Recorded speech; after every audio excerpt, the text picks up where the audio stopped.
Hello, everybody, and welcome to another PmP end of month review. Here it is.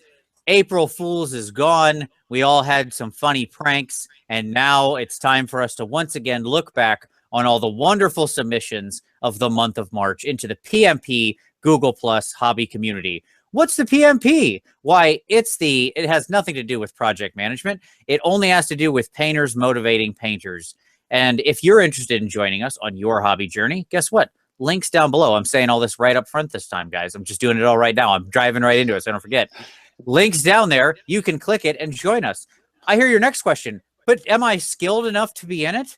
Yes, you are. How do I know that? Because anybody of any skill level is welcome, from beginners to absolute masters. All that's required is you take the next step on your hobby journey.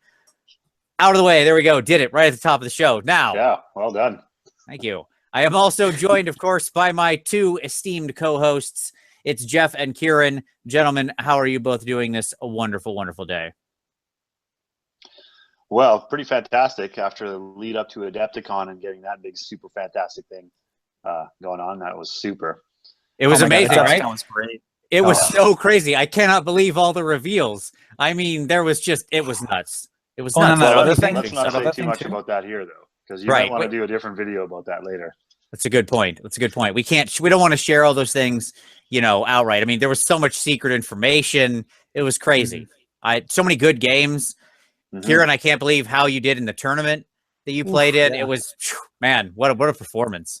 It was just tense. Yeah. And thanks so much to my sidekick, Jeff, for helping me through that too.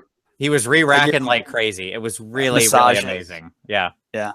Yeah. You know what, though? Halfway through the episode, we'll nod back to some of this at some point, too, Absolutely. Yeah, we'll talk about it as well. Yeah, why not? We'll go into more detail after the intermission. All right, but right now, we're here to review some models, all the models that are tagged as end of month submit in the PmP. We review them. We give some general feedback on the pieces, talk about what we think they did well and what we think are some next steps on their hobby journey. So, gentlemen, are you mentally, physically, emotionally, spiritually prepared for the journey as always? Yeah, the mental stretching has been done. All right, very good. Then let's do this. So, your microphone is hitting against something, by the way, Kieran. I recognize it. It was like on your sweater, like a zipper or a thing. Okay, I'll get the ground control into ground control to Kieran. Yes. All right. You know why this happens? This happens is when my roadies take the day off. Yeah. And I don't prep my gear exactly correctly. This kind of thing happens. All right. So let's get right to the beginning. We're going to jump right in with Steve Wren's fantastic conversions for his Marauders of Tzeentch, which these are absolutely great. Can you see my screen okay, by the way? Is that coming through? Yeah, we're good. You're full on.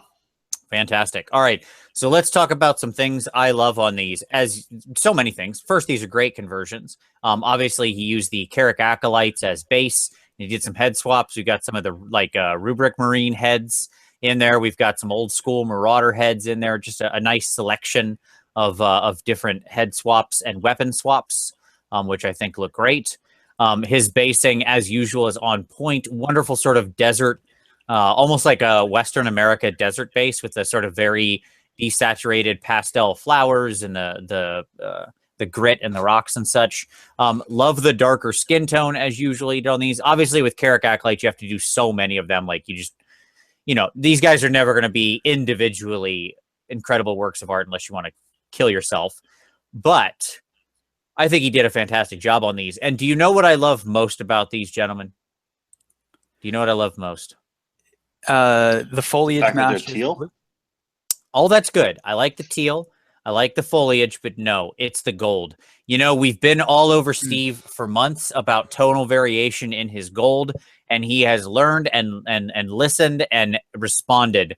Like, let's take a moment to look at this helm here and look at the wonderful shading going up here to here. He's really pushing his highlights. They're very smooth. We've got wonderful shadows he's created down here, up top, where he's catching with some silvers to pop this off. Absolutely love it. All the little gold, I can just see all the little tonal variation in it. Even on these little things, like look back here at this edge of this shield. Look how bright that reflection point is because he caught it with that silver versus down here where it's muted with the wash. Wonderful work. Love it. Obviously, I think, with these, probably Steve knows what he could do. The skin tone, more variation would be the next thing to do. Work in some different, reds or purples or slightly lighter colors on things like collarbones and stuff like that. But again, I'm quite sure it was an active choice not to do that, given that you do have to paint like 40 or 50 of these guys in a normal force. So there you go. That's my thoughts. Anything else from you, gentlemen? I've got something quick here. I think he did an excellent job of painting dark flesh, and just having some variation to the normal Tzeentch look too. And it's something that like every GW paint by numbers heavy metal guide that they produced over the past couple of years has been Caucasian skin. So doing darker fleshes, sometimes people doing that for the first couple times take it in a strange direction, and I think this really works. It sells the highlights just perfectly, and nice blending from the shade to the highlight there. And so I think it just works really well with these blue models, the blue paint scheme on these models, and just a little shout out for that. Agreed. Totally agree. Tan and blue has always been a good combo. Yellow and blue, plays well off one another, and that's sort of the direction of where this skin tone goes. And seriously, people that do a lot of painting, I got to do it more. And I've always thought about this, is that all you got to do is look around your neighborhood to see all the different skin tones that exist in the world. And there's lots of them. Like, you don't have to go far. We should all be endeavoring to do all these different skin tones. Agreed. And we'll just take a moment here to also talk about his Skyfires and his Shaman. Don't want to leave that behind.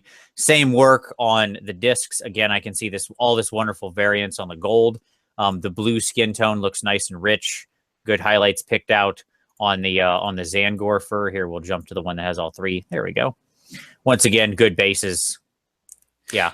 Very nice. Really quickly on that again. I've sometimes given Steve the minor critique, because I love his painting and his army schemes that he chooses. I've sometimes given him the critique that maybe just a little bit too much basic materials, and I would not say that of these models. And I think it's partially because the tufts that he's using here, these silphoid tufts or miniature tufts, have a little bit of variation in them, and they're not as bright. They're a little desaturated. And I think that works really well. Whereas the Wood Elves, I think you had, like, if I recall correctly, some bright oranges, some bright greens. And I like this base scheme for this army better. And so I just like to nod toward the step up and improvement that he's made there. I think that this is a really, really great way to tie the army together. Agreed. They almost have a gray quality to them. I think it really helps. Yep. Yeah, for sure. All right. Back to the list. Let's start our scrolling music now. Yeah, didn't we promise ourselves we're going to get something on record for that? So, like, one of these days, I'd have to have it up on my phone or something. We'd have to have a soundboard or something like that. But anyway, let's go look at some Stormcast Big Dracoth Rider. This by Justin. He says this is his first Stormcast effort out of the starter box set, and bam, this guy's coming at you in full strength. Really, he's made some really curious things that I want to first step into, and that is that he has created a lightning effect shooting off the top of that hammer, and also a little sprig down by the foot of the Dracoth, out of dryad bits. Spare dryad bits is what he says he created those from, and blew them up on there to recreate some lightning. I mean, it's close. Like, I mean, it's believable that's lightning shaped. Maybe not exactly dead on, but I appreciate the effort for him putting that on there, and really sort of embracing and bringing some life into the celestial nature of these guys. And we're going to see a little bit more about how he's gone into the celestial nature of them here in a second. If you span to, he's got a backside shot of these guys, and I want to look at the cloak to express what I mean. So he's gone and done a whole nebulous starscape on the back of this, and I think that's a really cool exercise to do that in. So spotting in these little nebulas and star patterns and clusters on there is a very cool thing. And I think that's I've tried to do this before, and I think it's something you can achieve with, like, if you got a ruffled, stiff bristle brush and you do a little bit of stippling with it, you can achieve those kinds of things. So I suspect that he did it that way, unless he somehow masterfully is able to control spattering out of an airbrush.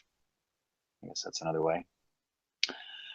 He also, if we can get a shot of the draping pennant coming back off of his hammer, this is something that captured my eye that I thought was really curious. There's a different snapshot actually, Vince, that shows it real close up. Okay. Go forward, maybe. Like there this? You go.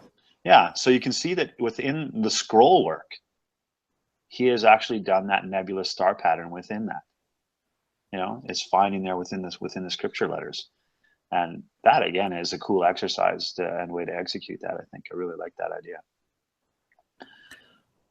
So as far as those exciting things here, I guess the critical things that I'd put out to Justin is, unfortunately, I think that your gold, even though you're traversing from a dark to a bright, and you even get into silver tips on some of the gold,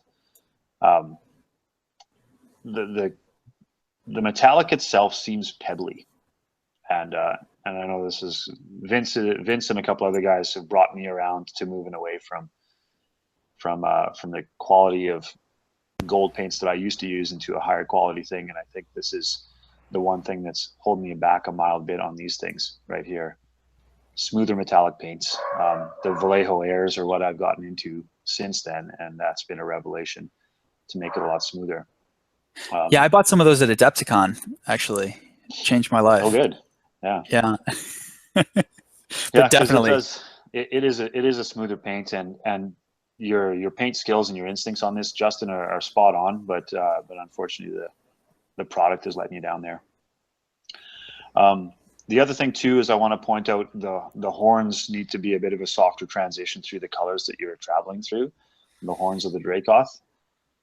It's just too sharp of a change, and you might have to do a little bit of wetter paint and do some softer striations and build up color as you go, rather than going just directly from brown to yellow to bone in that transition.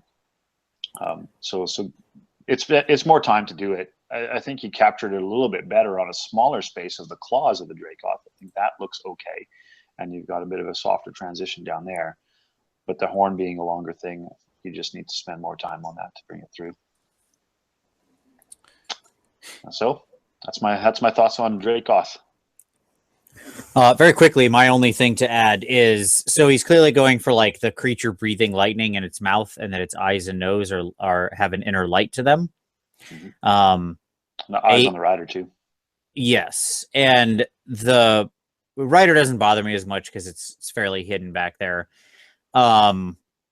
The problem with what's going on with the Dracoth is that it doesn't look like what you're trying to achieve, because the paint is too thick and there's no transition of it. So what's effectively happened here is you use that color in there. Now we've got to be very careful when we do inner glow effects, because inner glow takes something that would normally be the darkest, most recessed area, right? Say like the interior of a mouth, of a throat, and makes it the brightest area on the miniature, right? So already we're going to defy the expectations of somebody looking at it at the miniature, because when things aren't how we would expect them to be, it's jarring to our brain, and it's going to naturally draw the attention. Your eyes will be more drawn to things that don't fit your expectations, such as the mouth. So if you're going to do it, then what you've got to do there with that glow is we need to soften it way down, so that there's, in the back center, you have a very bright, hot thing that is mostly white. And then we just fade that way down into the red, and we light up the rest of the mouth with just a almost pinky red. Like, here's what I'll say. Did you ever, when you were a kid, put a flashlight up to the side of your face or something like that, and it illuminates your mouth? Sure. Yeah, I mean, I remember doing that as a kid at, like, around the campfire or whatever, right? And when you do that, your mouth doesn't turn white, right? And that's a hot white light sitting right next to your mouth. It's lightening everything inside. It's no different than, like, it's a concentrated source of it. but it's no different than what you're doing by placing highlights on the model itself, and you have a transition there. So you want to go for the same sort of thing. You want to, OSL looks realistic when you have a center point that is very, very hot and very, very bright, and then it fades and transitions very slowly from there. I won't worry about the shadows that would be created as well. We'll skip that for the moment, but that's sort of the next level beyond that. But smoothing out that transition is your most critical thing. So just one more thing. Yeah, that is a good point. Just one more thing that I'd like to add to this conversation, picking up off of the bone conversation we were having a moment ago. So looking at that talon on the right paw of the Dracoth, I think that bone looks quite good down there. But now, yeah, that one right up top, I think that's what you want to aim for, something like that. And see how nice and thin those lines are with the striations when it gets to the tip with the bone color white. Now you want to do that on the bigger horn. If you can keep the gauge or the whale, the spacing of the lines similar to that on that large horn, you're going to get a really impressive effect. So if you use the brush control that you're using down on that smaller piece of bone on the larger one, and then just mix in your intermediary stages. It's really quick when you're painting up bones to just go from that dark brown to the medium tan. Just go 50-50 and do one more layer in there. And keeping those lines nice and sharp, it makes all the difference in the world. So that's the thing I'd recommend there, because I think that his color progression is fine on that big horn on the face, on the head, but just thinner lines, more mixing of the paint, and a couple more layers, and you'll have a really brilliant look. There you go. Yep, agreed. that said better than I did. All right. Moving on. So now we come to Rob Johnson. Rob Johnson and some lizard mans. Sure thing. So now Rob's got a nice lengthy introduction there where he, quotes MC1 Gamer, and he talks about some of the advice we've given him previously. Quotes MC1 Gamer saying that painting your army well is like a gift to your opponent. And I think that's actually really good advice. I heard MC1 Gamer say that on one of his shows recently, and here. I think that's a good thing to keep in mind for everybody. He said, Rob said, I should say, that he's taken on board the advice we've given with basing, but he wants to keep it consistent across the entire army, and he's going to think about it in future projects moving forward. And he's also been trying to take our advice and putting to work the things we've been saying on this character that we're looking at right there in the center, and trying to take a step up on, for example, the bone. So thanks for taking some of our advice there, Rob. And I'm going to give you one more piece of advice right off the rip, then I've got some compliments for you, and then one thing I want to challenge you with. Compliments are, I really like the way you've highlighted the scales on these models, especially the blue scales. I think that shows it best. My piece of advice I want to give you right off the rip, though, is photographs. we need something a little bit clearer because we got a lot of blurriness here and a little bit of flash, and it's really hard to see exactly what's at work on your models.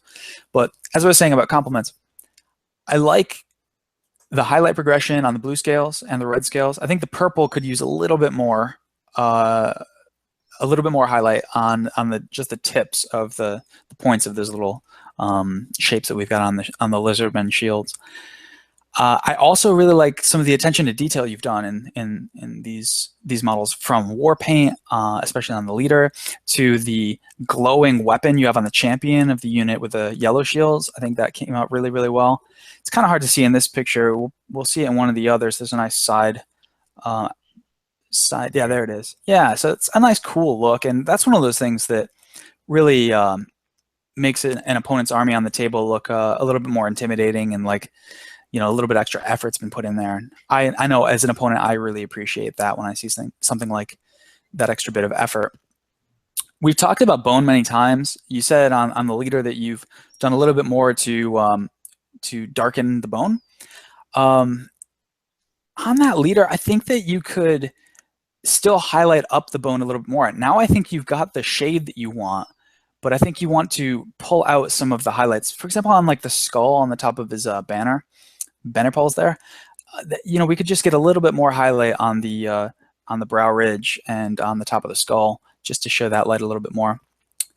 And then he said that he wanted to keep the bone of the other troops to look a little bit newer, like they're fresher.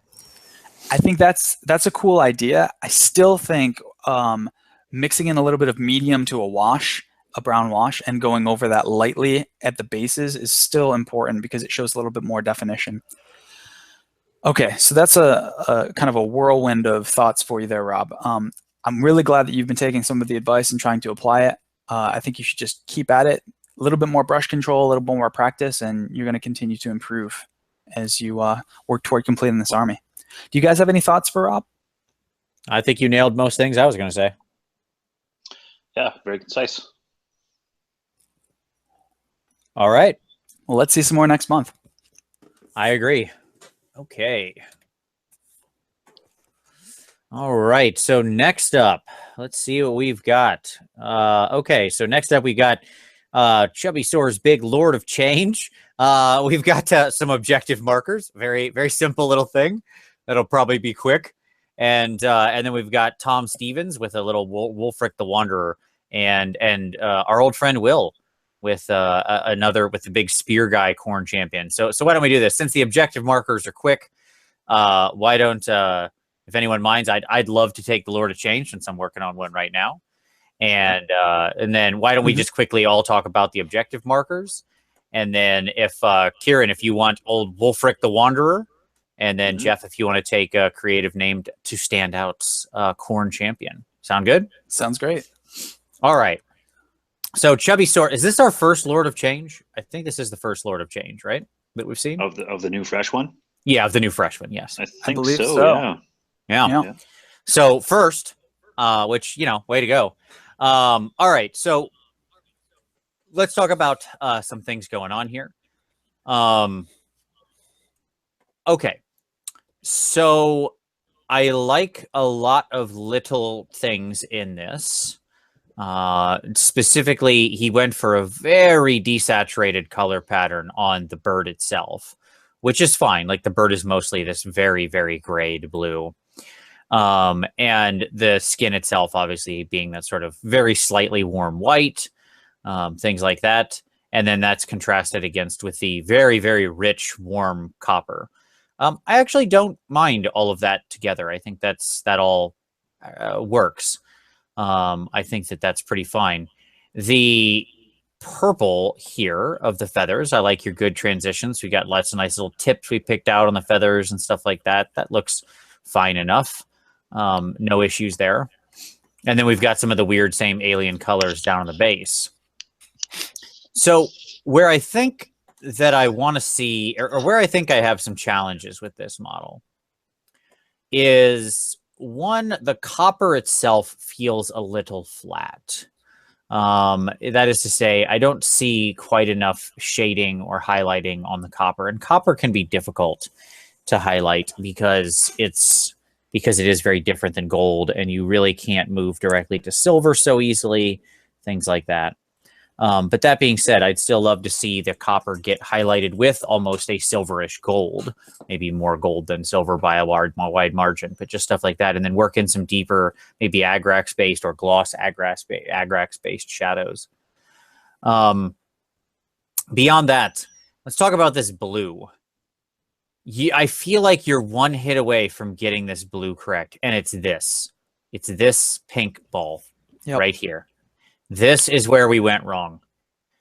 We had the perfect triangle, man. Like, I know you've got these gems and they're creating a lot, but they're just not intense enough or big enough to balance out this whole stick and this whole thing. If this was this same blue, we'd be just pop-a-crack-a-lactic, buddy.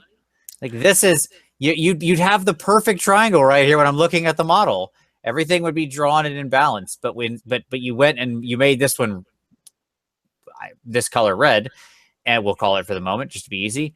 And that isn't really reflected pink really anywhere else on the model. I understand that there are slight tips that carry that pink. I understand that there are slight tips here that carry it, but that is minimal. I have to stare and hunt to find this, whereas this jumps out. Wow. Okay. What I would have loved to see completely like up front is I want to see like this is good. I'm glad you made all these this blue. This doesn't need to exist. The little pinky wingtips, they're so minimal, it's fine. And they're so spread out and diffuse over this thing with a similar purplish shading. It's all good. This should be this teal. And you'd be fine. That's literally it. So those are the two things for me that I would say. Gentlemen, what other any other thoughts you want to add in? Well, I was actually going to say that I would have liked him to go sort of a different way than what you're suggesting, and that is embolden those wingtips. Oh, okay, sure. Spread this pink out more, like actually. Yeah, make so bring the intensity, as you go towards the end of the wingtips, a little bit brighter in that pink zone. You know, we could also mix the two. The two balls could be like the center balls could be this teal, and the flames could go up into this pink, right? And you could build out more pink on the wings to kind of bring it all into balance. That'd be another way to go. Yeah, I was thinking also the tongue could be one of those two colors to tie that in too. So lots of ways to skin the cat, right? Right. But the idea is Vince's point is a good one, that, you know, if you're going to choose the bold colors, do it in that triangle that ties the whole model together and allows the piece to work as a whole. But choose what you like, you know. But one of those would probably be the way I'd go. I think right now it's just one of those things that needs to change. Yep. All right. But overall, cool stuff. And hey, first to the party, which is definitely important. Yeah, just getting a model of this quality done so quickly is really impressive. Agreed. So I think Chubby Source got to be commended for that for sure. It's impressive. I agree. All right, let's look at some objective markers. Nice, very simple. Okay, those are definitely objective markers. I don't know what to say. Like, for objective markers, you put in some work. I can see some shadows and some highlight on the metal. Looks good. I'm sure you could have done a lot more with the wood. Like, we could have some stripes and stuff in there and striations for wood, but they're objective markers. They're meant to be serves the existing. Purpose. Yeah. I wonder if these are for frost gravy stuff because you did some frosty ground. Oh yeah, I don't know. Is my potential guess. Could be both. Could be some ninth age objectives too. These are totally adequate. Yes, exactly. Like, I don't know what to tell you. You should not waste a ton of your life putting plowing detail into objective markers. You would have to be like an idiot to do your Nurgle objective markers well in advance of Adepticon, and then 2 days before be scrambling to finish the last unit. You know, you'd have to be a fool. So good job doing these last. I feel like that's coming from a place of pain, Jeff. It is, yeah. It's gonna be a couple sleepless nights. Let's talk about Wolfric the Wanderer and leave your pain behind. Okay. Yes, let's do that. So we get a lot of spectrum of photography here, and a whole lot of textures on this guy. I feel like almost the design of this model is it's super busy. Like, there's so much going on in this fella. He is just a trophy rack upon a trophy rack, and some junk that he strapped to himself, and some other things that he draped on. And sometimes that's a bit of a challenge in differentiating them all. And when I look at this, because the bone is so very warm, then it blends in with flesh and straps and leather and all that kind of stuff without enough differentiation. The quality in the paint and the paintwork on it is great. Like, that's all top notch, and on the bone itself, the blending is soft enough that you can tell the skills there. But I think that overall, when I look at the package of it, it's just too samey and with so many other things in the same color spectrum. Now, how do you alleviate that? Well, I think you go to a little bit more white on the bone to make that differentiation. And then in doing so, the warmth that you have in the flesh that's draped on the shield will be enough to differentiate that from the different sort of color grouping that you've done on the leather, and it won't seem so much. But it's that bone being the sort of tie-in, and it's almost, now that I look at it in other ways, it almost seems close in to the flesh color too that you put onto Wolfric himself. So yeah, that's my immediate thing as an overall glance package at this guy. One thing that I obviously do like is the flesh that's been draped on the shield itself actually looks pretty fresh in the way that you've done it there. It looks like it's been recently stripped and draped over there. There's still a lot of human color flesh within that, but obviously looks like it's been abused because of the ruddiness of it, and you've got a little bit of blood splatter streaking down in inappropriate places as well. So all that is really good. when we get in tighter on the face as well, the actual handling of his smoothness on the flesh is really quite good too, when you go onto the face of Wolfric himself. And I don't know if he's given us a super tight photo. I kind of zoomed in myself at home to get a better look at that, but I certainly want to give that the appropriate compliments. The other thing, I guess, composition-wise, that I would offer is we got a couple of spots of green on there, a bit of a hunter green, and it doesn't really stand out at you because it's a deep green in itself, but it doesn't appear anywhere else on the model. So it seems like something that the eye is drawn to, but it's not a feature of the model. So maybe a different color choice on there, or, you know, we talk about triangulation in other ways, a different spot to put that so it's not the thing that I look at.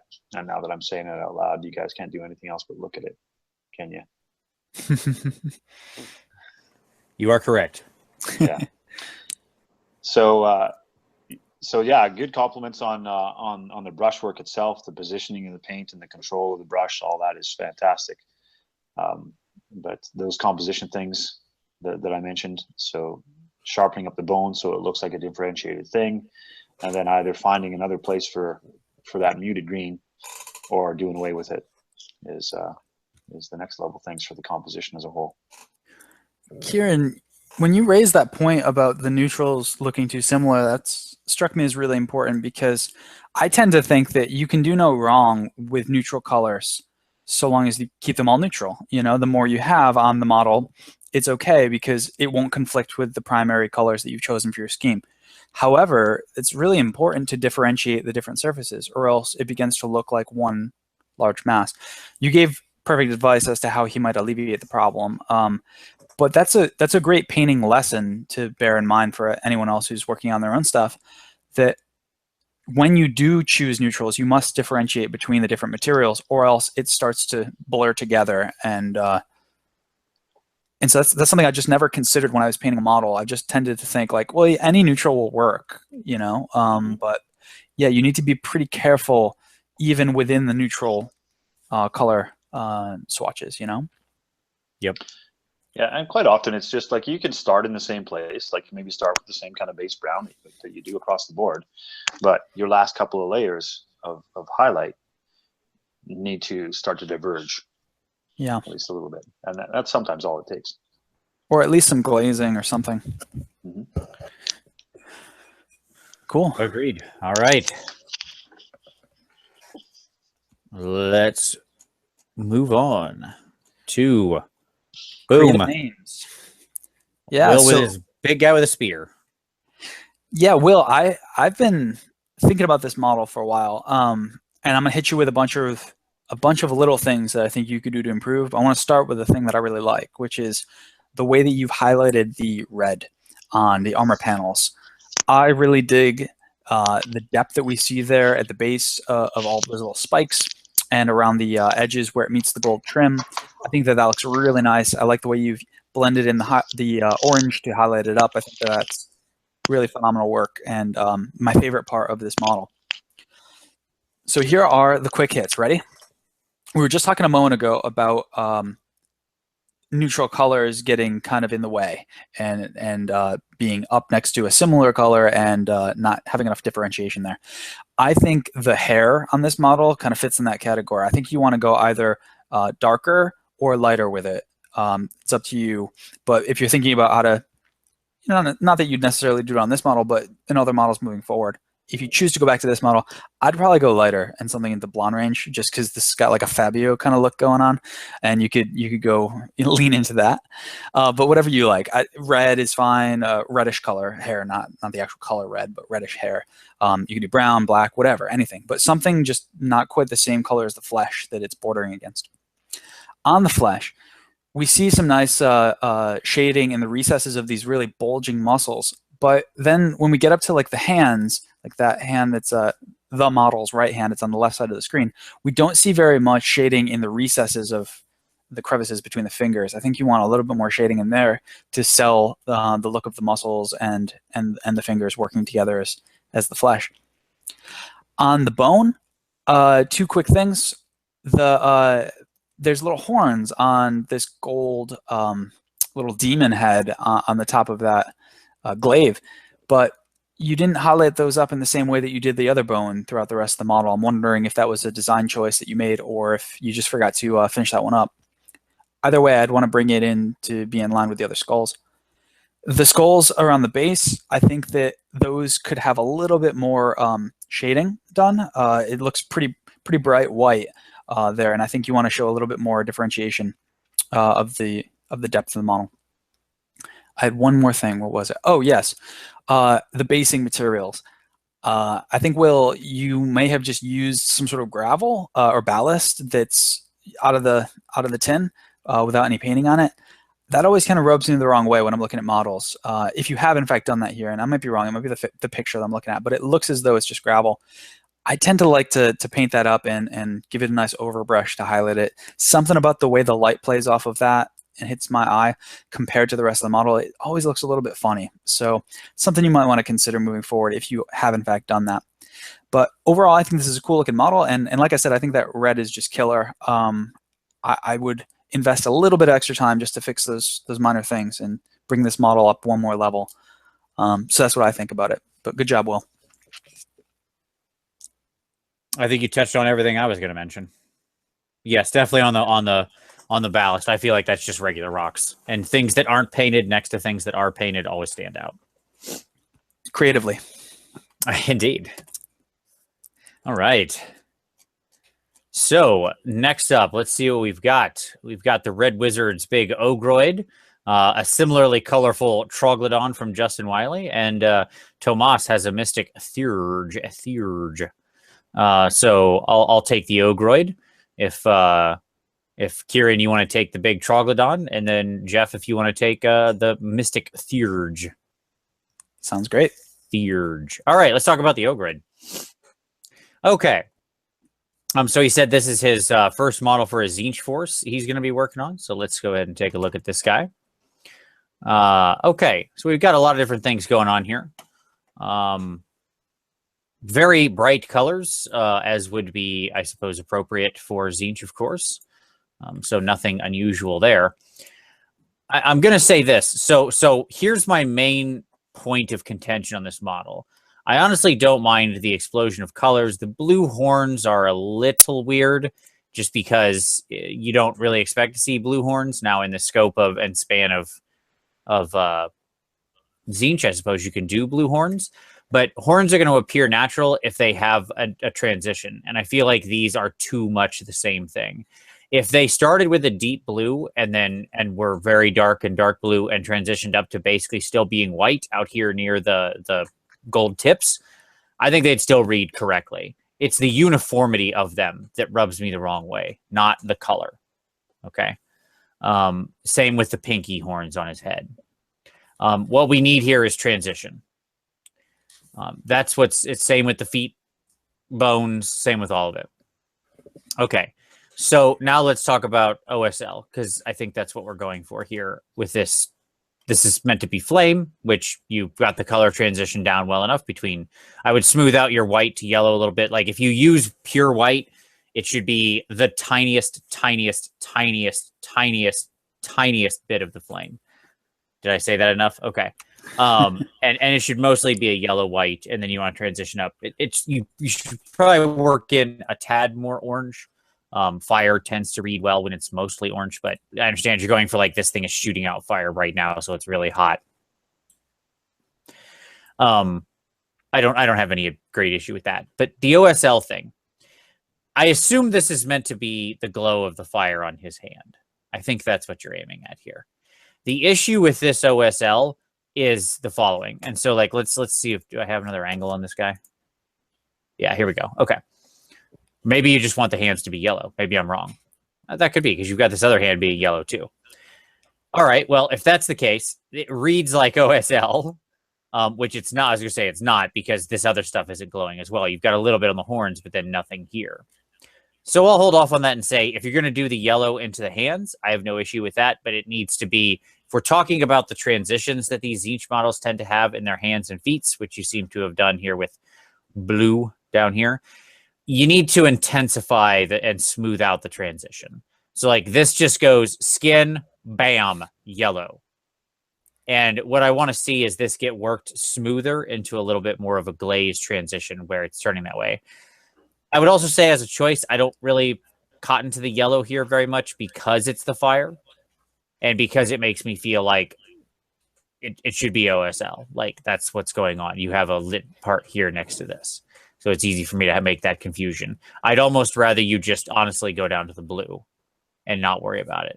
And then my final point for you is we need to smooth out some of our paints a little bit. It looks a little rough. I can see the spots where either we dry brushed to achieve some of the elements or whatnot, and we need to smooth out some of these applications of these washes and whatnot. It just looks a little rough. We want to make sure when we drop these colors on, we're getting our nice smooth coats. I feel like we've got either maybe a primer problem or we're doing a lot of dry brushing for it. We can clean that up with another glaze, something like that.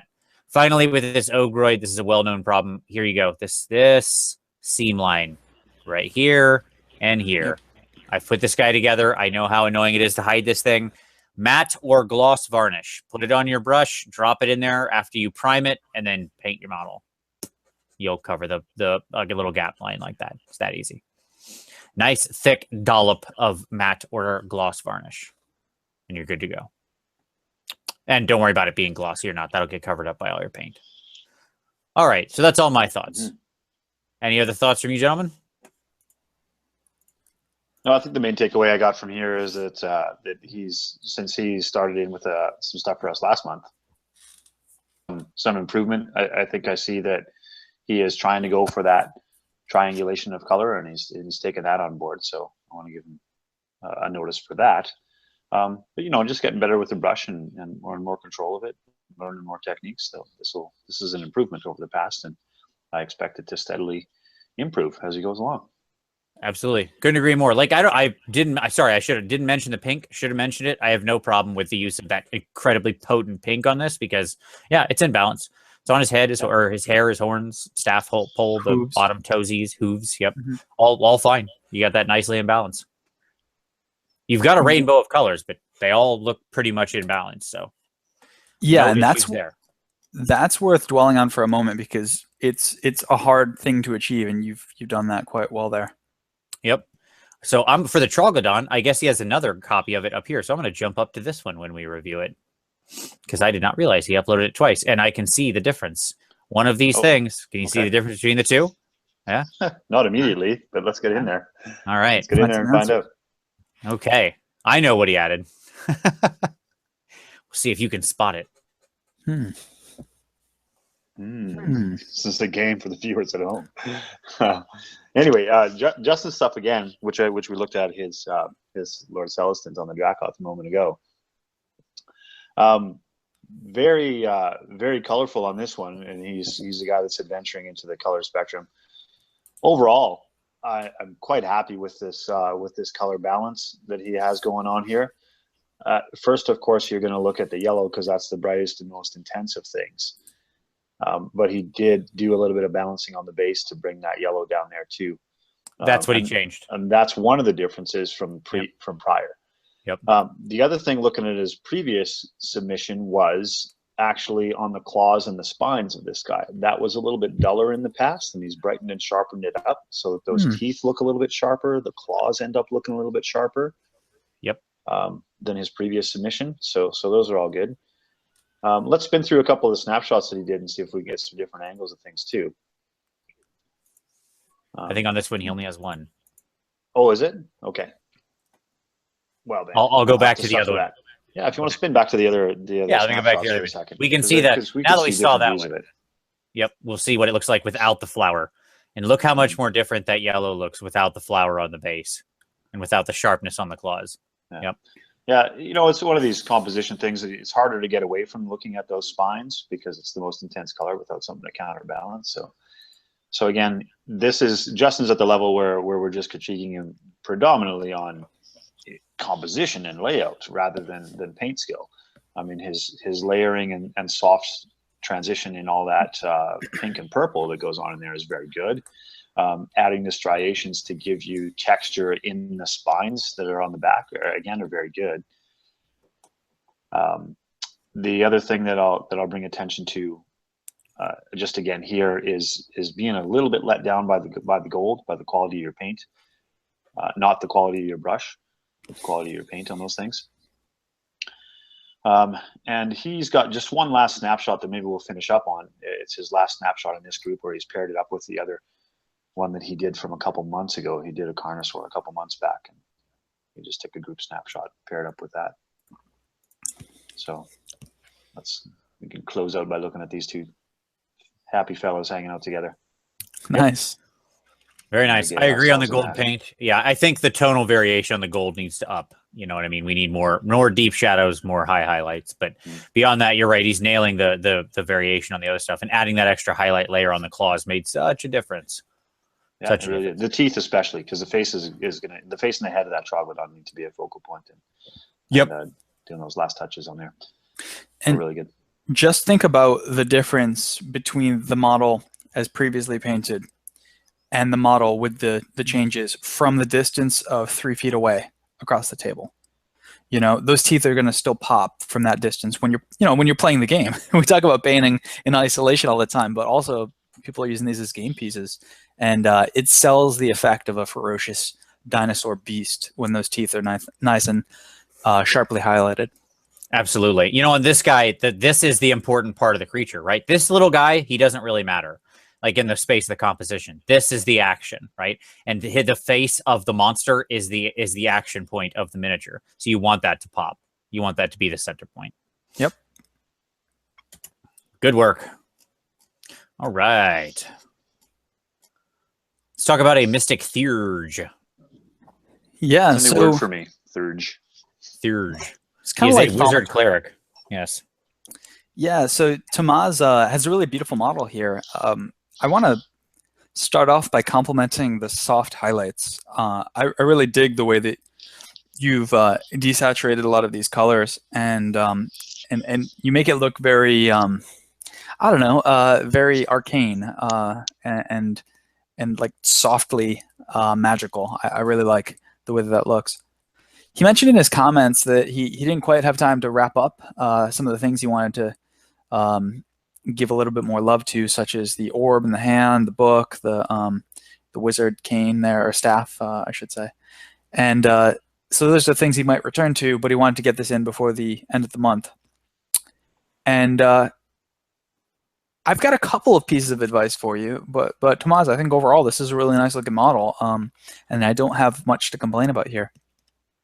My couple of things though are, one, I like the way you've highlighted the yellow, and we see that on the front and the back, but on this front picture, I still want to see a little bit more highlighting on the yellow that's around the waist, right above the top of the skirt there.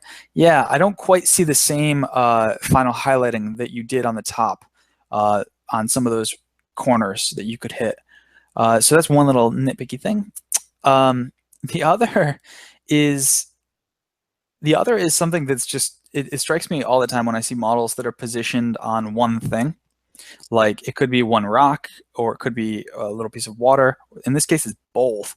I think it would look really pleasing if you just added 2 smaller rocks to the base. So like behind this rock, offset to make it not perfectly symmetrical. Yeah, 2 right there. Yeah, anyway, right. Scatter 2 of them on some portion of this model.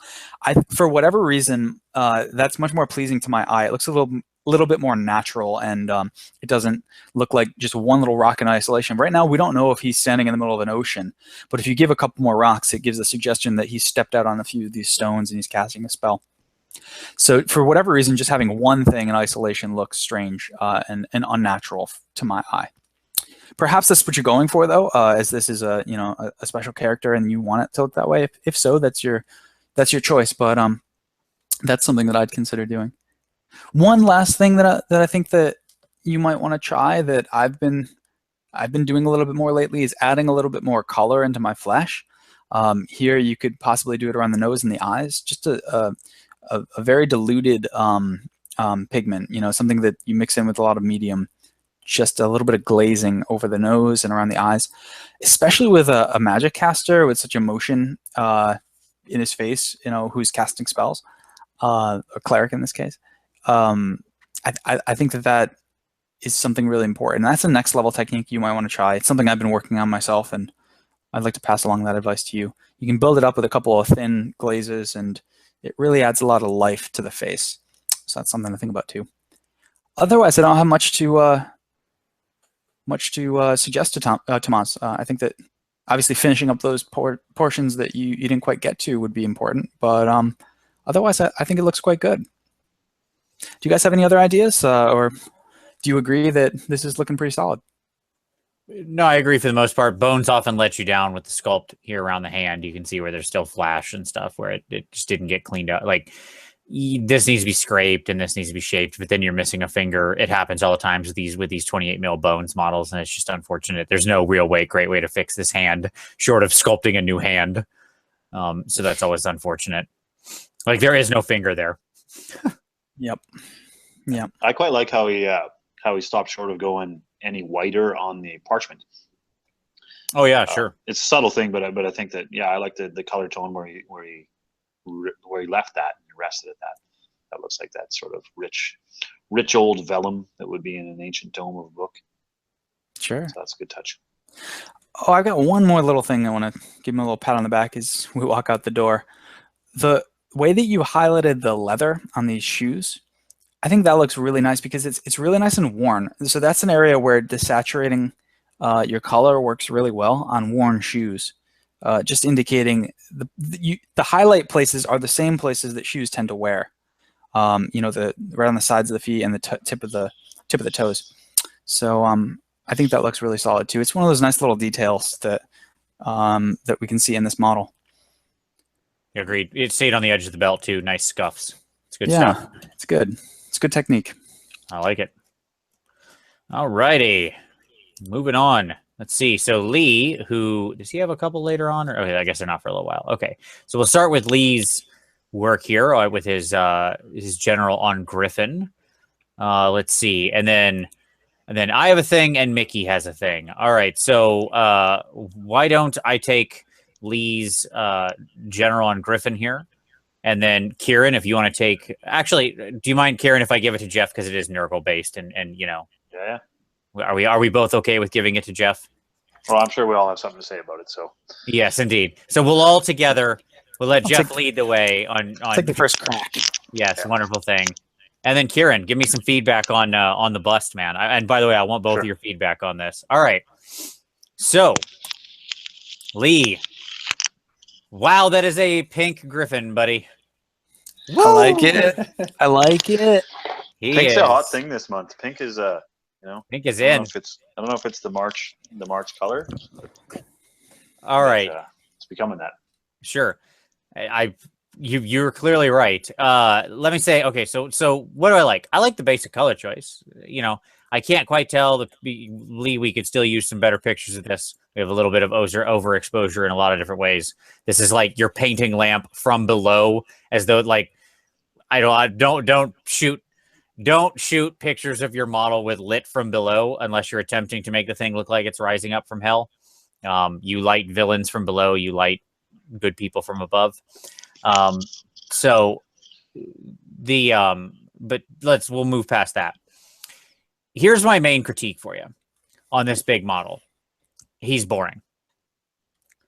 And I shouldn't ever say that about a model that is a giant pink flying bird monster. But the issue is that so much of this creature is one thing, is this one pink color. And we've got a little bit of variation here and there on the feathers, and maybe the light isn't doing you any favors. But nonetheless, I can still tell when I look at some of these shots like this is just not exciting. This is so much space that has nothing going on. Like, this is just pink. And yeah, it looks like there was some dry brush there where we picked out a little bit with like slightly lighter, maybe. But I want to see transition on these feathers. I want to see this go out to white. I want to see shade under the ridges. I want to see different color feathers. I want to see a stripe going across. I want to see any of these things. I don't mean all of these things. I want to see different rows of feather colors. I want to see purples worked in as shadow colors and whites. We could even work a little blue in to create our purples, because that blue is going to create a really interesting transition when you put it together with the pink if it's a thin blue glaze. So there's lots of ways we could go here. And, you know, this guy is a fairly important model, right? Like, this is your big centerpiece of this particular army. So we don't want to hold back on him. Like, let's get some stuff going on here. Let's get that action happening on the giant chicken. But I think tonal variation is going to be is your main thing when you step it up. Full props on the basing. Like, your metal, your steel looks really clean. Your gold looks really clean. All the paint is obviously really clean. Like, Lee is an amazingly clean, sharp painter. And I don't think he needs me to tell him that. He knows that he's a very good, you know, very accurate with his brush. And that shows here. And the base looks wonderful. You've got tons of great variation in the dirt down there. Like, look at all that. We got nice different colors going on. We got some greens and yellows and stuff mixed in. We got little rocks poking up. Love it. Base is great. Even the natural sort of lion part of the griffin on the back here has more variation. But the pink is so flat. And that's what's killing me. I've got one thought on the wings, and any of the remedies you suggest, Vince, I think would work. But I'm wondering, why not take the white color that he's got on the reins that looks to be a secondary color, or even the gray color in the feathers on the head, and why not work that into just you could even just do the tips, and you could do that V thing that you get on feathers. You could look at just type in bird feathers on in Google, and you'll have all the inspiration you need. But you could do just a triangle little V tip. It would take a little bit of time, but I think that might solve the problem pretty easily, where you don't have to rethink the entire process, but just add something. I think that's the quote for this month. Just type in birds to Google. There you go. Yeah. Be careful what you wish for. It's the internet, reveal the world's mysteries. Yeah, just go give it a googs. All right, that's what I'll say. Give it a googs. All right. But really nice looking model, and amazing base on that too. I agree. The base looks so good, right? Like, it's wonderful, wonderful work. Speaking of amazing bases. Oh God. He said, segueing seamlessly. Yeah. That was a one. This is really nice. So I don't know. So hang on a second. Pause right there. So Jeff goes from the quote of the month, Google birds, to the biggest understatement of the month. This is really nice. Good. This is really good. 5. Well, solid 5. All right, carry on. Yeah, cool in or not, it's a solid 8. You know, I don't know. You know, you have that thing ever where you have so many things you want to say that you don't say anything and you sound like an idiot. That's where I'm at right now.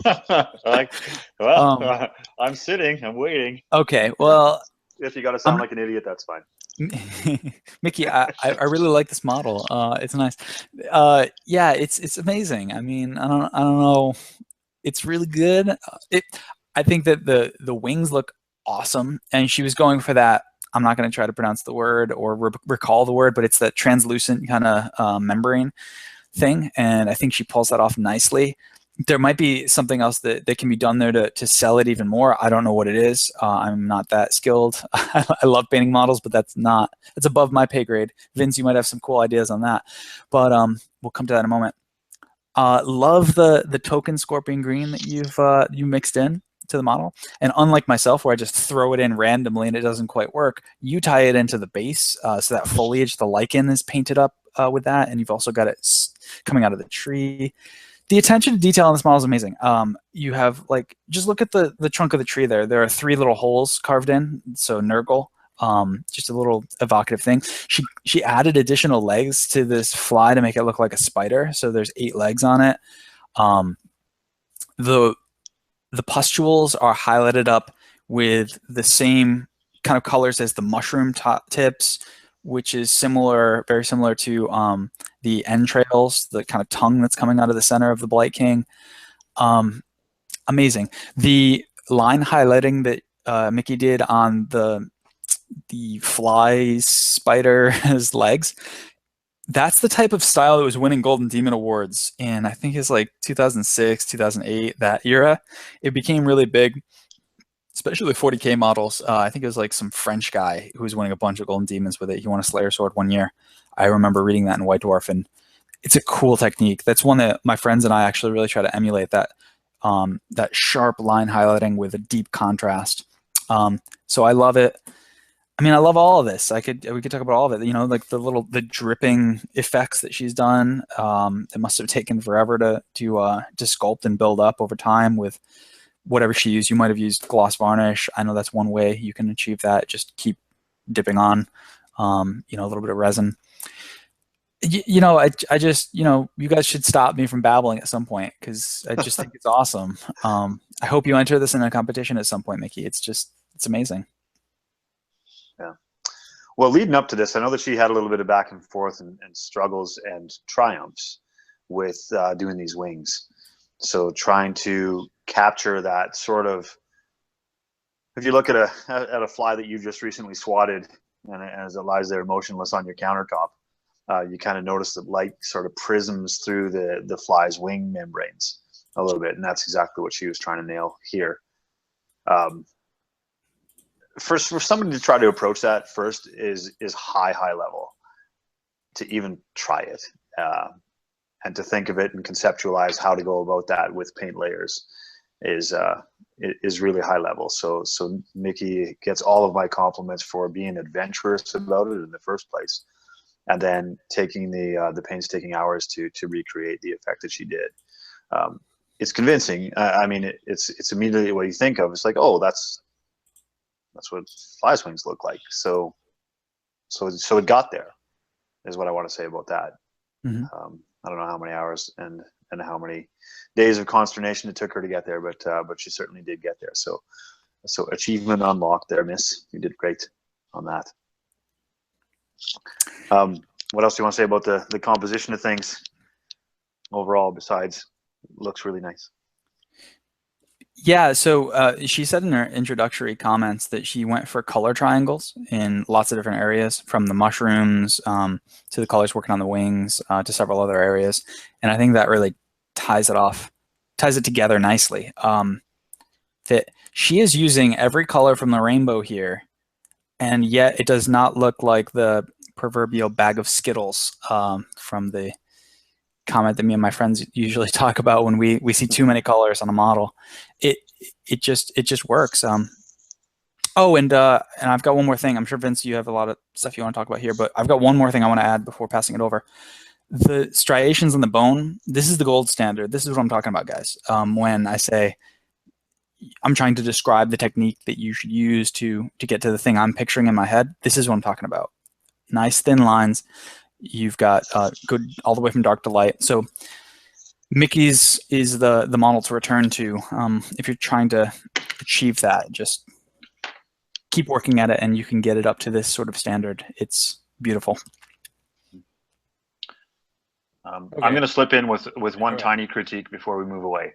Sure. And that only tiny critique is that the eyes look the same as the pustules. So I'm not, when I look at the model, I think, are those eyes or are they pustules, just like the rest of them? You suggesting she should use the scorpion green from the I would never suggest that. Well, maybe you should consider it, Kieran, because I just did, and I gave it a big thumbs up.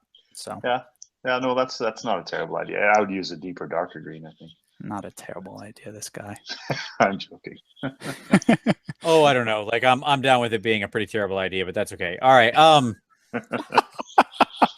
All right. So let me give okay. I don't need to lay on my praise. Mickey, it looks fantastic. There you go. You know that you submitted this knowing it looks great. I hope that's the case. Now let's talk about the things that I think where we could go. So I'll openly admit I've never tried to replicate this dragonfly pattern, the rainbow pattern. I think for the most part, you're highly successful on it. I think my one problem is that I don't know. You've got some white touches in there. I'm just not sure it's enough, because obviously what the wing is doing is it's prisming out the light, right? And so it's going to hit points of high reflection throughout. I don't know what that catches on or where that goes. I don't know if it's at the bottom, like almost a reverse gem, seeing the prism light through. I don't know if it means striation lines. it's something to play around with. It's the only thing I feel like that's lacking from the wings. Like you've got the color pattern, but I don't get the focused white reflection points other than a few dots here, which I suspect is what you're going for, the catches.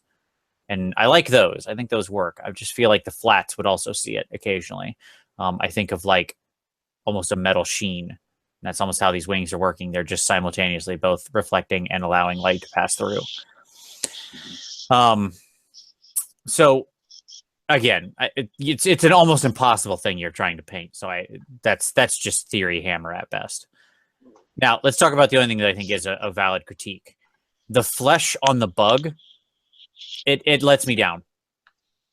Your flesh up here on the guy is gross and varied and wonderful and has great variation in it. This carapace piece, same thing. Down here, especially on his big fat belly, where things are distended and there's poison moving around in here and whatever else gross, this is honestly pretty flat. Like this whole area is pretty flat. What I would have loved to see is some more stretch marks down here where the thorax is getting squeezed into the next level, where this would clearly be distended muscles that he would, sort of like retract to squeeze his little poison out, right? And so this could use some more striping of pushing greens or purples or something into a bit more of a shadow distended up into this highlight here. You've got them, but they don't go far enough. That's my biggest critique, is that in general, the flesh of the bug doesn't feel as interesting as it could be. Your leather work, the armor work from previous times we talked, the skin, the swords, the wings, bone, great. This is the only part that lets me down. So there you go. Yeah. But overall, I mean, incredible work. Obvi. All right. The weathering, as always, is amazing too. Yes. All right. So, bust. Here we go. Bust indeed. Crystal brush or bust. Crystal brush or bust. That's right. Although this is not. There's no way. Anyways, let's keep going. Okay. So. Okay. Well, let's start on the. You want me to start on the good? You lay into me with whatever you want, man. I don't care. We're just going to start on the goods. So big features on this model are the flesh tone and all the gold that appears on here. And I want to give you full compliments for capturing the light in the way that I would expect light to be captured on all that. So gold brocade around the armor plates, especially across the framing that leads into the horns, back to the hilt of the sword itself as well. And when you spin around and give us the reverse angle shots, people will see what I mean about that. And that carries through to the metallics of your teal as well. Being the tyrant of teal, I expect no less from you when it comes to the mastering of that particular wedge of the color pie. And that's captured really well. The things that push it through to be excellent level are how you have highlighted the curvature of those spaces, predominantly on the helmet and the shoulder pauldrons. That's where it really sells it to be masterful. But it's also notable here as we stay on this photo, when you go into the hilt and crosspiece of the sword itself, you come into some small spaces where you have to sort of regroup the segments of those and capture the light again, and I think that sells it really well. So I'm pretty happy with how you did that. Smoothness on the skin and giving us some life to that skin by putting in some extra red tones and the rosiness to the skin tone is really great. Making sure that you attend to the shadows that go beneath the chin and the bottom lip are especially really good. So yeah, I think you can be really proud and happy with all of those aspects and how you've captured them. The one thing I'm going to bring out to you as a critique part of things is I think that if we look under that one shoulder pauldron, I think you failed to go as dark there in your blue transition and teal transition as you did in other places to really frame the lighting. Here? Yeah, so the underside of that particular pauldron, I think needs to get a bit darker. because it washes out a little bit towards the top curvature of it, is how it seems to me. And then the overall thing about the composition and not the composition, but the critique sides of things is where we get into the horns. I feel like the horns didn't go through as much transition, and I feel there's some limitations that you might have had to get on your side a little bit. That the limitations of the sculpture of it maybe was a limiter there, but it doesn't feel as smooth of color transition as it does on the rest of your model overall. Is what I'd say about that. I mean, not that you're choosing the wrong colors or anything, but no, I get what you're saying. I agree. It's the area of the model I hate the most. The material is naturally really rough. Like there's no flats in those horns at all. It's really like bumpy, sort of rough material. And so all the transitions stay pretty rough, right? And so it's something that really bothered me. It's funny you hit on it because it's the part of the model I hate the most. Is the casting of that section of it a little more pebbly than the rest as well? I think it's just the intention. I think it's the sculpt itself. It was intending for these like hyper rough surfaces, because it's like, I mean, if you get down to the texture, it's almost like pockmarked, but not in like a resin failure cast pockmarked, like an intentional, lots of weird ridges and curvatures and stuff. At least I read it as intentional. I hope so. Okay. And then the other thing I was going to say as a critique for you to think about is the tattoos that you did on the shoulder, cheek, and breast. Mm-hmm. I don't know if they add to it, if I'm honest. Like, I know that you probably thought, if I'm getting into your mind for a second, this shoulder over here is a big open space and I need to do something with it. But I don't think you needed to. I think that it ends up being a mild distraction, especially the one on the breast. It ends up at first reading like, oh, she's pretty veiny over there. Is how it first reads to me when I look at it. Mm-hmm. Yeah. It's an interesting pushback. You're in my head. Exactly. No, you got it. It's a big open space, plus competition models need freehand. Like there's a sort of checklist in your mind of like, I'm going to compete with this and where can I work freehand in? And tattoos on big open flesh are generally a great way to go. I will say that it doesn't look, that's a little more pronounced on the chest in real life. So it doesn't look as faded. So it's somewhat of the photo, but I get it. Yeah, it's a tough call because big flats aren't exactly eye-catching, but then you got to watch how much you draw attention away, right? Off of what should be the center of the point of the model. Yeah. Well, if you're going to go that way, then I would go bolder with that tattooing. Make it a stronger color so that it doesn't look like it's potentially veiny. Right. No, that's a good point. Well, Kieran touched on a lot of big picture things. I've got a couple of minor things. Well, first I want to start by saying I think the eyes are quite excellent. Those are really, really, really solid eyes. And that matters so much on a bust model. Just getting the focus of the eyes perfect where the pupil spaces are and all that. I've got one question for you, and then one little nitpick thing. Sure. The question is, do you think you could add a little bit more color to the bottom lips, or is there more color that I might see if I were to look at this in person? I just think a little bit more life to the lips might be used. Not lipstick, obviously. You don't want to push too far, but maybe just a little bit of glazing on the bottom lip. Did you hit it with some color already, or what was your thought process there?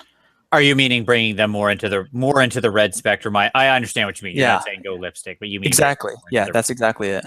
Sure. Just a thought. Yeah. No, I hear you. Her lips have the sort of striations in them, and they are a little more bright in real life, a little more red. Like this is washing out some of it, but not much. I did try to keep them fairly muted because she's not wearing any lipstick, so they're just however they are naturally, right? Right. And so I wanted to keep them more into that almost plum tone is what I would call it, right? Okay, yeah. But it's always tough. Hitting the exact right shade of lips is a challenge. I'm not going to say that I didn't think long and hard about it, but I'm also not going to say that I necessarily made the exact right choice. Yeah, I guess when I look at it, I see it's very similar to the shading that we see in on like the cleavage there. And so I was wondering if the lip should be a little bit slightly different, a little bit more red, but that was just a quick question. I've got one very small nitpicky thing, and again, I'm not sure if it's the camera. Can we flip it around to the back? Yeah. I want to talk about the handle of the sword, which looks to be leather wrappings. Yes. So now if we zoom in on the bottom, we get that nice sharp line highlight right at the edges. Mm-hmm. Yeah, and I'm wondering, is there one on the top, or I'm not seeing one on the top, and I'm wondering if, like, just hitting it at the apex of that curve on each of the like 7 little things. Do you mean down, like around here? Yes. Yeah. One quick thin line on each of those to match what's on the bottom, because to my mind there'd be a brighter color on the top where the light's coming down on it than underneath, and so just evening that out with a nice sharp highlight. That's something I might consider. I'll have to take a look at it because I don't know if that's just the angle and it's kind of hiding it or not, because like there could be one right here that's kind of hidden. I'm not sure if I did catch that as enough as possible, but I'll take a look. It's a really good point. Cool. Yeah, and I love the leather work overall, especially in where you've got the sword holster there. I think it's really great. Very, very, very three-dimensional. A lot of depth there. Yeah, I'm pretty happy with how that came out. Like those tones worked out well. I should have recorded what browns I used, but I didn't. Yeah, it's not. I've got a little recipe book that I use now. That's the right thing to do. Every time. I'll never do it, but it's the right thing to do. Mm-hmm. Cool. All right. No, good stuff. Good thoughts all around. I will take a look at all of that. And this is going to be entered, right? This is going to be entered. Yes, this will be in the competition that already happened. Yeah. In the competition that already happened. Yes. Right, go back in time and compete. Yes. All right. Good luck. Thank you. I don't think she's good enough to do anything, but that's okay. That's fine. The bust competition is really tough. So making cuts and just seeing yourself up there and knowing mentally where you're placing is important. Sure. So absolutely. Good. All right. So let's talk about. Let's see. Let's move on. So what do we got? We got some interesting stuff here. We got 2 from Morocco, and then we've got another lizard man from Justin Wiley. I think we've got the original photo and then what he did, if I'm understanding what's going on here. That's it. Okay. And so then we've got old Victor with his Magus from the Gene Stealer cult. All right. So let's see. I'll take Justin's lizard man Warden here. If Jeff, do you want to take Morocco's 2 wolf guys? Wolf sure thing. Cast. And then Kieran, if you want Victor's Magus. Sound good? Let's do that. All right, here we go. So this was the original guy that was obviously painted by GW that inspired him. And so this is what he was sort of trying to replicate with the extra guy. And, one of the things that jumps out to me is how funny these guys look without a big helm. Like with just the long flat head. They look like without anything here. They look like, think here. Big center horn, right? To here. His head, he looks like it just very much changes the aesthetics of the model. Anywho, there's something I noticed. Might want to think about whoa, I don't know what camera angle that is, but please never take a picture like that again. Okay, so let's talk about this guy. All right, so most of our placement here is pretty clean. You've got some good washes worked into the golds. Your base is certainly very alive, very active. I would look at getting a little more dirt around these rocks. The rocks look a little too clean, like some typhus corrosion or pigment or something like that to get some actual dirt in here. But on the whole, I like the base quite a bit. You got some good stuff going on there. Now, as to the guy himself, it's a strange model because this massive bone shoulder pad thing, that's where I mean there's something lacking in the head. Like it's so white right here, and then that is it. That's the only place that white occurs, really. I mean, you got a skull on the back or whatever, but when I'm looking head on at the model, that's all I see, right? And that really creates a sort of challenge to the aesthetic of the model, because I don't have any way to really balance that out. I've got little tiny recessed teeth here. I feel like this guy needs a headpiece, or to be holding a skull, or to have a big skull sitting here on the base or something. And I feel like we need to really desaturate, well, not even desaturate. I feel like we really need to create more contrast. That's the right way to say it. On this white, we need more shadows hidden here. So I think we both have a composition of the model problem, and then also we need to do something with that bone. Work in another color, more browns, some blacks, even a slight bit of like a rusty, very ruddy brown tone could be really interesting. Red plays against green very well. And that could be an interesting way to create some good contrast there. Beyond that, I would just say when you look at your green, you probably want to work on, your next step is just increasing your tonal variation on the green. A little more highlights, knuckles, at ridges of the head, that kind of stuff. You're going the right direction already. Like I can see you're already doing it. You're moving along. Just push it a little farther. That's all you need to do. Maybe mix a little bit of yellow in or something like that to get kind of that little more highlight into the edges of the scales. But yeah, those are my thoughts. Anything to add there, gentlemen? I think you nailed my major points. I think the bone is the one in particular to focus on. But yeah, I think that's, you've summed it up. All right. Yeah, one quick extra tip for the things that we like is adding green coloration to the stone. Yes. Brown coloration to the stone. We didn't talk about that yet this month, so I just wanted to fit it in. I was you guys are just about to talk about that with Marok. There you go. Okay. Would you rather I start on the Aquilure or the White Wolf? Who am I? Let's go with the White Wolf first. Okay. Yeah. So, and this exactly for the reason of the stone. Yes. So this is what we're talking about. I mean, and Merrick's a great example of someone in the PmP who's taken on board a lot of the advice we've given, and that's really excellent. I'm so glad to see that the way that you've done that, Marok, over the past couple of years, really. And so your stonework is getting better by the miniature. I think that's one of my favorite parts of this model. The other one that I really like is the other aspect of it that I really appreciate is the depth of this gold metal that you've done here. Really, really excellent. Sells the effect nicely, and I just love the shading, especially on this. Yeah, I totally agree. Also, you can see the pigment difference and how much more like gold this looks than the, when the gold had the separated pigment on some of the models we saw earlier that we touched on, right? Yep. Like how smooth that is. I really can't wait to get my hands on some good metals and get working on that, because that's a big, yeah, it is amazing. All right, so but a couple of critiques for you too, and of course the conversions that you do are always interesting and well executed. So I've got no complaints on that end, and pat on the back for that for sure. My two little critiques for you. One, I'd love to see a little bit of color in the wolf, not starkly. Wait, hold on, that's like a pun. Game of Thrones. We got it. Yeah, okay, could I beat it to death one more time though? Sure. Like Ned Stark, like House Stark. Okay. So just a little bit of color on there. It just looks a little too white to me, and I think the recesses could have a little color in the shade areas. The second little thing is on the shield, the way that you've got the black highlighted up. I can see the gray highlights on there, so I know you're doing it. I just think one more sharp highlight at the on those final cracks would be something to push this a little bit further, because if we look at the metal and the way that you've got all that weathering on the stone, we don't see the same sort of depth and attention on the shield itself. So I think just something to show off those cracks a little bit more would be good.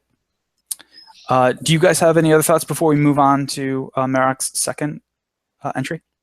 I think you nailed most of what I was going to say. Sword looks very cool. I really like the sword, like the heat from the bottom coming up. The way he ran this looks very nice. Yeah, really cool. It's a very cool effect. I dig that. I wish it wasn't at that angle, just because I lose it. Because from this angle, you can't see that that's happening. I almost wish the sword was slightly sitting at a different angle. But beyond that, wonderful color work. Yeah. So here we have his Wolf Aquilure, And again, a nice looking conversion here. Marek makes everything into wolves. That's his thing. For those of you who are watching the show for the first time. The soft focus lens, though, camera work, I think we got to get a nicer photo in here. Just it's hard to see. It's a little foggy. Reminds me of the show Moonlighting. But so again, yeah, do you know that show?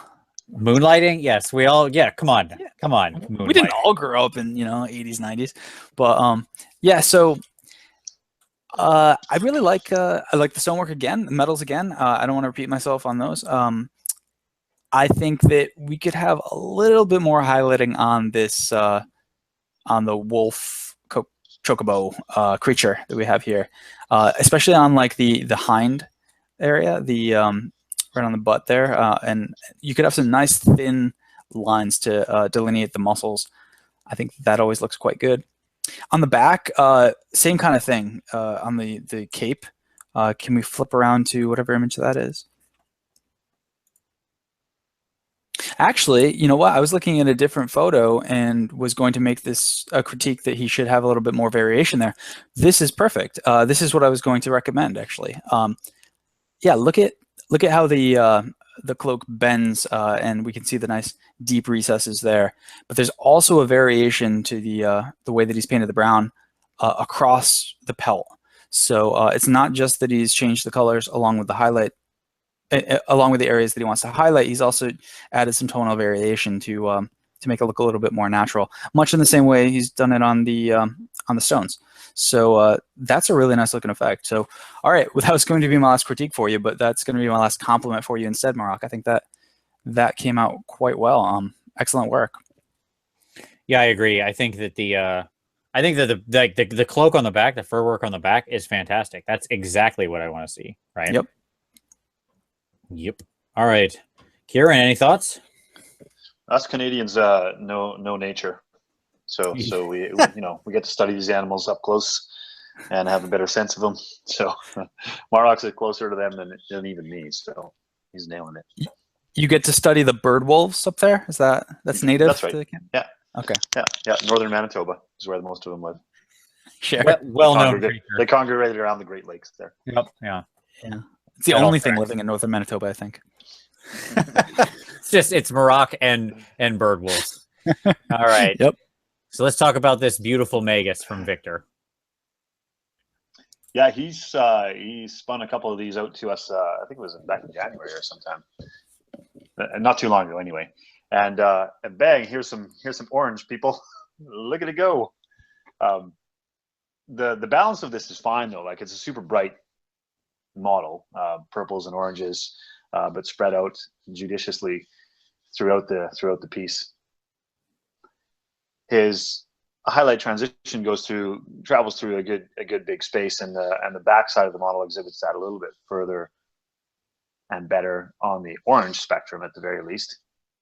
What I think is really good about what he's added into here is that what's the papal terminology for these drapings in his neck? I don't know what that is. Can we make up a word? Anybody know a word? Jeez, what is the word? I can't remember. There might be a word. Anyway, everybody knows what I'm talking about.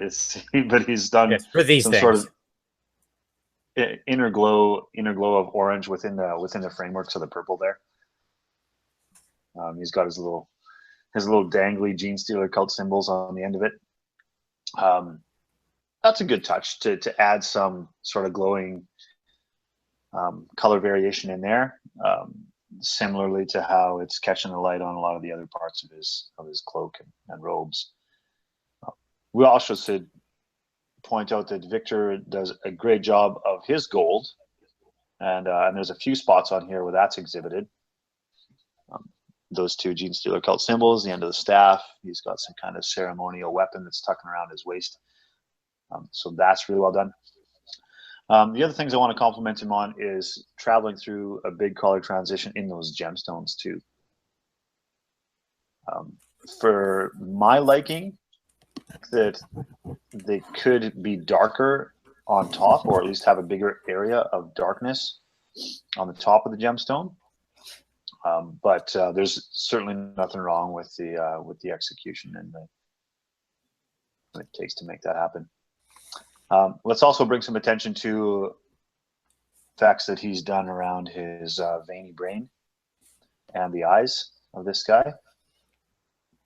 Up for the folks at home, and if you can get a little more focus on that, Vince, and show that off to folks. I cannot. That is as zoomed as I can get, unfortunately. Oh, it is. Okay. Okay. Well, folks at home, if you have a pinch screen that you can zoom in on that, do that right now, because that's really good. Adds extra character to this model that is already a characterful thing. Now to the critiquey parts again. I think the only things that I got is Victor set a bit of a bar for us, so these kind of things are going to be a bit. I feel like he's done some harder highlight transitions than he usually does. He's used a little bit of a softer in transition on these kinds of things. My only observation about that. This, of course, is still going to look super fantastic and striking at the 2 to 3 foot level. Or even, you know, it's still going to look great when people get down on the table to look at this guy at a model's eye view as well. But that's just one small observation for you, Victor. I agree. That's what I got. A little softening of the yellow, I think, is the right answer here, right? Like it's a bit, it's kind of a bit sharp. Yeah. All right, but yes, I agree. A little shout out for the good eye glow too. Earlier I mentioned the OSL with like eye glow, right? And here we've got this central, like, extreme hot point, and then it fades out slowly from there. So it's good stuff. All right. Sure. Well done, as always, Victor. Loving it. Okay. Let's see what we got next. All righty. We've got Jacob Wallman with his weird knob, and then we got a little bit of a we've got a little Griffhound from Crazy Horse, and then finally Arceus is going to give us some Astral Templars. All right, so let's see. I think Jeff, why don't you take the orc? Start us off. And sounds great. And I'll take the Griffhound, and then Kieran, if you want to take the Astral Templars from Arceus. Sound good? All right. Sounds great, guys. Jacob,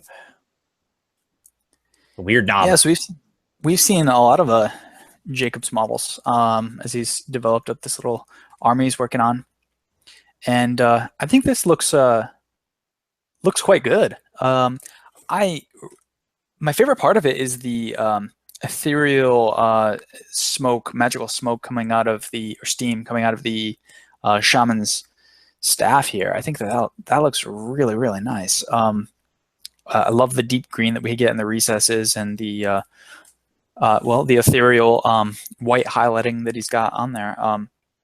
Really well done.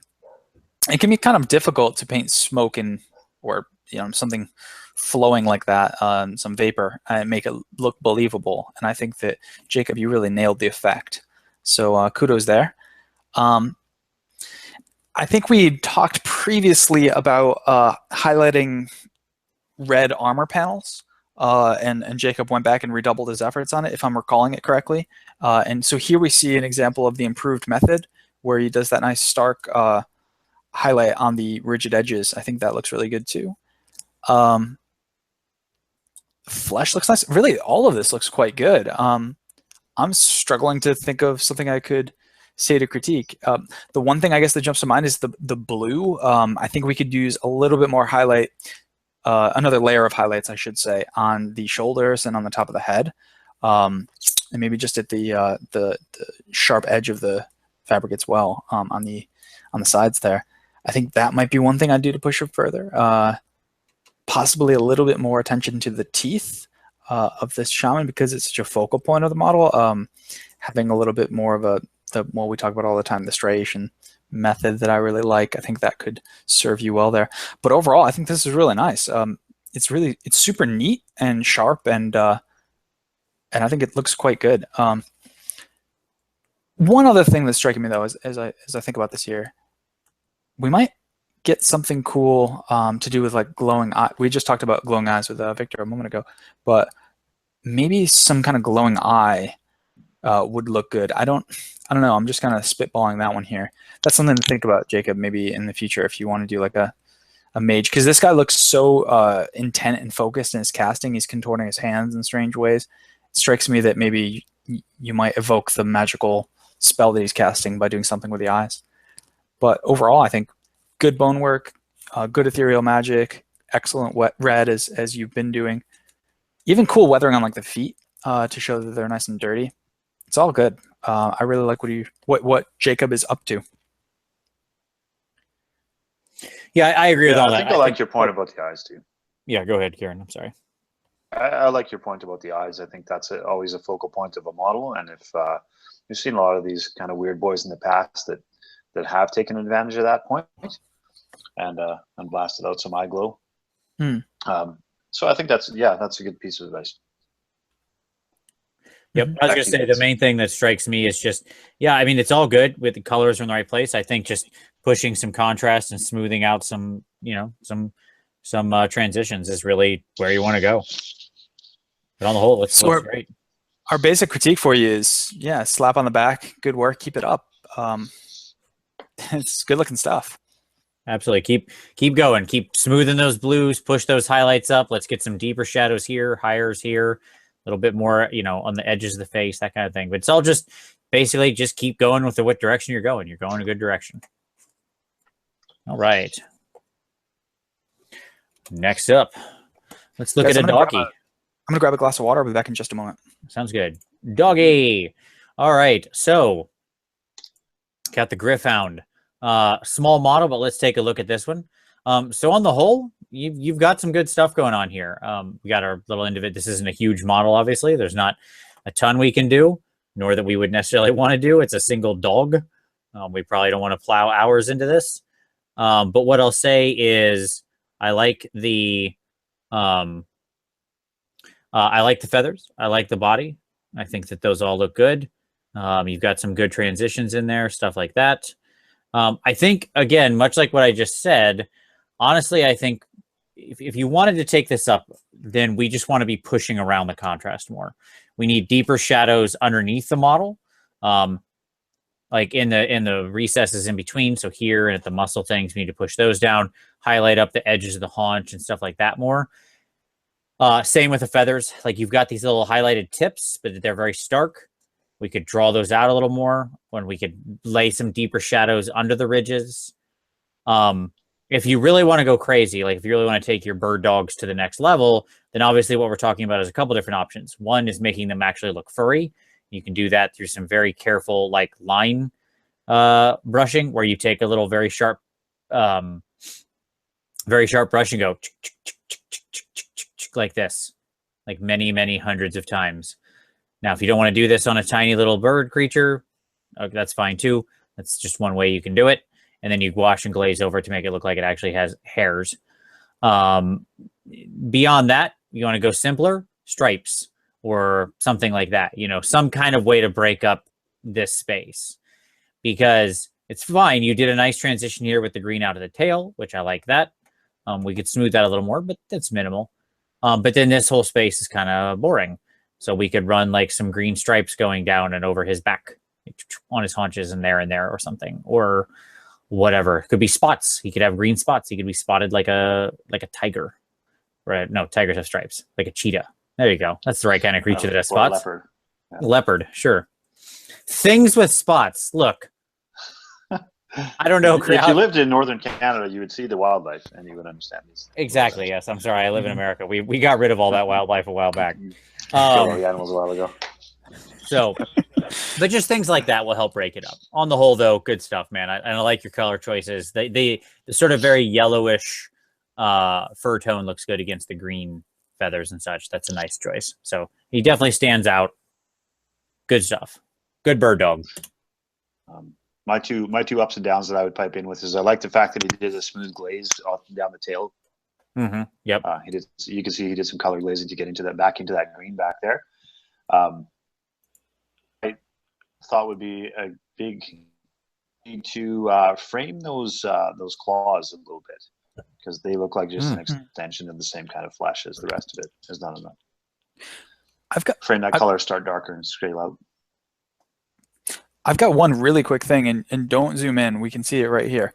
So the way that he's highlighted the feathers, is by using like a little dollop of paint, like a little dab for that final highlight. I think you want to do V's there instead. It seems like a really small thing, but I think it would sell the effect of the feathers a lot better. So just a little sharp, small V on the tip of those feathers instead of a little dot. Just a little angle of it, I think would do wonders for you. Something to keep in mind. Yep, I totally agree. All right, let's look at Arceus' Astral Templars, which is a color scheme I greatly enjoy. Yeah, this plum purple is a very rich purple color, so I kind of like it as well. But that's actually the point that I want to offer the critique, and I'm going to start there. There needs to be some color variation into that. I see that you've done a couple of points of sharp highlight on the knuckles and on the feet, but somehow got to work in at least some kind of layering in the transition of the folds of those. So especially on the top of the head where more light is going to catch the inside of that shoulder pauldron, of course, where light is going to heavily catch just the edges. But see if you can get out your blending brushes and work in a little bit of transition of color tone through those in the places that would catch the light from the top. That's what I'd encourage you to do on that. Of it. The metallics, the gold is fine. I think that's all good. I think that the silver can use a little bit of sharpness. You've caught the edges of the blades, of course, but there's lots of cutting that goes into those blades with the runes that are carved onto them. And those could really be brought up to with some more life if you're willing to go in there and do the edge highlighting where the light would catch onto those runes and show that they're carved in and there's some recesses there. That requires some work. I'm asking you to do is not super easy. It takes some time to do it, but this is where I turn to the compliment part. Is I believe that you got enough brush control and handling to do both of these things that I'm asking you. Look at the face of this guy, and you've done the soft, the face and put some character into there. You've managed to pick out the beard and put some color transition through that, and you got in there and done the eyes to a very accurate level as well. So I think you got it in you. It's a matter of whether you want to spend the time to do stuff. So both blending on the purple, the plum, and these spots on the silver, I think brings these models to the next stage of excellence. Agreed. Yeah. All right. Good thoughts all around. Okay. So I did a bunch of Zangor. They're not for anything I care too much about, so I'll blow through those real quick. And then Lee has all his submissions, including his wonderful Lion King submission, which we'll get to. So why don't I take my own stuff, and then if Kieran, if you want to handle Lee's submissions there, and then Jeff, if you want to take the Red Wizard's big orc mega boss. Sure thing. Okay. All right. So I did some Zangor and a Shaman. Let's talk about these. So these models almost killed me because they're over detailed. Like these guys are so busy, and I just was not in the mood to go into this level of detail on these guys to where it was going to be required. But here we are. So there are many things I could do more on them. We could push the purple is a bit flat. Need to push the highlights up on the purple and the shadows down. The skin could use a little more action. Like it's got a little bit of tonal variation here. You can see it on the muscle, but not quite enough. The horns would smooth out some of these transitions. Let's see, what else would I do? I would probably take a little more time on the gems. They look okay, but they're not as perfect as I'd like them to be. You can see them here and here. Things I liked. I like how the arrow tips came out. I thought those were fun to do and different. So do a little time on those. And I enjoy how the bases look with the discs and such. But in the discs themselves, I think look okay enough. Yeah, there you go. There's probably more stuff I could do better. The arrow shafts could be better. They're a little flat and uninteresting. But yeah, That's those guys. Okay. Must have been fun to do, at least. Yeah, I'm glad I have them done. Let's say it that way. I'll show you my favorite one here. I will show you the one I actually really like. He's in this pack right here. When I converted them, I didn't really think about how their heads go. I didn't really follow the instructions because those are for losers. But my favorite model, how it actually worked out, is I put the hand that doesn't have the arrow over here, but it went with the head that's facing ahead, not looking this way, like it's meant to run next to the shaft. So I had to kind of push him around and reseat it. But it looks like he shot his arrow, and now he's really thinking about what he just did. Like, that was a great shot. Like, oh, did I let go of that too soon? Yes, he looks deep in thought accidentally, and I do enjoy that. It was just a complete accident, but it made me smile when I put him together. So Why like do we fight after all? Like as though he's having some moment of moral realization. Yeah. So I like that. Okay. The shaman we took a little more time on, and like some of the things you can see that I mentioned in the last one aren't present here because this was a character, and so I was willing to plow more time into him. The variation on the cloak is higher, including like the light catches on the edge. Same with the horns; they're much smoother in their transition. The skin has the nicer, higher tones because I really spent a lot more time pushing the contrast and the blends there. The feathers have the hashes in them and stuff like that to pick those out. What else? And then obviously we did some freehand to some fun little runes. I wanted to try something different with those, of sort of a nice pink to white transition with them, and I think they came out relatively nicely. If you zoom way in, they're not as perfect and clean, but obviously that's not how you look at him. Fun, interesting thing. This staff is supposed to connect to this thing. Didn't know that. And I was like, well, I'm not going to paint that gold now because that'll just stand out. Like that's supposed to be the base of the staff. But I didn't notice that when I put them together. And I realized it at the very end as I was finishing up and looking for things I hadn't painted yet. And I was like, what the heck is this thing? Oh.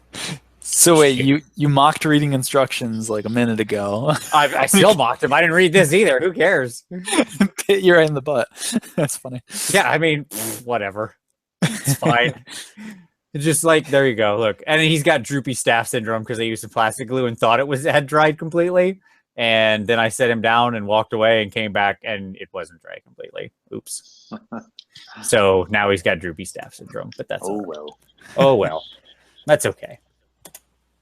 He bashed somebody real hard with it, and now it's, he kind of bent his staff. That's all right. The changer of ways is always shifting things around. So, all right. So, would you rather start with the War Altar or with Feeling the Love Tonight?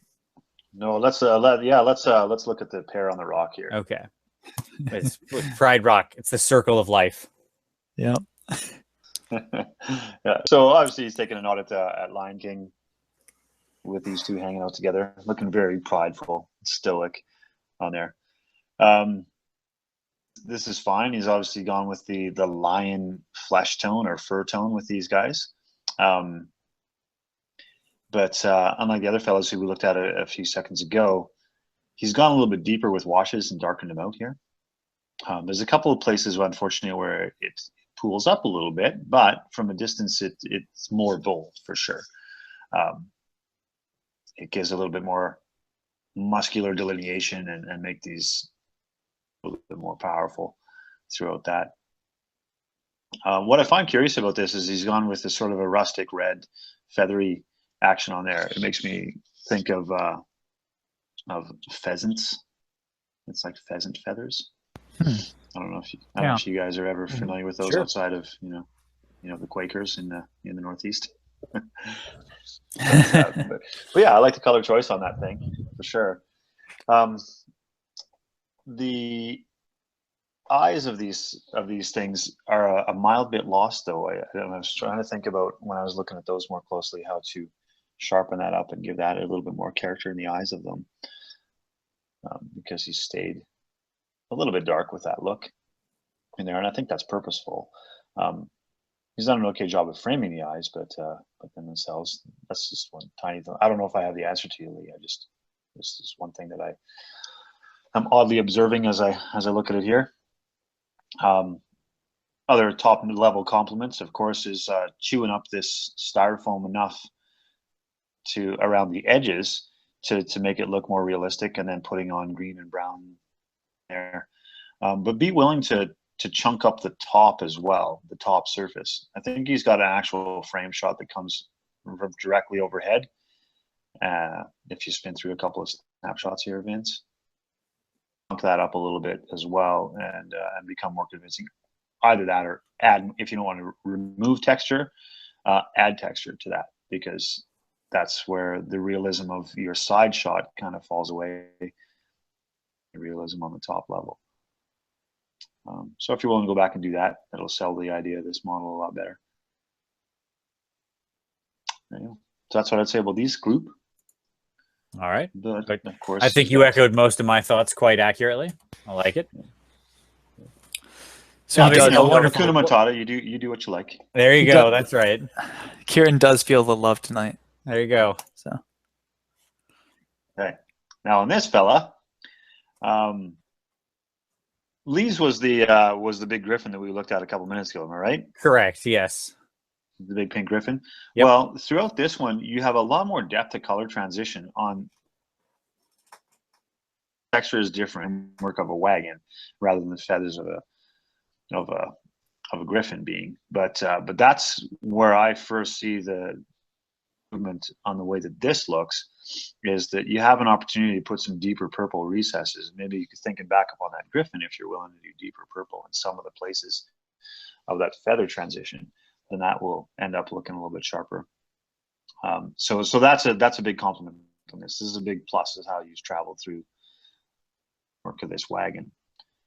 Of course, the other thing that's going to capture our attention for the most part is the gold. But I want to take a look at the skin on this fella here. He's done a little bit of a relatively successful experimenting and putting a little bit of stubble onto this guy. Mm-hmm. You can see that sort of bluish gray that he's worked into there to make it look like there's that 5 o'clock shadow, or the a little bit of stubble growing on his head like mine. And I think he's achieved that pretty well. That looks good. Thing to do. The gold itself on this big statue that's on the top, that one could use a little bit more push of contrast, I think. It's a very bright gold that it ends up, a very burnished and bright thing. And I think that I've said this a couple times in the past, but what's been really successful for me to make gold look jeweled and not worn, but still very rich, is using a purple wash and purple inks. And of course, because you've got that throughout the rest of your model and the framework of this wagon, I think that's the winning strategy here, because you'll then tie it all in together. So give that a go. I think you'll find that, it seems so weird, and I would never have figured this out on my own unless somebody actually showed it to me years and years ago. But yeah, purple and gold, it's a go-to. It works good. Yeah, I'm totally with that. And what I'll say is, in addition, I think you're completely right. And moreover, I think you can, if you get into the purple ink and you feel like it's a bit too strong, you can always take a little sepia, run it over the top, and sort of smooth it out, right? And it'll snap right back into place if it's too purple. But you literally plucked the thing I was going to mention out of my head. So 100% agreement. Overall, though, your point about the tonal variation on this versus the griffin is so well taken. Like, you've got the wonderful purple shadows in here, and crisper highlights. That's what I want to see on the griffin. Yep. Great model. So this one's a win. I agree. Very cool stuff. That might also be the best use of that tall grass that I've seen in a long time. That tuft of really tall swamp grass. Yeah, it works really well on this big model. Usually people don't put it in proportion with the model. So it's like a really tall grass that goes up to someone's eyes, and it doesn't quite make sense. But that looks really well done. I like it. I agree. All right. Wah. We got the Red Wizard, the Thayan, with his orc boss here. I'm going to tell you, Red Wizard, I really dig the metals in this model. I think that you did a great job with the gold and the silver. Could possibly use a little bit more highlighting on the silver, but overall I think they're quite strong. My critique for this model, though, it kind of cuts across a lot of the colors, and so I want to lead with it. I kind of feel like the colors choices that you've done and the way you've highlighted, it's a bit washed out. It's kind of desaturated from the flesh to the bone to the orange. So you know, it's as though you're mixing in white or gray to all these colors as you highlight up, instead of using yellow or moving up the color wheel to the hotter area. And so I don't know, if you're going for that across the army and you want something that looks a little worn, weathered, then that's the choice for you. But in your post, you screamed "wah" excitedly, and I think that using colors that are a little bit stronger and not desaturated, more intense, I think it will make the army evoke the feeling that you might be trying to portray. So that's one thing to think about. From a technical perspective, you know, the application of the highlights, the smoothness of the colors and the transitions, I think that's all quite good. I just think that my personal preference would be for it to be a little bit brighter. So that means when you're painting the orange, to mix in yellow to highlight instead of, you know, the grayish color that you chose. One other very small thing, and this has nothing to do with your painting, is try to take a sharper photograph, more in focus, because as we zoom in here, it actually gets quite blurry, and so it's hard to get in there and find that precise detail that we might be able to, where we could give you some greater, more precise direction. And as for the basing, you got some good comments from Mickey Genver and a few others in your in response to your post, so I'd heed their advice. I think that'll do quite nicely. A couple tufts in there would be good. But that's what I've got for you, the Red Wizard. I think strong technical painting. I think that making it a bit more vibrant might be the way to go with orc models. But it's your call, your army, whatever you like. If you want something more weathered, then this is the way to do it. Yeah, I think for me, the axe is where, like, I agree, follow the advice on the base. I think we need to see more of whatever it is going on here, and what Jeff said on the photo is also well taken. But the axe head is what lets me down. It's a big, broad, flat space, and there's just not a lot going on there. I'd love to see a lot of different stuff, either some extreme shading going on to really show some light catches. We could do some freehand on there. We could etch some big scratches in there. We could have rust on there in one part or another. Like, it needs to be broken up in some way to have something happening with it to make it look not so flat. That's what I would say. You can go 10 different directions and all of them are equally fine, whatever you like. Mm-hmm. All right. Very good. Kieran, any thoughts? No, I think that I can get on board with what you guys offered. I will say I do like all the variation in his bone. I want to call that out, like especially on this big head up here. Lots of browns worked in, stuff like that. Good cracks look nice and deep and dark. Good bone work. Okay. So, all right. Next up, we've got Archaeos. I was just going to say here, Archaeos has another thing coming up that of his astral temporals that I want to look at again, because I noticed something different there. Okay, I sure. want to talk about. Well, hey, I would love to take Sean Blake's Chaos Warriors here. If you want to take Archaeos's Astral Templar, and then if you want to take the Orcs, Jeff, because we know you love the Orcs. Sounds great. All right. So, Sean, obviously, I followed your progress with these on Facebook, watched them all being done as these went along. This is a very long project for him, and this is a great example of what really hot highlights look like, because boy, is he walking some transitions here. No doubt about it. Okay, so number one, Sean, we got to have a come to Jesus meeting about these photos, because you got to do better than this, man.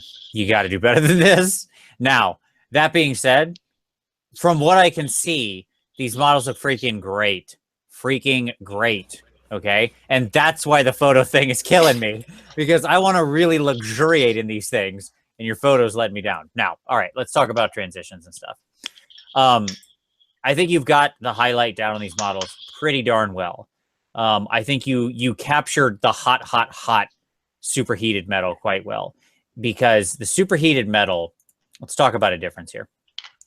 Metal gets white hot because it's metal. It's a solid object that holds heat.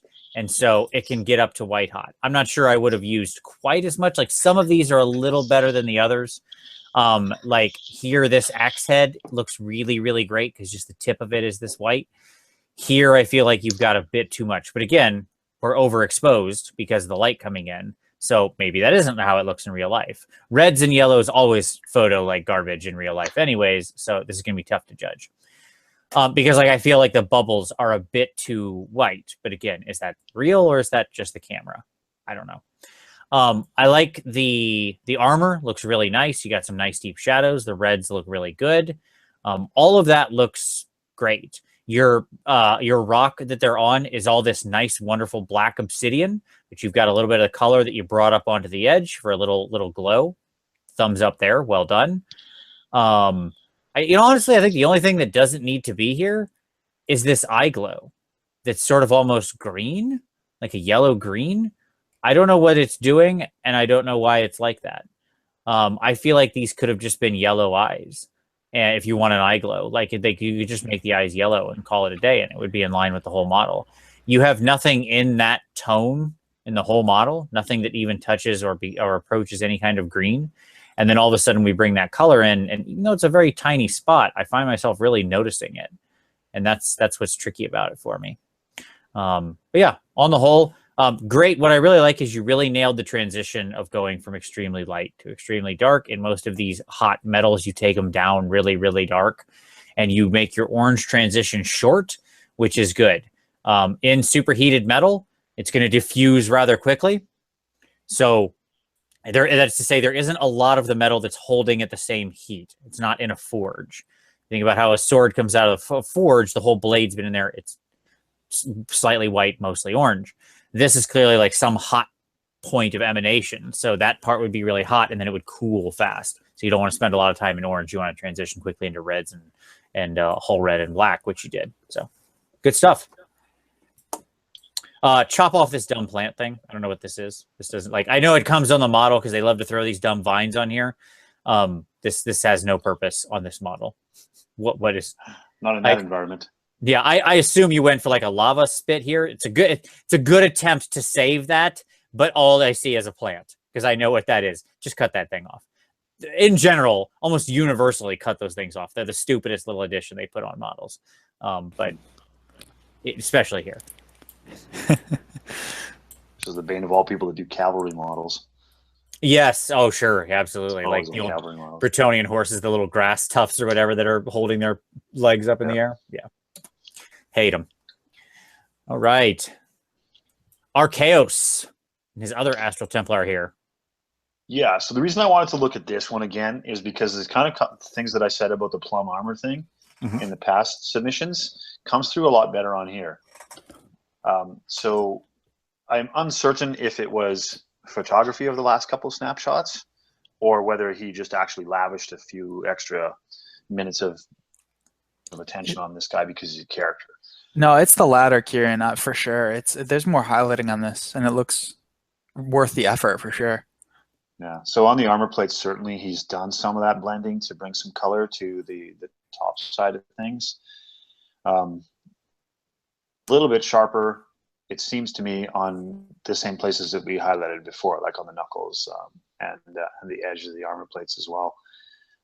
There's a backside shot where we see a little bit of that and how it comes across on the shoulder plate also. In fact, that side shot is probably maybe the better one to look at that. Okay. Now that I see it again. Yep. Yeah, so I mean, that's all there. All the things that I was mentioning before come together. With the only tiny exception, I think that the length of the knuckle on the very top edge of a couple of those fingers, you can traverse your highlight that is near white through some of that length of the knuckle, if you get my meaning, not just on the edge where the plate of the knuckle ends. Well enough. The other things to compliment him on here are, you know, a little bit of even this bloodletter head. You know, he's done a little bit of good transition to it, and he's, even though he's stayed in the red spectrum, he's done a different sort of a texture of red and stayed darker with the blood dripping. Jeff, of course, would like you to put some more heavy gloss varnish on that to make it look more real and fresh. And that's probably a good idea. I'll do that one. But my one critique from the prior still holds true here on, not so much on the silver, because there isn't as much carving and runic stuff on there. So I think the highlights that you've done on that are pretty appropriate. Gold is still good. The face of this model, though, I think needs one more level of highlight in a couple of spots, like, because he's got a very prominent brow, and I think that's where it leaves one. It's just fell one tiny little bit short on highlight to sharpen that up. And the other tiny little bit of compliment, I suppose, is the way that you've executed on that hourglass. Looks really good. Where else you would put blue on this model cloak, I don't know. Like, when you look at this from the side, you can see the blue and that blue at the same time, but in other aspects you maybe don't. But I don't know, where else would you put blue anywhere else, fellas? What's your thoughts about that? Yeah, it was a question that I was asking as well myself as I was looking at this model, like, because that little sand thing, like the way it stands out, are the red of the demon head and the blue of the compass are the two really challenging elements to me, right? Because both are really saturated and both are sort of very strong, and both are singular in their existence. Well, he did a bit of blood striation on the blade up top to account for the red. Yeah, but the blood striation up top on the blade is so, like, it's the color of this. Yeah, exactly, of like the haft, which is fine. But the blue, you know, honestly, I think maybe with the blue, I'll say I might be okay with it, honestly, given the small amount of it. I think I'm more distracted by the demon head, to be completely honest. And I'm not sure how to solve that problem, because I like what he's going for. Like, it ripped the head off. No, because you can't do it some other way. Like, it has to be that way, right? Yeah, I wonder if maybe the answer isn't having a couple pieces of the demon body down on the base, right? And then intensifying the fresh blood up even a little more on the tip of the axe. Mm-hmm. Something like that. Yeah, that could be.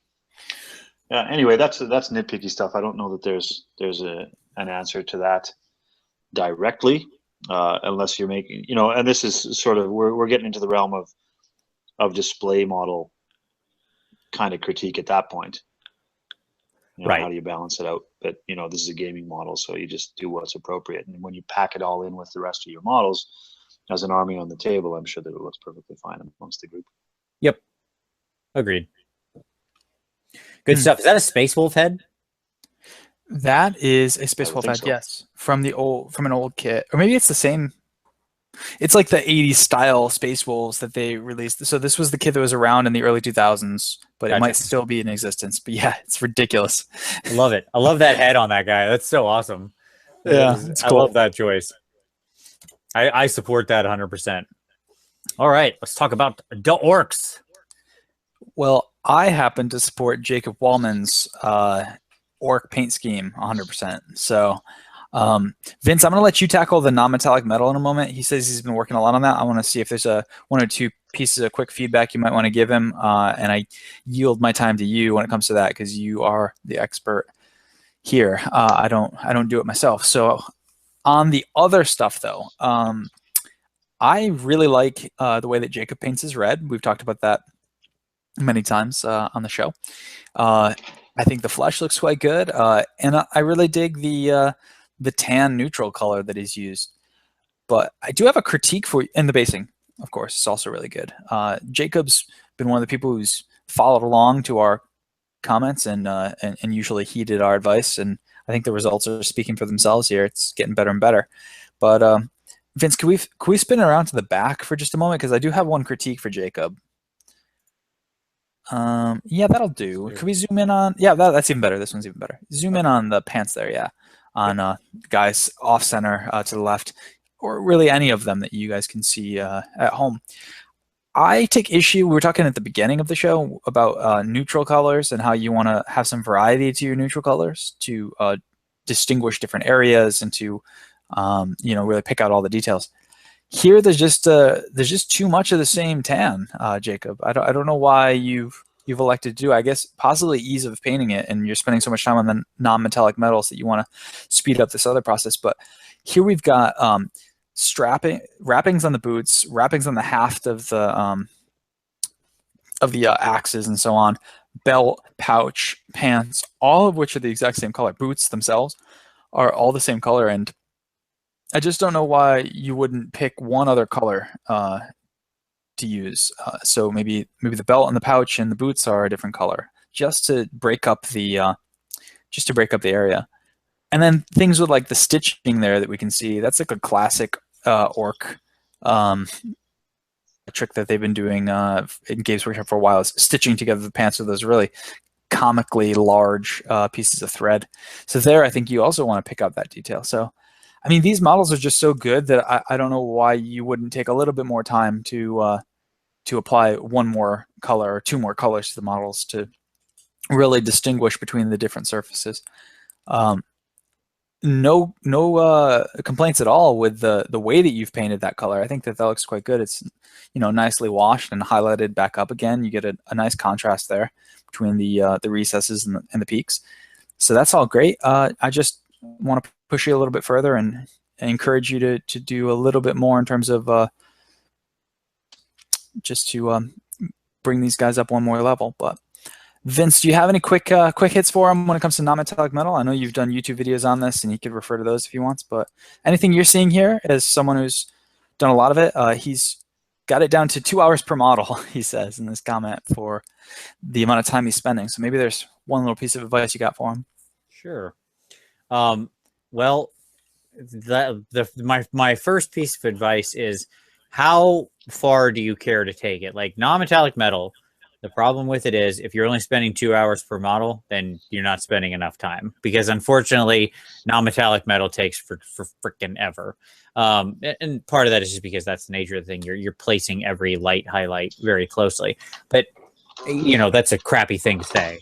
But let's get into that. Like, I'll get into exactly what I mean. This is good. And what I'll say is, from this distance, it looks quite good. I like it. When I zoom in a little bit, when I would hold it closer, I would see the issues. So broad terms first, we need to smooth some of these blends around here. Like non-metallic metal has to be smooth like butter blends. So it's loaded brush and glazing and wet blending and two brush blending. And I don't care which one you want to use. It's probably some combination of three of those or more. And some of your transitions are a bit stark in here, right? So whereas what we need is to really smooth transition down. Now, there are other options you can do depending on curved surfaces that catch light in a particular way, which you kind of are aiming at here, which is the line thing. But then you've got to have the exact smooth transition going almost out, or play with line styles. It's a little more complicated. We'll leave that to the side. What I'll say is, you've got a very blue metal they're using. It might honestly be a little too blue, and then it almost looks like chrome. Like, it's such a blue steel. I would like to see that blue knocked back a level, a little more gray worked into it. I'd also like to see the black wheeled back a little bit. Like, there's so much black on these.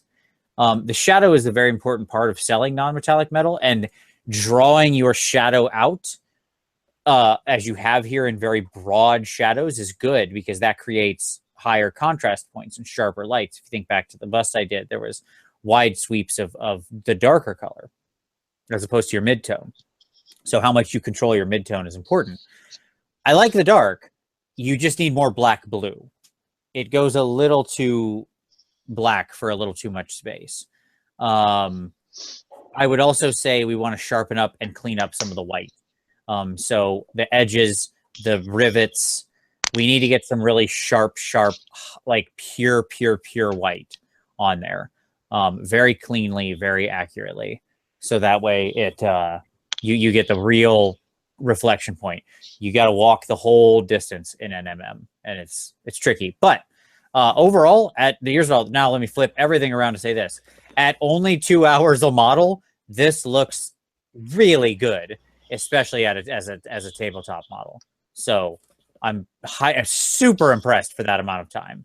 Like, crap, man, you did wonderful for that amount of time. So Sure, that's how I'll close. Good stuff. Yeah, as a guy who's tried the non-metallic stuff on a few occasions myself, I can agree that the first thing that Vince said is 2 hours is about a third of the time that it would take to nail this. Yeah, to put it in perspective, I'm working on my Lord of Change right now, who will be in non-metallic metal, and I spent about 2 hours on his right arm bracer. So, yep, there you go. So okay, settle in if you want the truth of it. If you really want to nail it. All right, good stuff. Okay, so we don't quite have 3 models left. Do we want to save this for next time and come back? We'll pick up here. Fine with me. Yeah, we gonna go for intermission. Yeah, we'll take our short intermission and we'll pick back up with Ryan Easterling's converted Blight Kings and Ashicus's Lord of Slanesh on Freaky Deaky Worm. So, yeah. Guess which one of these I'm gonna want after the intermission. If it's okay with you guys, I'm gonna change my shirt too, because this stuff's going out of style. I want to get something cooler on. I agree. Don't worry. We'll go take a bio break. Yeah, exactly. We'll take a little break. We'll change clothes for no reason, and we'll be right back. See you in just a moment. All right, we're back. Beverages refilled. Clothes changed. Everybody showered. We're fresh. We're ready to continue, gentlemen. I even shaved. Absolutely, yeah. Intermission. Yeah, you look shave. really fresh and clean shaven there. It's nice. Mm-hmm. Like a baby's bottom. No one's gonna see that, but that's all right. I know. All right, let's share it up and jump right back into it. And it's exciting what we're jumping back into here, because look at this. We got a big Alarial. So this is from Josh Lawson. And he said he's got a tournament in a week and some other models to prepare. And here's his finished. He uses quotation marks Alarial. So let's take a look at that. I feel, as I said in the comments, this is somewhat familiar to me. And I like it. I do, I obviously drew on the same thing I love the idea of her awaking this beetle from, its cave or whatever, as opposed to riding on top of it. So overall, Josh, I like a lot of the things that you've done here. I like the fade on the wings. I think that looks really nice. I like the nature of how you've done the sort of beetle coloration. You've worked a lot of interesting tones in there, especially like how you hid the blue and the purple around, like here in these spaces, and the different color flowers and things like that. I think that all looks good. Her blue skin is an interesting choice. In fact, that's the one thing I'll say. Like your color choices over this whole model look really wonderful and full of spring and life. The two things that pop out at me are, I know we have this blue piece down here and a little bit, but she's really blue. She's so bright blue. And I feel like she's a little too flatly blue, almost like she's made of ice. What I would have loved to see there is for her blue to have some deeper, more almost purple tone shadows, and for the highlights of her to be more flesh tone. I feel that would have desaturated the blue out a little, and it made it a little bit less, you want attention drawn to her, but you do already have a giant yellow, tabard on her, so it's not a problem. She's the focal point between the big white spear and the yellow dress and stuff like that. People are going to be looking. So I think just a little more variation across her skin, I would have liked. With the hair, you did a great job, because this is sort of this very desaturated pink, crimson color. So it's wonderful. It doesn't steal attention. I like that. I think I would have liked to see almost that same level of desaturation here. My only other thought is on the flock and the wood. I would have liked to see a little more variation in the wood here on top of the beetle, and I would have liked to see a little more variation in the grass. It feels a bit just like flock laid down with glue. I'd like to see more layers of it. different shrubs and bushes and things stuck around here to kind of break this up a little bit. Maybe even paint this some little darker colors here, lighter colors here, just kind of break up the grass a little bit, make that a little more varied. But overall, very, very cool looking model. And he, as he mentioned, he was very happy with the shadow defect he achieved in the back. I will agree with that. That looks like a deep, dark cave that goes way deeper than what it actually does. So you definitely nailed that. Way to go, man. It's super good.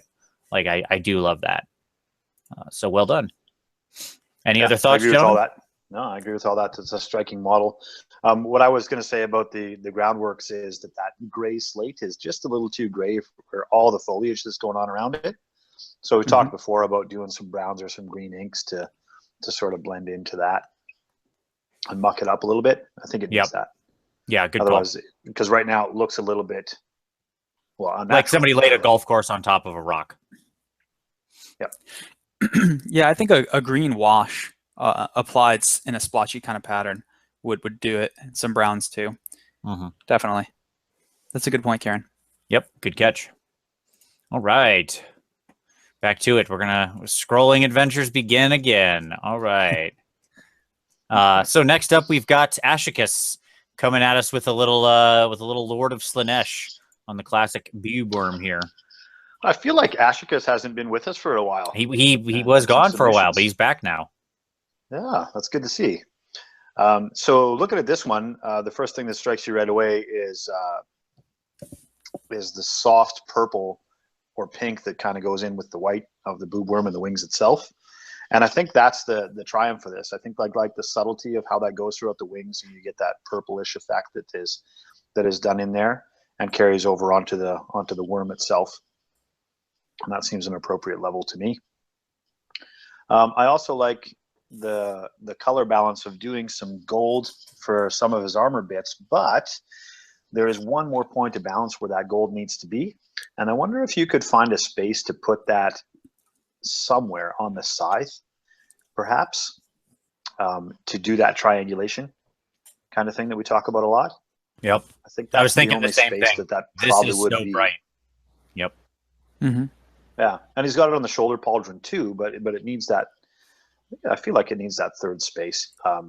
The only other place, the tiny place that it appears, I suppose, is on the buckle that fastens his cloak, just on the other shoulder. But I don't know. That's just again, an aesthetic composition sort of a balance thing that I guess I would say.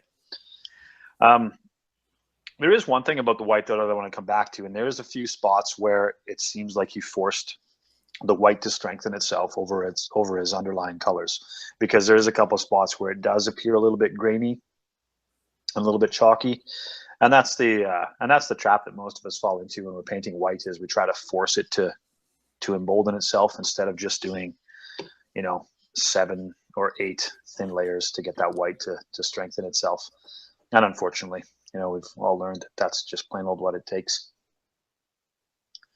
The other thing I'd offer a bit of advice about, because I only just sort of learned this, is if you can spin around and give me the backside shot that looks at the cloak itself. Sure. Let's acknowledge Ashicus sculpted this cloak and elaborated on the feather plumage that's around the shoulders. So that's done with sculpting putty. But when you get in tight on the cloak itself, you can see still on it. And what I learned from a course that I took from Joe Ortiza at the Adepticon is that the thing to do to file that off is, just as though you were scraping mold lines on a model or trying to smooth off a plastic model, you should use your X-Acto knife to smooth that away as well. You can scrape away at that green stuff after it's cured and slough that off so that it looks more smooth. Huh. Interesting. So that's some advice for all the folks that are playing around with the green stuff. Yeah, Joe has a good addition to the model though, Ash. So yeah, I agree. Good idea. One of Joe's other points was you should often just scuff up green stuff in general with it if it's a large flat space, to kind of get rid of the, silky smooth. Yeah, exactly. The doughiness. Doughiness. Perfect word. Yeah, that's what he used. Yeah. I was trying to think of his exact word, and yes, doughiness is the right word. Yep. Hey, I've got one more piece of advice for Ashicus, unless you had more there, Kieran. Sorry. No, go right ahead. So I love what he's done with the wings here, where he's worked some of the purples in to the recesses with maybe some washing. I just think he could take that a little bit further by possibly doing like purple tips on the feathers. I think that would break up the large surface there and give it a little bit more definition. Because right now there are two main layers of feathers on each of these wings, and I think that by doing the tips purple on each of the two layers, that might create a really interesting effect that would break up the surface a little bit more. So just a quick thing that you might think about when you're painting feathers in the future in order to pull that color out a little bit more and to break up the large surface. Yeah, sure. I like it. It's a good call. All right. Good stuff. Let's talk about some Blight Kings. Yeah, Ryan Easterling's got some, and he's got an awesome story behind his Blight Kings too. He wants them to be like Stormcast Eternals that have become corrupted over time. And so he kind of thought of this, I think, as he was doing the unit after he converted them up. But I think if you do another unit, Ryan, I would take some of those bits of armor from the Stormcast Eternal and just fasten those on. Because Blight Kings look really haphazard anyhow, and you can just stick those on the shoulder pads and whatnot and really sell that story a little bit more. So kudos on the story. Kudos also on the way that you desaturated the red here. I think that works really well with Blight Kings. It's something I haven't seen before on this kit, but you'll notice, guys, that Ryan, instead of going the orange route with his highlights on the red, he went with the pink route, and actually maybe even adding in some gray to make it even more desaturated and weathered looking. And I think that came out quite well. That's probably my favorite part about what you've done with this unit here. When it comes to critiques, my big thing is you've got a lot of neutral colors here, which is the temptation with Nurgle because you want it to be rotting, dirty. What do we think of when we think of Nurgle? We think of browns, unless we're talking about mine, which is like lime green and bright blue, but that's out of the realm of the normal, intentionally so. But so I think that the drab colors work. But here I think there might just be one too many neutral colors. So if we look at the flesh, the straps, the bone, even the way you've made the armor look really weathered and dingy, it makes it so that I'm wanting for a second color, a second strong color to complement that red. And you know, something you could use if you were thinking about doing a unit like this in the future, you could use something like a dark purple, a blue, something like that. And you only need to put it a couple places. The strap, for example, on this Blight King in the front, on the left-hand side, the strap that connects the shoulder pad and runs across the chest, and then maybe like the boots or something like that. Just a little bit more of a splotchy color, a second color to break up the splotchy, dingy color scheme that you've gone with. The second little critique I'd give you is I'd like to see a little bit more contrast in the base and maybe some kind of basing material, because even if you're trying to depict either a muddy or an arid wasteland kind of area, you still have a couple of pieces of scrub foliage most likely, and I think that would do something to add a little bit more color to these models as well. But overall, I think it's really cool. Vince, could we scroll through a couple more of the images to get a couple of the close-ups before we move on? Just to give him his due here, because some of these models look really nice. The way that you've configured the units as you've assembled them, and just the way that you've consistently done this dingy kind of worn down Nurgle look. I like it from a technical perspective quite a bit. I just think you might break up the neutral colors a little bit more. Do you guys have any thoughts for him before we move on? I think you hit on everything. You had a really strong idea. Yeah. Yeah. Going real dark with the leather, I think, could be the answer, so that you can separate what's flesh and what's not. There you go. Yep. And my thought about the metal, especially the sort of brass dingy armor, is some scraped edging and some weathering on the edges of the armor would help to delineate that from where it meets flesh or where it meets leather. Sure. Yeah, that would help too. Yeah, just something, Ryan, to break up the way that the light bounces off of this model to make it so that we could see the different parts a little bit more clearly would be good. But overall, nice stuff. Agreed. All right. Good stuff. Let's move on. Good submission, man. Even as Nurgle, I love it. And that's saying a lot. I love it because it's Nurgle. Sure. I'm sure you do. All right. Well, we got some fun stuff here. I would love to take Steve Wren's Lord of Change, if that's all right with everybody. Jeff, if you would take the Dieter's Corn Warriors. And I feel it's only right to give Kieran the Dwarven Artillery, especially given his recent taking of dwarves to Adepticon. Sure will. Sound good?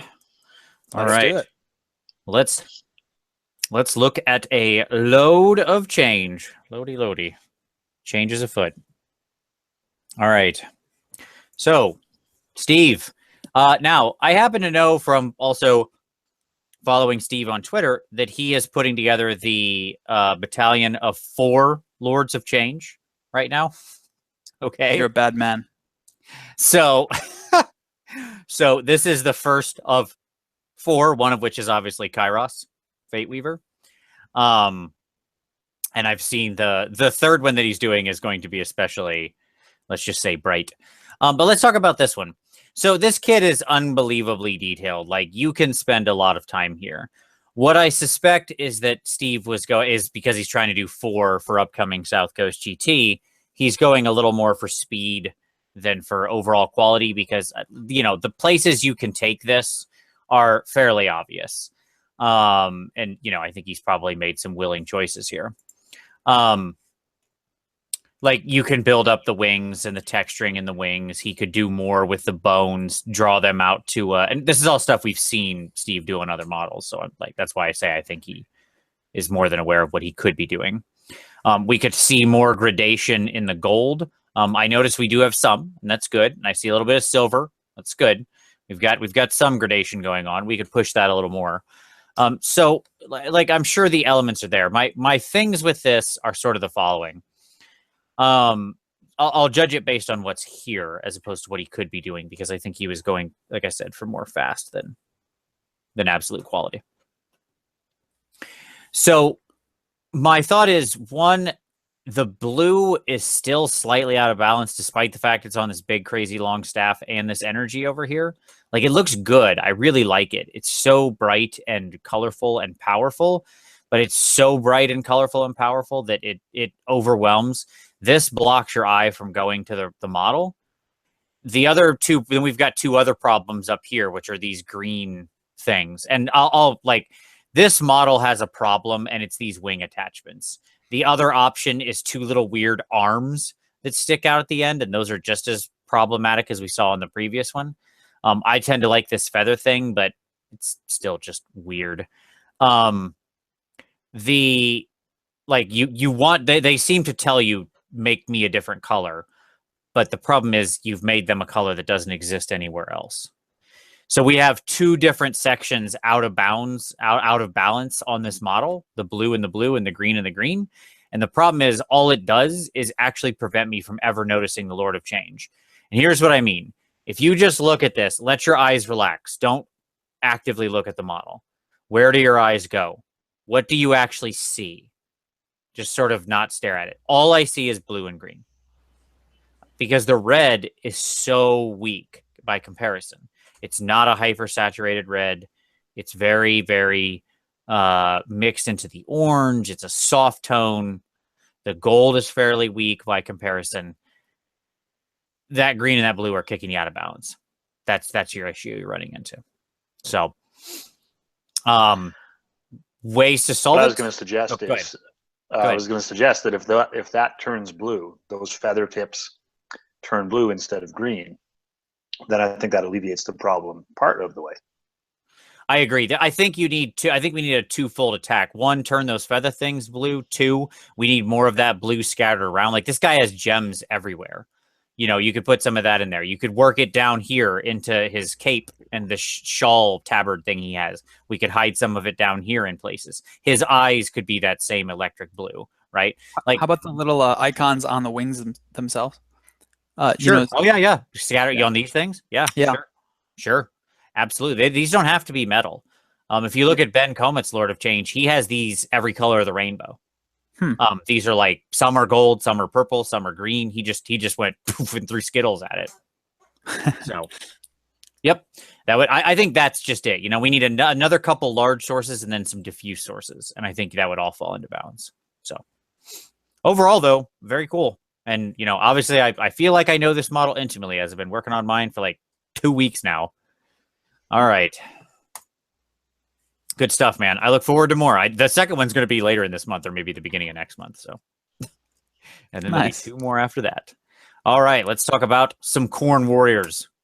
Some blood for the blood god. Yeah, so Dieter's got a nice sharp-looking unit here of Khorne Bloodbound. And I really dig a lot of parts of these models. I like the way that he's highlighted the red with a nice sharp orange line highlighting. I like the sharp edges on the metals that he's got here. I like the composition as a whole. I think that his choice for color selections, it's pretty standard, you know, with the normal way that the heavy metal team has painted them, but still I think it's well executed here. As for critiques, the one thing that's jumping out at me is the flesh. If we could actually zoom in on really any one of them, I guess the center guy would be fine. Yeah, the flesh, it reminds me of that terrible movie about Australians in the desert, and it's like a post-apocalyptic thing, and they're all like white. And yeah, I can't, the name escapes me. You're trying to make a funny joke.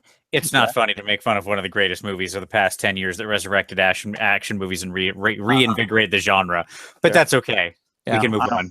I don't know.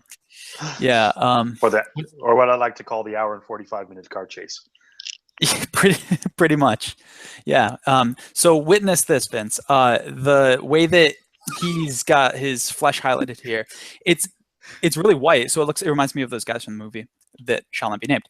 And I'm wondering how GW does it. I actually can't remember. I should have taken a quick look at the website, but my sense was that there was a lot more, you know, normal flesh colors in there.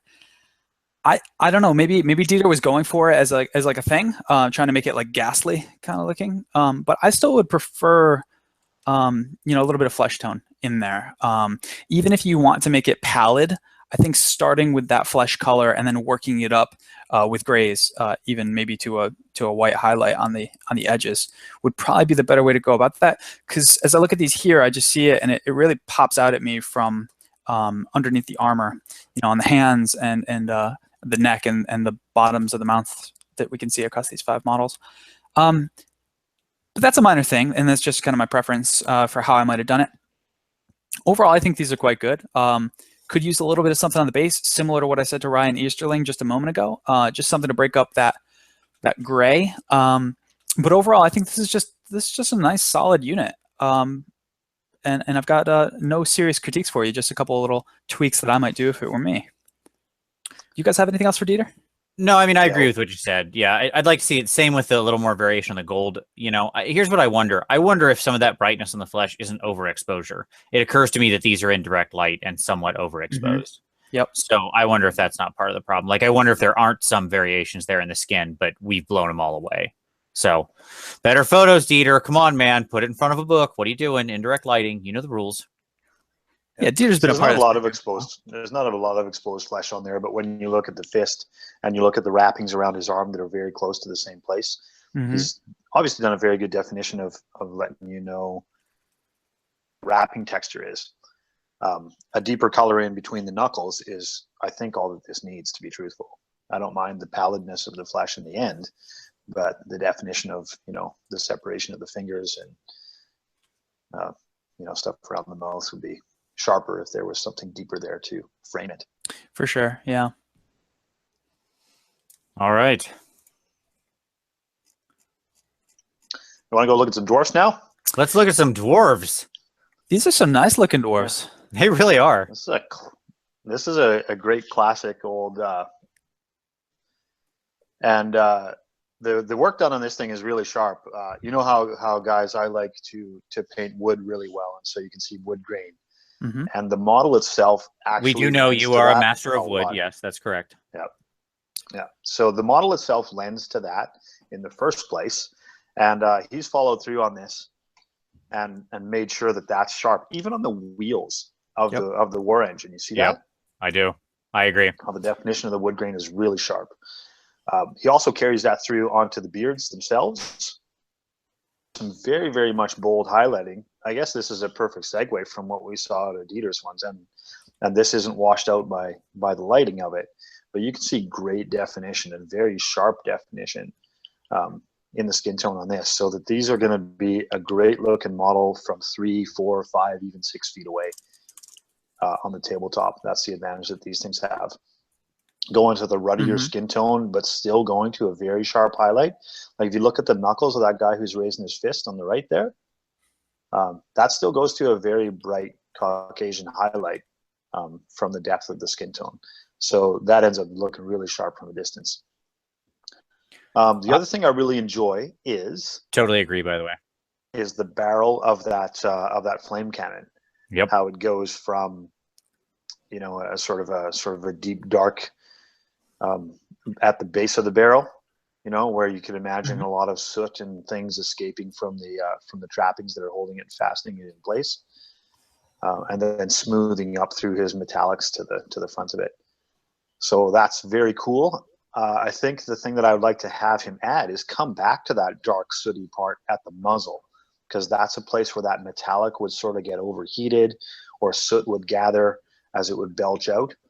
So that would be a spot to add some more realism and come back into that dark red or even black sootiness at the muzzle of it. Yeah, so that's my one thing to add. I've got Gents, something. further thoughts? Yeah, I love these models. Idiot Proof, Dalek. It's a mouthful. I think you did an excellent job. And there's something subtle here that I noticed that I think works really well. I wonder if it's intentional or if it's just coincidental. But I really like the way that he's got both red and green, so opposites on the color wheel working here, but they're both very subdued. So the very ruddy flesh and the green wood color, and also we can see it's almost like a greenish yellow on the tunic of the guy in front, in the middle. But it's just a nice complement there that we can see. And I really like the way that he's got a lot of neutrals scattered about, especially like blonde beards and then, you know, brown clothes. But the fact that he's highlighted it up to the stark contrast, it makes it so that it's really easy to differentiate between those two portions of the model. So I think this is really masterfully done. I don't have much in the way of critiques. We could make the basing point we usually make. I suppose that would apply here too. But overall, I think this is a really interesting style, and I like it a lot. It's quite good. Yep. I was sure you'd like this style. Yeah, Even it's though like it doesn't have skeleton scorpion fire. green. And Vince, this reminds me of my buddy Peyton's, exactly. My buddy Peyton's Chaos Dwarves. Same kind of thing. Wood grain, knuckles, all that. This is like my style. I love this. No, I agree. And I think that this, honestly, this jumped out at me when I saw it posted so clearly. And I'll tell you what jumped out at me even from just seeing the post. That barrel on that flame cannon. The way that copper transition runs is so smooth and clean. I love everything about it. Right.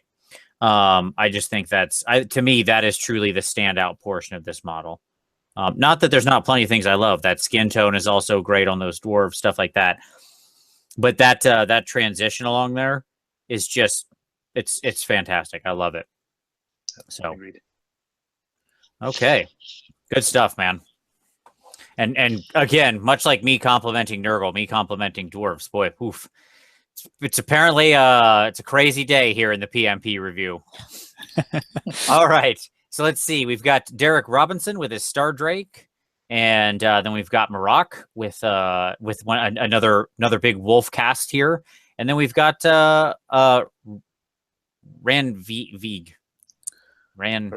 Ranvig Depew. Let's call it Lost in Paint. We've got Lost in Paint. There you go. With Joan of Arc.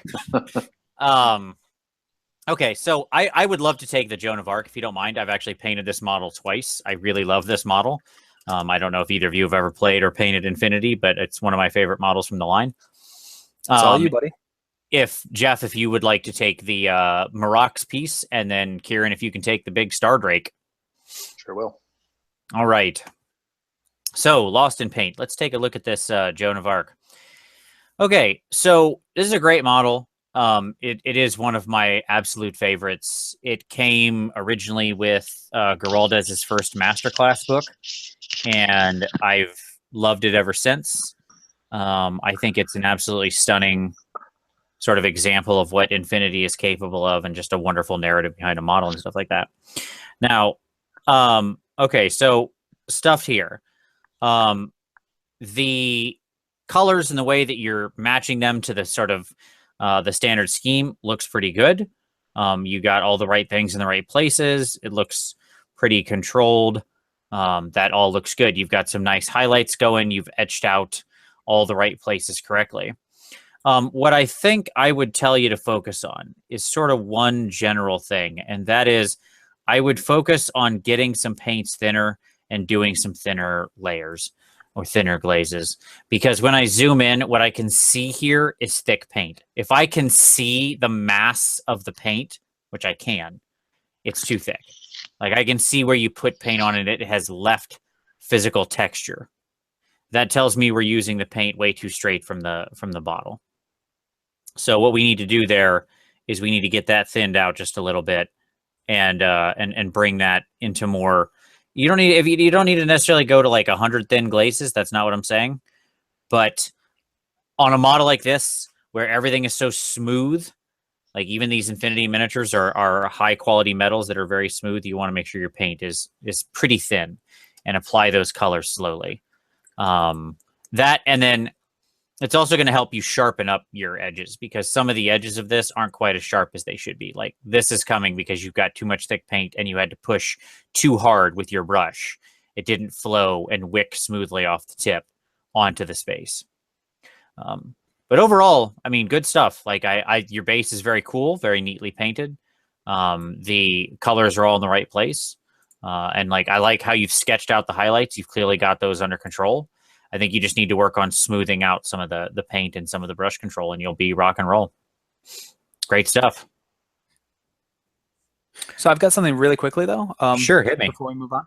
Yep. I think that you hit the nail on the head in terms of thinning the paint. That's a must moving forward. But I'd say the instincts are really good on the face when it comes to getting the rosy cheeks on the female model here. I think that came out really well. The one thing I'd critique a little bit though is the lips. It looks like it's almost like a lipstick on there, and I don't know if that was the intention. If it was, then okay, but the red lips are a little bit too bold, I think, for that face. I think you want to mix in red with the flesh color, the base flesh color, and work that up with highlights so that it doesn't look quite as bright.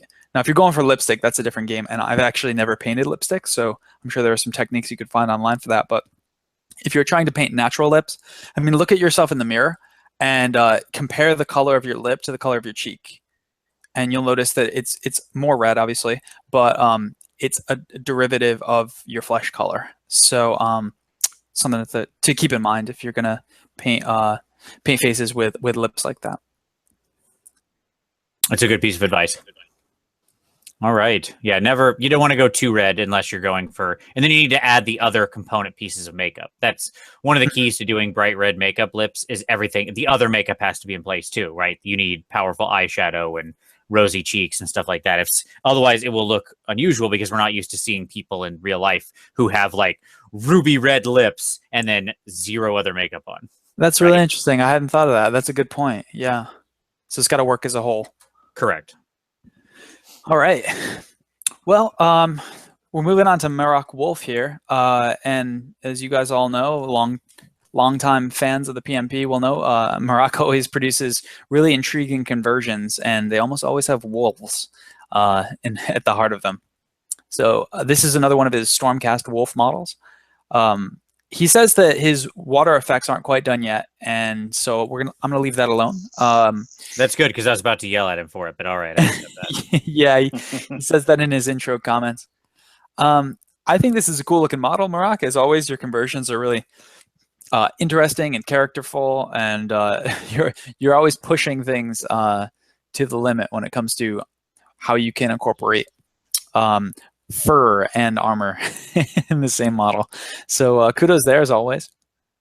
I also like the composition as a whole. I think it's cool, and I like the pose of the model. I've got two little critiques for you though. One is on the position of the model on the base. I get that you're trying to get a model that's howling at the moon or whatever, so it's looking straight up, or he's maybe bellowing something out to his troops behind him. I still think the model looks a little bit to me like it's falling backwards, and rather than like rising up and reaching back, it looks as though it's kind of just on too steep of an incline. I think just the head kicked back sells that image enough. I think I would have put the model on something a little bit more level, or maybe just like a slightly lower grade of incline. So that's one little critique. The second one comes if we could spin around to one of the rear shots and take a look at the cloak of straps. That's got a fancy name, and I can't think of what it is, but it's either this one I or like your name for it. Cloak of straps. Can we do one more for it? Yeah, that's a better one there. So my little critique for you here, Marak, and I don't mind the color at all that you've chosen for this, but I think I want a little bit of a neater progression of highlights here. So if we look at that center one in particular, the fourth one from the left, we've got a really thick highlight there, and it's kind of uneven, and it really distracts from the model as a whole. So I think you want to do a nice sharp line highlight on the edge. It's really easy using the side of your brush and picking that out, and just cleaning up when your line highlights go awry and they get a little too thick. So just a little minor critique for you there, but overall I think this is a cool looking conversion as always, and I think that the colors work as a whole. You're going for neutrals and metals, so no complaints there, but I would just tighten up the highlighting just a little bit, because you're spending all the time to convert these up. I think just a little bit more focus on highlight application would do these models justice. Yeah, you know what I'd like to see with the leather is a more organic nature to it, right? So like when we come to this kind of stuff, when you got these natural raw leathers, take an old crappy brush and just stipple the heck out of it with ivory before you put any color on it. Then go over it with your browns and stuff like that.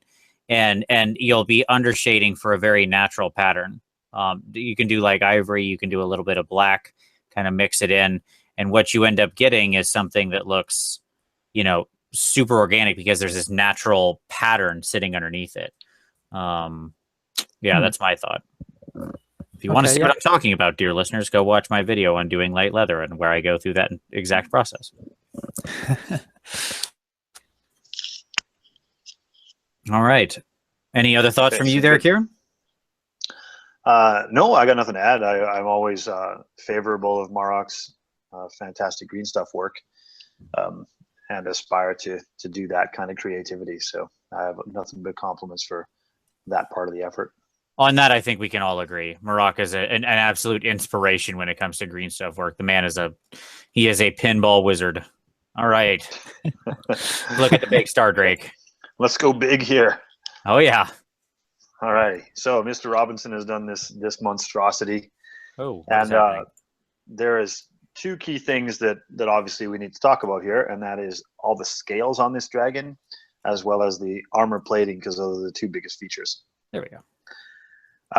So I think that he's done a fantastic job of capturing the texture throughout the dragon on all the parts, the scale on the underbelly, going across the spine, and up onto the scales that go on the wing armatures as well, and the spines of the wings themselves in the membrane. So all that is fantastic. Handling in the blue is really good, with the exception of one thing that I can't help but my eyes are always drawn upon, and that is, it just looks to me, and I don't know if I'm being tricked by photography here, but it looks to me like he's gone to a much lighter highlight just on the knuckles of those feet than almost anywhere else. Here? Yeah. Yeah, and I don't know if it's a trick of photography, but there's a couple other frames, and he's actually got a close up of it too. Frame where it just looks like it's way heavier. Yeah, no, that's true. So that's the one part that just looks heavy-handed about the highlights of the blue. I don't think you need to go that far, especially down there on the model, because that's the underbelly of the model. It's under shadow. It would make more sense to me if that appeared on the spines across the top, and all the way down it. Bits that come up top, or even as you got to the edge of wingtips on those frames in the membrane. That would make more sense. So that's one thing that I'm struggling with looking away from as far as composition wise. Now, the other thing I want to talk about while we're looking at this frame here is the armor. And you've done a great effort of weathering the armor. More than just wash, you've done some sort of roughing with that. And that may be with wash, it may be with a little bit of stippling that you were talking about a second ago, Vince, possibly. But there is some places where it doesn't look consistent. So, for instance, on the wing frame that goes on these guys, you don't have as much definition and sharpness in the gold and brass there as you do on the plates that are in the front of this monster, or even in the Stormcaster who's riding it itself. So I might encourage you to go and revisit that and sharpen that up so that we can see the rivets, we can see the delineation within that framework consistently across the board of that gold. While you're at it, the other thing I'd encourage you to do, and the one thing that I thought didn't look entirely organic and proper, was the horns coming off the top of the head. I think we just need to travel through more darkness to get to the white. So at the root of the horn perhaps needs to be a bit darker, and give it a little bit of space before you start transitioning into the white or the ivory that's going to lead to the tips themselves. So that's my encouragement on that. The other thing I want to feed you compliments about too, and actually we're going to look at it here on this frame, is he did a little bit of star patterning in the membrane of the wings there. Mm-hmm. You can see all that. He's got the ones that he's sort of done as little X stars, but there's a whole bunch more little tiny dots in there. I think you can build upon that. I think you can go brighter upon that, Derek. Nearly go to white within those things. To it, so that again I could see it from 4 or 5 feet away. That would be extra cool to do that. And you know what? Stars are white light anyway. You wouldn't be wrong in doing that. I think that's worth doing. Well, I'll say this: you read my mind on that. I would love to see him keep the blue and then occasionally mix in a few white dots, and like in the center of the cross stars, have a little bit of white, like almost highlighting the center of that, right? To kind of create some variation on that. I think that would look pretty darn spectacular, as a matter of fact. Yeah, I think so. The other thing I want to finish up by saying is he's done with you got to fill a big base with a lot of stuff.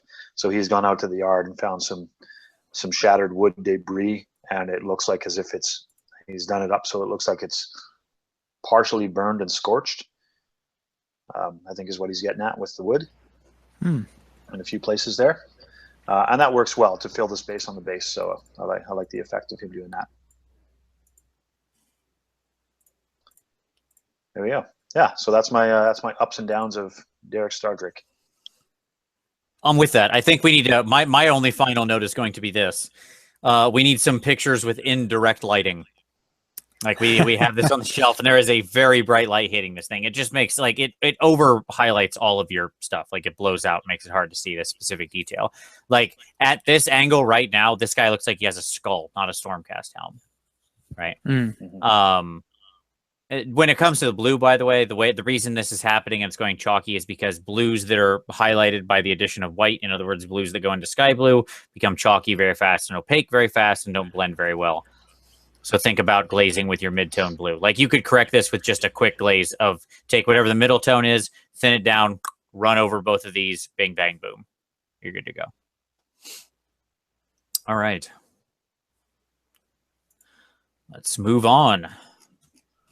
All righty. So next up, okay. Well, let's see. We've got Garm Novus with his big bone giant. Then we've got Thomas with, I think these are actually going to be once chosen. Yeah, there you go. All right, rock on. And we got John Talby with some Templars for Saga.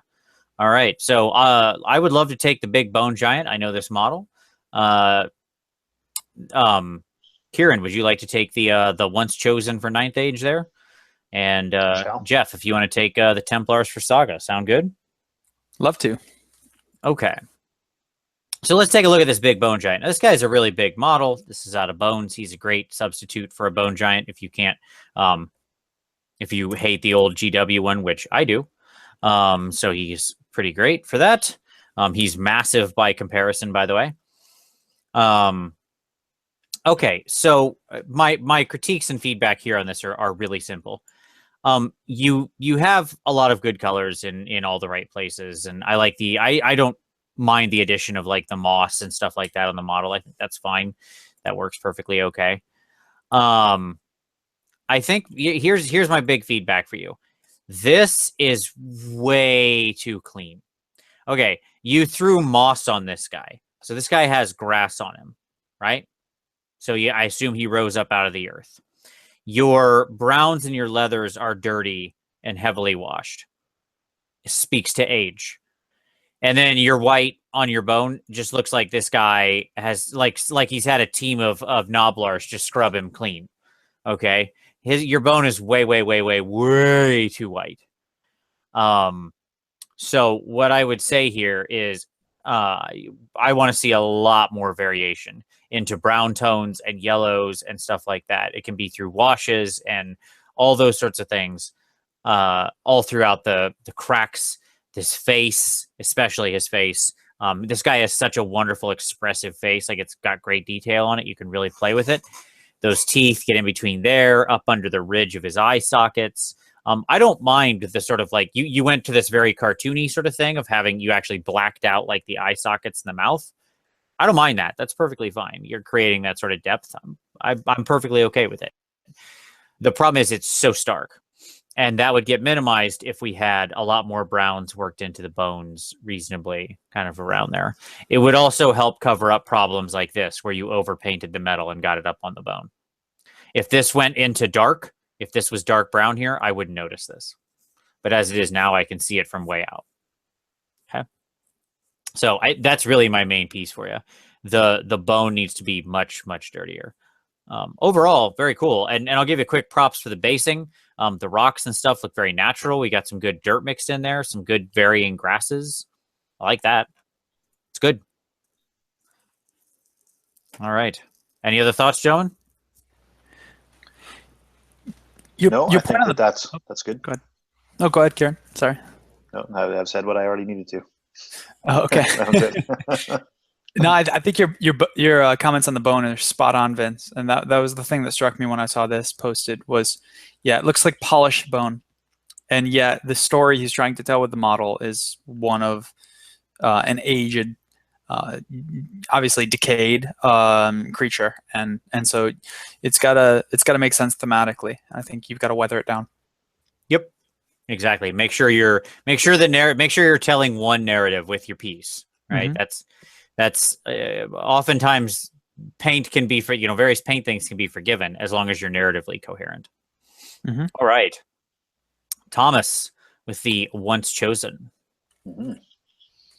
Well, something that Thomas said in his comment here is he wanted to get some advice and criticism about photography or photography, if you prefer. Mm-hmm. Sure. I do. I do prefer. I think it's fine. I think it's fine. We're able to see the sharpness of this. Photos as we go through them are all in good enough focus. You're not overblowing any particular colors or getting too much light reflection. So I think you found an okay balance here. You've tilted your white background back a little bit so that you're probably shining your light onto that, and then the light comes forward. And that's fine. That works out just great. I don't have anything too terribly advanced to add to that part of things anyway. So now looking at the models themselves, I'm really happy with the sharpness of this. You're clearly a guy that is tidy and clean with your painting. The edge highlights that you've done on the armor, the greenish part of the armor. First of all, a great tone on that, by the way. Really great tone. for an armor. It feels chaosy. It's not some bright Zinchi kind of thing that's blowing your cornea out of the back of your head. So I like that a lot. In contrast, however, I think that the metallics need the same treatment. And it's more so visible on the silver than it is on the brass. And still some places you come to some highlights. And I think it could be a little bit sharper in places, but it's especially noticeable on the silver. Perfect example is looking at this guy's halberd here in the center. I think that just that gleam of light needs to extend down the blade a bit further than what you've done. You've really just done it on the very top tip. There's a couple other shots of guys that have swords or glaives that's suffering the same thing. And even on the little decorative pieces where their horns come together and hold it above their head, I think that silver needs to go to a brighter touch on the sharpest places. So all across the board for the silver, I think that's true. I think that on the brass and the bronze, there's some places you've done that brilliantly, and there's maybe only a couple other spots where you could sharpen that up. As far as the other critique that I would give you, we're going to talk about bases again, because this cork slate business that has become so very popular in the last few years just looks so artificial to me. And I think you need to chew that up a little bit more. I've talked about it before, that it's not just the sides that need to be chewed up, but the top surface needs to be chewed up as well if you're going to use that. And then be willing to, as we said, put other colors in there, put browns and greens in there. This has been out in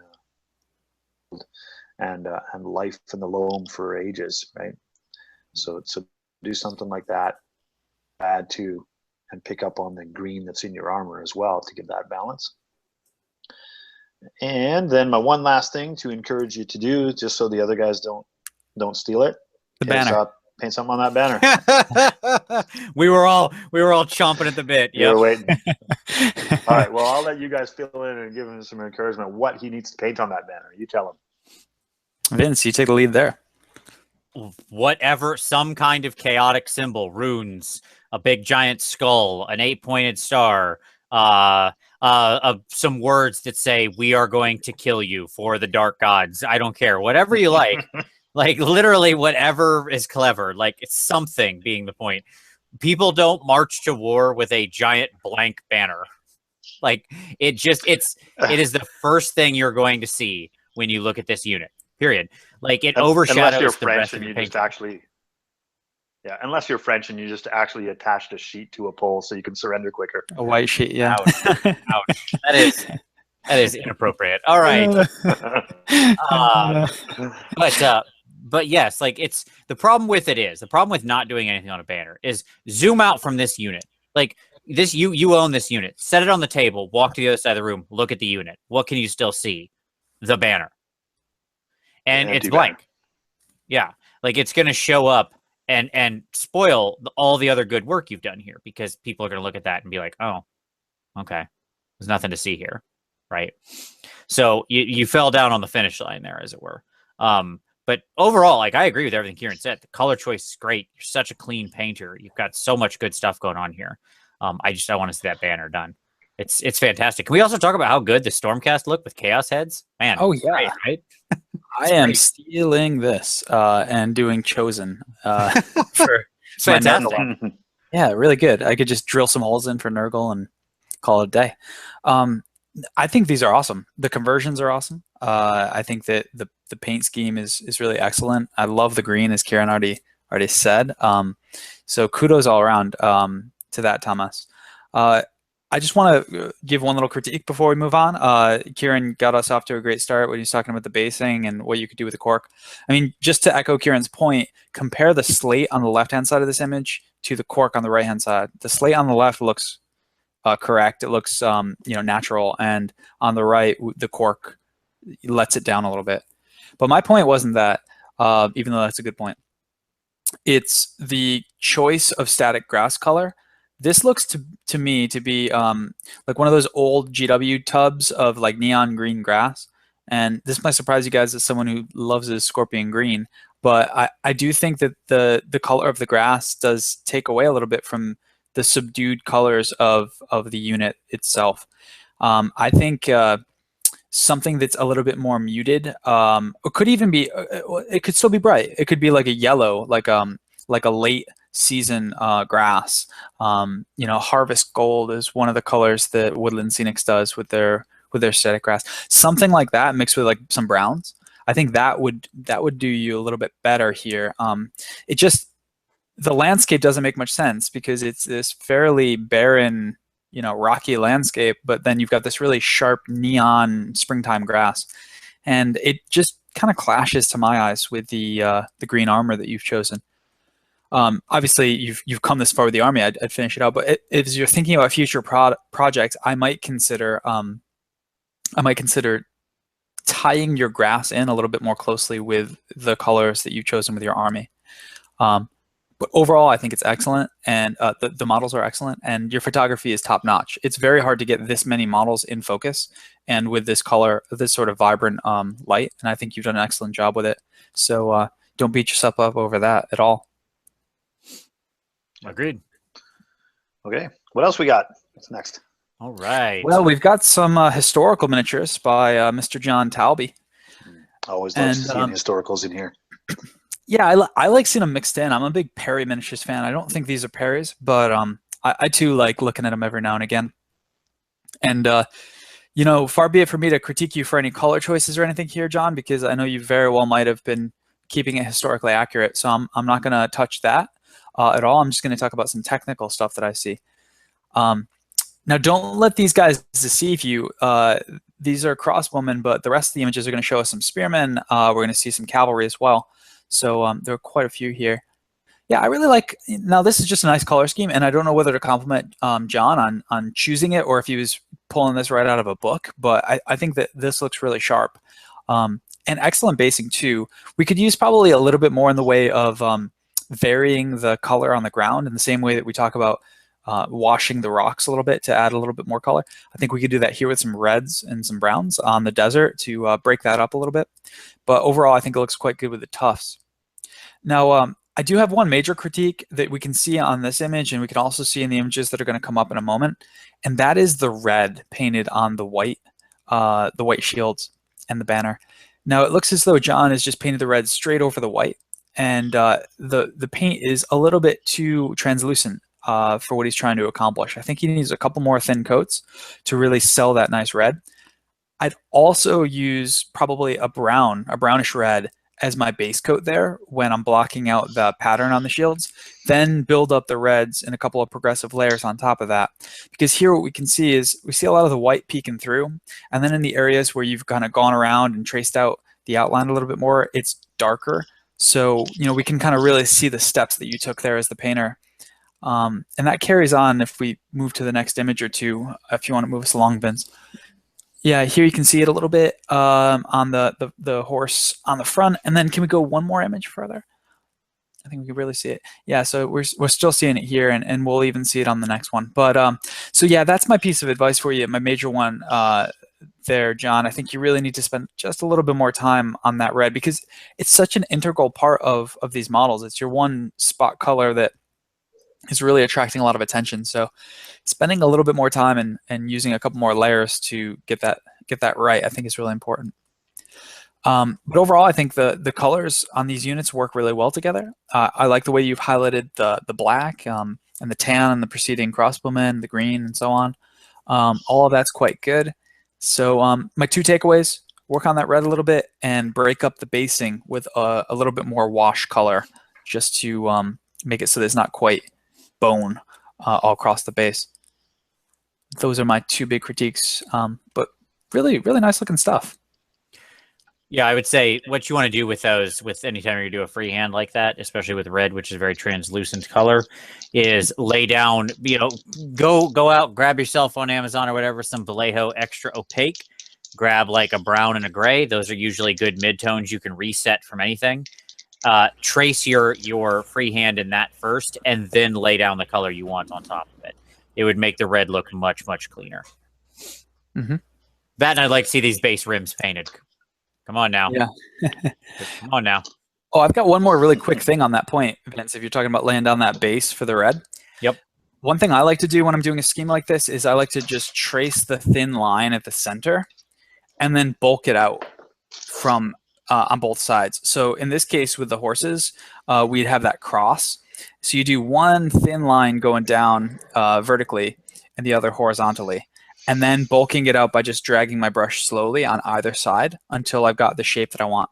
That gives you a lot more control over the color, whereas if you just kind of drop them down without blocking it out first, your lines start to get swervy and it doesn't quite work. So another little tip of advice that you might use there, John.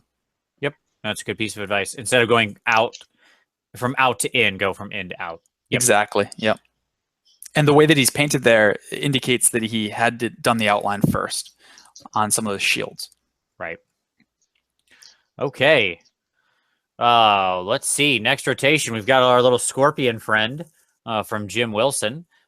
Creative name to stand out with his Gaunt Summoner for his Tzeentch army. And then Zach with some Stormcast. So why don't I take Mr. Scorpion here? And then Kieran, if you want to handle this very bright Gaunt Summoner. I know you've done some rainbow experimentations somewhat recently. And indeed. And Jeff, if you want to take Zach's Stormcast. Sure thing.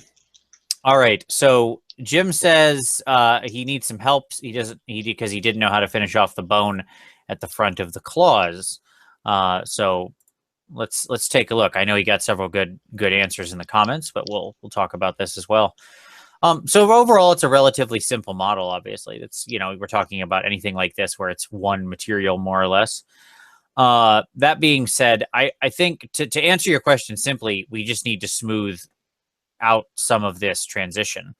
Like you've got it going from your dark brown all the way up to your bright white and not much in between. Now, I will say you've really nailed the striations. We talk about the striation thing a lot, and I like that. I would just like to see some kind of intermediate color in there before we jump right to this pure white. Something that's a little more deeper ivory, more yellowy, something like a random tan or something like that. I think maybe an Iraqi sand. There's lots of those kinds of colors. Something in the middle there that's similarly striated. I think that would make it feel much better. The only other thing I would say beyond that is I'd love to see more work across the base bone of this thing. One of the interesting effects you can do with chitin is you can draw colors down, and you can see how it's even got this texture here where you can have a sort of pop color here on the edge that just hashes down, much the same way you're doing with striations in the bone. You can striate the pop color on the edge. Chitin looks very natural like that, and it's one of the few materials you can do that with at the joints. So at each one of these ridges, you could have like a slightly brighter color that just hashes down into it. And that would really pick out the edges of each of these layered plates and provide for some real interesting tonal variation throughout the model. Because as it stands, he's a little flat right now. And you can counterbalance that with a little bit of more heavy shading toward the under layer of the plate where the one is folding under the one below it. Overall, though, I mean, good stuff. He's a good-looking scorpion. He looks, very natural, very organic. Nothing popping. It's fine. I've got a quick follow-up there, Vince. If you're interested in using the technique that Vince laid out there, Jim, go to the GW website and look at the Tyranid range. Because that's a classic heavy metal thing that they've done with Tyranids for a long time. Since 2000 or so, they've been doing it that way. And that'll show you exactly what Vince is talking about. And it's good advice. Thank you very much. That's such a great point. I was also going to say you could just look at Mickey's model from earlier. Oh, yeah, earlier in the video. Right. Yep. A couple hours ago when we talked about that. Yeah. Yeah, just a few hours back. On a big bloat fly. Yeah. Yep. Great point. Another great example. Yep. Good call all around. I like it. All right. Okay, ready for the rainbow? You guys ready to ride the rainbow? Let's taste it. I'm ready to taste the rainbow. Rainbow Road. Here we come. Okay. Well, as you alluded to a couple months ago, I did that Yasunori model with the challenge of trying to get every color of the rainbow on it. And it was a much bigger model where I had different opportunities to spread that color around and still work on a bit of triangulation and that throughout the model. This one's a little bit harder, and Will did it in a couple places. Like he's got flame bursting out of the book, which balances out really nicely against the robes that he's chosen. He's gone very orange towards the bottom of those. So that part works out just fine. It's where we get into the greens and the blues at the top of the model where it doesn't have any other place to balance against. Say, Will, that I think the answer might be in the place of most natural help for that would be to balance your greens and your blues, bring them onto the feathers. Jeff said that on a couple entries earlier today, that's a place where your feathers can have different colors within the same feather. You know, so just the little diamond at the end of the feather, for example, can be a very different color. And I think that's where you'd seek out for color balance in this thing. So that's the biggest challenge of tasting the rainbow here. The second things that I guess we want to look at on the Gaunt Summoner before we move on to the Ogroid thing is that orange is very smooth. Your transitions of yellows are very smooth. So that all is handled very well. At the end of his cuffs, he even comes almost to a very much a white. If you look at the back side of the shot, you can see that comes into there. So that's very encouraging. I think that's been done very well. The places that you have metallic, however, and it's really just some filigree around the belts, aside from that one big piece of armor and shoulder plating, I think that needs to sharpen up. You can go brighter on that brass. It was what I would say about that, Will. And aside from that, I think that you've tackled this as well as most could. Getting in there and doing the creepy eyes is also very good, especially the one on the staff where it's like this big blazing eye. You've even gone in there and done the iris, which I think is a really good touch. Shall we Ogroid? Yeah, so let's skip ahead to Mr. Ogroid. I think on this fellow, he's maybe Will was tired of splashing colors, because I think that this one, the blue is handled very smooth and the application of the paint is all very good, Will. I think what it lacks is some variation in color. Oh, he should have done like the zebra stripe gum with like the hair. You know what I'm talking about? Yep. Uh-huh.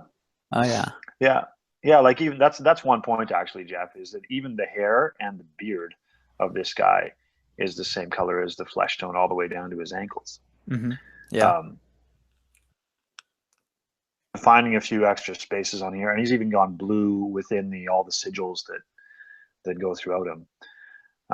Monochromatically, I guess that's all possible in this fantasy world, but it feels like there's more opportunity to stretch it out there and do something a little more definitive. So aside from that blue, that wood staff actually has a lot more texture than Will's exhibiting here. And as a fan of doing good wood, I think that you could layers of color on there and define that as a gnarly staff rather than a smooth monochromatic thing. One more, and I think I might say similarly on the horns as well. There's a lot of texture going on in those horns, and they could use another color of highlight to really sharpen those and define those, including the two little tiny horns that are spiking out from the top of his head above his eyes. So I think as great as you did on the Gaunt Summoner with the managing of the colors and doing soft blends and bringing it forward, I think that this Ogroid needed that treatment as well. And maybe you were just tired of doing it on the Gaunt Summoner. You're like, Exactly. Let me say this. Here's my one thought on the Ogroid. I like the Gaunt Summoner on the Ogroid. I feel like you got to the right color is done. I'll be completely honest with you, Will. This guy looks base coated. That's it. Like I want to see so much more out of this guy. He's a big, cool model. He's got a lot of good detail. You know, you've got bracers on his ankles that aren't hit. We've got a lot of detail here we didn't pick out. Yeah, if you told me this was your base coat, I'd say, yeah, you laid down a good base coat. I want to see you go farther. Yeah, that's the takeaway from that. All right. That I do like the Gaunt Summoner though. I like how I think everything Kieran said is correct, but you got so many good ideas going on there. Bring some of those over to the Ogroid. He wants to be cool too. All right, Zach's Stormcast. Yeah, so Zach said in his commentary, well, a couple things. One, yeah, we're gonna have a couple. It's one unit, but it's spread out across a bunch of photographs. One thing he mentioned in particular is about the blue pauldrons on the shoulder pads. And he's a little concerned with his technique there. And so I'm going to hone in on that in just a moment. But I want to compliment him first on something else he said, which was that he added a lot of colors to his desert basing. And so trying to break that monotonous, arid sand up and make it look a little bit more natural. And I think he's done an excellent job of that here. We can really see the colors at the on the base there, and it's adding a lot of nice definition. It's quite good.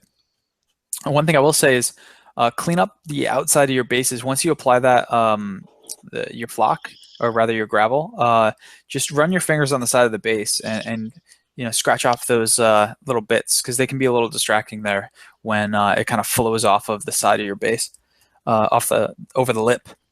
But that point aside, I want to focus on the shoulder pauldrons. And you know what, Vince? It's kind of hard to see. Can we go to the one? Is there a particular picture you think handles Yeah, it? scroll to the right. I think there's this guy here. Can we scroll in on the right hand side there? Yeah, there we go. As close as we could get. Perfect. Great. So this is probably our best shot at what he was talking about here, what Zach was talking about. And I would agree. I think you do need a little bit more patience, I think is the word, when it comes to painting the blue here. I think your instincts are correct as far as where you're throwing the highlights and the progression of colors. I think those are fine choices that you've made. What you really need is just a little bit more attention to detail here. And he said that he's going to go back and tighten these up a little bit. So let me just pose a couple of rhetorical questions to you, Zach, because I know you can't respond here. But what quality of brush are you using? Can you get a fine enough point on it to do the sort of work you're doing? And do you have the brush control to do the thin line highlights that you're trying to apply here? If the answer is no to any one of those three questions, you need to remedy that. The brush control will just come with practice, but if it's a matter of not getting a sharp enough point on your brush, if you're not coming to that crisp, nice detailed point, you need to invest in a brush that'll get you there. I use Winsor & Newton Series 7s, but you can find other brands that work just as well, depending on your preferences. But so that's one quick little thing for you. But basically, you just want to run your brush, very slow and purposefully on those areas, and just go back when you make a little mistake like this. We can see that the highlight kind of got away from you there. Just go back and touch it up. Everyone makes mistakes now and again, and it's about just having the dedication to stick with the model and get that nice looking highlight on there. So yeah, I just say you're putting them in the right spots. You just need to work on the brush control and make sure that your points are going where they need to be. As far as color composition on this model goes, I think the gold looks nice, silver too. Loving the basing, as I said earlier, and I do like the way that you've painted the metallics, the blue metallics. We can't quite see it on this guy, but on some of the others, there's some engravings on there, and we can see some nice recesses that he's. If we go toward the front, maybe it's the first one. This right here is what you're looking for? No, I'm sorry. Maybe it's the last one. It's one where it's angled to. There it is. Here we go. Yep. And so we can see that he's gone back into those recesses and hit it with some deep blues. I think that's quite good. One way to make that pop even a little bit more is to pull out the edges with some sharp silver, and then that line going down the center, and that will make the blue pop out quite a bit more because you're adding a nice light color next to it. So the dark blue will shine. Those are my thoughts for you, Zach. Just kind of stick with it. I think you've got some good thoughts here and some good execution. You just need to keep improving on that. Sounds good. I agree all around. Good encouragement. I'll give him one quick advice as I'm re-scrolling. He did the tabard metal in red, which I thought was a very nice touch and a good balance to the red of the hilt Wrapping handles. Yeah, the wrappings. Yeah, it was a nice little touch. Good grab on color balance there. Cool. Okay. All right, so let's see. Dieter's got a little Valkia the Bloody. We've got the next entrant into Lee Ashcroft's very bright celebration of pink and the Devoted of Sigmar, and we've got the Lord Aquilor from Stone Monk. Well, these are three great submissions. Let's see. I'll take old Valkia here. If Kieran, you want to take Lee's, and Jeff, if you want to take Stone Monks. Sound good? Sure thing. All right, so let's take a quick look at Valkia. I love this model. I don't know why I don't own this model. This is like the one Khorne. I have an all-girl Khorne army, and I don't own this model. She's pretty great. And so let's talk about some things I really like here. You've got some really interesting, nice, bright red on the armor. Let's take a moment to look at the wings. You got some nice, deep reds worked into those wings, especially on these scratches and stuff where they've been beat up. That's good. I like that. I like how you've picked out all the little bone striations in there with this nice dark bone, which I have no issue with at all. If you do bright wings, dark bones look good as a contrast to them. So I thought that was a very good choice. We can see that pale skin again here, but unlike the other warriors, on this you actually do have a fair amount of like the darker shades within here. So I'm pretty okay with that. I think overall, my biggest advice for you, and the fire down at the bottom, it's the problem with your fire down at the bottom is you've got too much yellow and too much regular red. You don't have enough orange. Like fire's primary color should still be orange. So I would like the yellow needs to go orange and the red needs to go orange. I think they need to come together in the middle a little bit more. But beyond that, I think that overall it's a good model. We can see the old fine cast or whatever probably metal where it's like where it bends. Well, I thought metal was perfect, Vince, and fine cast ruined everything. No, metal is awful and fine cast is worse. The only one true light in the way is plastic. Yeah. I'll accept resin as a fallback. But anyways, okay. So overall, I think what I want to see here is just more contrast. And by that, what I mean is this, like, let's look at the haft of the spear. What's going on here? It's just black. There's nothing going on here. Her horns, you have got some variation in there, but like you've got the little rivets picked, or what, divots, divot would be the right word, divots picked out, but the horns stay relatively the same color all the way up. I'd love to see them be darker here at the base and go to something brighter since you've got a very bright face. It would be good to contrast it against the dark base of the horn. Same with the steel. The steel is very flat throughout. I would love to see this have a one, like you've got a two-sided spear here. These are perfect for your sort of opposing contrast of metal. Like I would run, like a dark to light and a light to dark or something like that would be great. Just using some shades and some brighter steels. Just those kinds of things I think is where you need to focus on. And I think you really make this model pop all the way. Good stuff. All right. Next up, we've got the Flagellants. The Flagellants of pinkness. Yes, indeed. These guys are fabulously angry. Aren't they?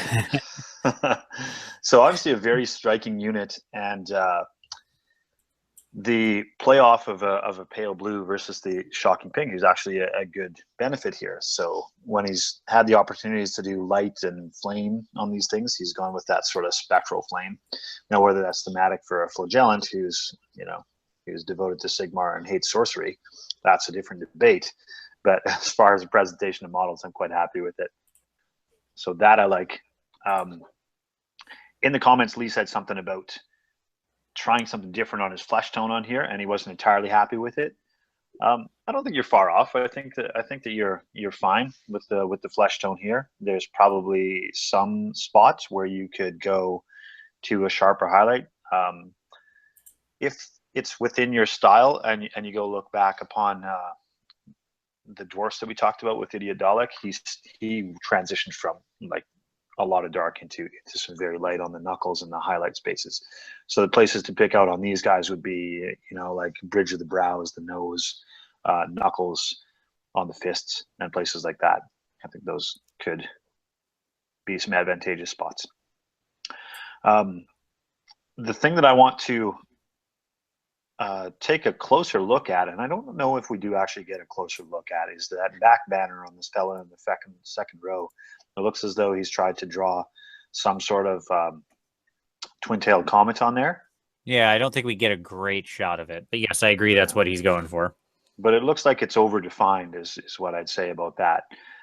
You've got great subtlety. Actually, this frame is really good to show off all the scrolling that he's done on the paper and parchment. Especially that one over on the far left where he's done some two-color framing on that. Yeah, I love that tight little scroll work.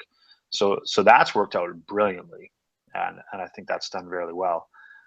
However, on that back banner, the framing of that comet just is too heavy-handed with that bold black outline.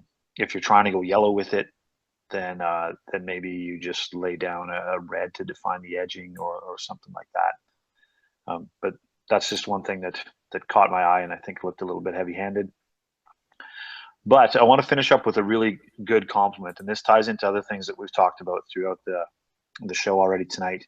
And that is, for those of you guys that are doing slate bases and stepped bases, take a look here at what Lee's done. Lee has done a few things that really push that through, and he might have used different materials on here as well, but he doesn't have that like sharp stepped 90-degree angle of leveling, right?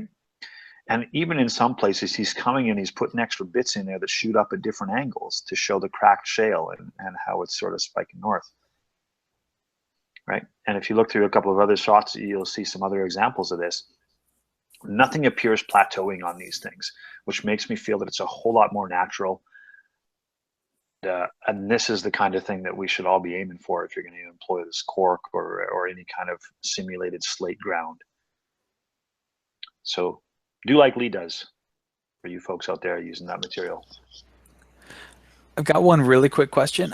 My computer lagged for just a moment. And Kieran, did you touch on the fact that he's got that "told you" written on this guy? He did not, but I was going to mention it if you didn't. Okay. Yeah, I'll leave that to you. That's so funny.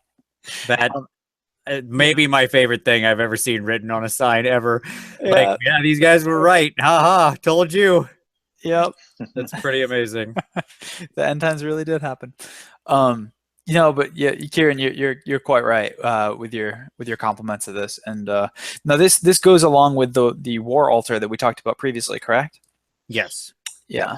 So that's what a sharp looking army that's going to be when it's all done. I'd love to see that on the table, a nice group shot of it. Totally agree. Yeah, that's gonna have tabletop presence for a long ways away. Yep. No doubt.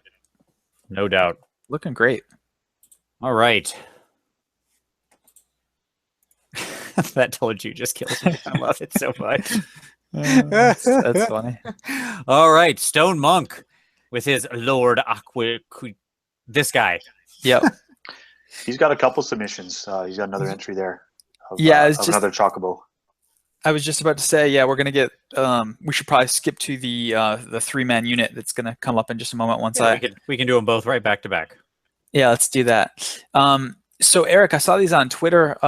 Probably around the same time you posted them to the PmP. I think I retweeted them, or at the very least liked them. You're getting a lot of love on there for this paint scheme, which I think is really cool. I mean, it just typifies Age of Sigmar, I think, this kind of paint scheme and this kind of model. And you've also pushed it even further with a cool conversion where you've worked in I believe it's a White Lion chariot head or a Dark Elf head. I don't know which. I think it's a Dark Elf head, but yes. Dark Elf, yeah, okay. Cool. Awesome. Yeah, it's looking great. And Eric's known for his conversions. He's a great guy when it comes to taking his hobby to the 9th level. So I love the red and the ice white color that you've got here. I think that's a great pairing. And you've kept it pretty simple for the rest. You know, the gold, and then you've got the gray here. We're going to talk about gray in a moment. I've got a couple of little critiques for you. But I just want to take a moment to compliment the composition as a whole. I think that it's a really nice looking army. And I think when you've got the whole thing finished, it's going to be really impressive on the table. I'm disappointed I didn't get to see it at Adepticon, by the way. I think he said he's moving house in his intro to the comments, and maybe that's what was up. But I was hoping to meet you in person, but I guess next year we'll have to meet face to face. So critiques. First, let's talk very quickly about the basing. This is, I think, the third gray base that I've talked about in the past hour or so. And so yet again, I think we could use a little bit something else on the base. I mean, here you've got a cool looking stream, which is quite interesting, but just some kind of vegetation of some kind. I know it's supposed to be like shyish, but maybe some crystals, something on the base to just break up the monotony of the gray, especially given that the gray is a color you're using as your neutral throughout the entire miniature, and especially on the feet of the bird here. So I think something else is necessary. Can we swing around to, I want to get a good shot of the beak of this bird, but from the other side. There's a, yeah, right there. If you could zoom in a little bit there. So I want to take you to task a little bit, Eric, on this one thing. I think you want to get a little sharper with your line highlights here, and I think you want to push it just one more level up. So unlike we can see on the right foot, our right of this bird, you've got that third highlight there where it's up to white, and I don't see the same kind of highlighting on the beak. So I think just a little bit sharper with your technique there, which I know you can do because you do it in plenty of other areas of the model, and then push that highlight just a little bit further, especially as you get toward the tip of the beak. It's kind of like painting, you know, like you've done on the bone here, where you've got 3 or 4 layers of color. There's no reason why you can't do that, I think, with the gray on the beak. So that's my little critique there. The other thing is the cape, which I think we can see on the next image. I think you did a really great job. If it's the next image, actually one more is even better. That's even better. Here we go. Yep. So I think you've done a great job of doing that kind of modeled look, where it's you got a nice variation to the texture there, and you've got the dark and medium and white. I think that's all quite good. The one thing that I'm kind of thinking about, and I'm really just trying to think through this with you, Eric, is you've got 2 things going on. On the one hand, you want to get the recesses nice and dark to differentiate between the places where the light would be falling and the shaded areas. And on the other hand, you want to keep that pattern going. So I think the pattern works here, but I don't quite like. So for example, if this were just a cloth, I think it'd be a lot easier to see where the recesses and the highlights are. But because you've got the texture on there and you've got the modeled variation on the fur, it's kind of hard to see where the recesses are. So I guess what I'm wondering is if you could keep what you've got here, but really thin down with Lamy and medium, or some kind of medium, some kind of shade color, and work that across the whole of the cape so that it flows a little bit more into the recesses. I like the center recess there, but there are more folds to this cloak that we don't quite get to see because of the way that you've painted it. Again, I'm just kind of trying to think through that with you, but it's kind of a next level thing that I wonder about if you've got it quite right here, because it strikes my eyes a little bit off. I love the pattern, but it's just about the highlighting and the shading. So that's one thing I'm thinking about. I'd be interested to see if you guys have any comments on that. Maybe I'm being too harsh. I'm being a little bit more critique heavy on Eric because I know that he's a really good painter and someone who I know a little bit more than some of the other people in the PmP. So I don't want him to take it. We know he can take it. He can take it. Yeah, he's a big boy. Exactly. No, I totally agree with you. Honestly, I don't think you're wrong. I do like the variation, the striation of it. I'll tell you, my one big thing with this, I love the work on the face. The armor looks good. The gold looks good. All that's fine. The war paint on the face is fantastic. Like all that's super well executed. Stone Monk has clearly proven he has a deep love of war paint, and it's a good point to look at. Like skin can often be boring. It can be hard to blend. Hey, you know what? If you hate those 2 things, look how easy war paint can liven everything up, right? And it can be easier to work with than a bunch of flesh. My issue is actually with the red. I feel like the red doesn't have enough variation. It's kind of flat. Like compared to the I've got some very dark brown here, but where's the space in between? Right where the wash collected, but where's my space in between? Where's the deeper brown red, ruddy red? of these joints of this muscle. This let me see if I can show everybody what I'm talking about here, okay? Because this is something important to think about when you're shading a model to make it look like the color is in reality and not on a model. Look at this red right here that we can see, or this one, even better, this, okay? Now look at this. They're basically, or right here. These are basically the same color, right? Yeah. But this and this would be way more in shadow than this, right? Like this should be significantly brighter. This should be significantly darker, almost as a rule, right? So I would just love to see more of those shadow tones drawn across the red. That's the only place I'm let down. One quick compliment that I freaking love is turning this the magic toilet paper black and having the runes be the bright blue, like glow ethereal color is so good. Like, oh man, that just like I saw that and I was like, I love that. Like, why did I think of that? It made me angry. It's so good. Yeah, no, looking great. It's great how that stuff has got so many nicknames. Magic toilet paper. Magic toilet paper, baby. I don't know what else to call it. That's what it is. The Stormcast magic toilet paper. All right. Yep. Very good. So let's just while we're talking about Stone Monk, go on to that next submission. I mean, it's basically the same kind of thing that we're talking about here. Not much more to add except, you know, other great examples of the war paint that we can see. That center model. It's cool looking symbol there that he's got like a lightning bolt. Yeah, it's great. Cool. See, now these dudes look like, you know, pretty cool Mad Max warriors. Like, you know. Yeah, I'll tell you what. I would have liked that movie if there were like crazy chicken birds and stuff. I'd be more into it actually. Oh man. Well, let's hope for the sequel. All right, go ahead.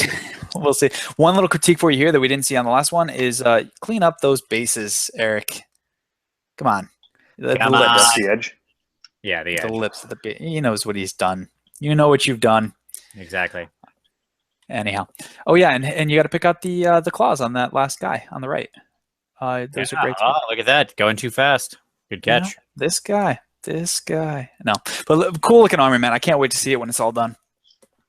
Absolutely. I've got to agree. It's very unique color scheme. It's very good choices. It's very original. Doing a lot of great conversions. Just a couple little touches of things you need to work on, but overall, it's looking great. Okay. Jumping back. Oh yeah, there we go. Okay, that one. All right. So let's see.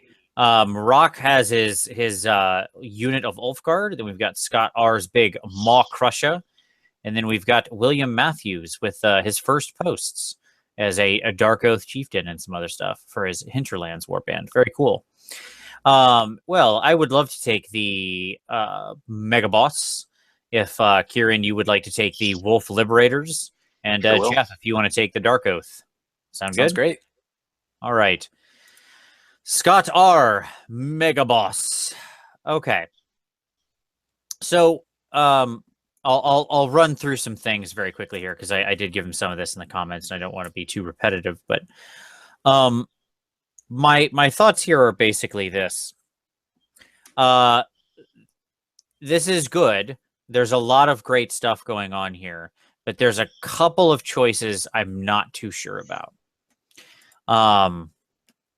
So let's take a look at this guy from the side because this will show off some of what I mean.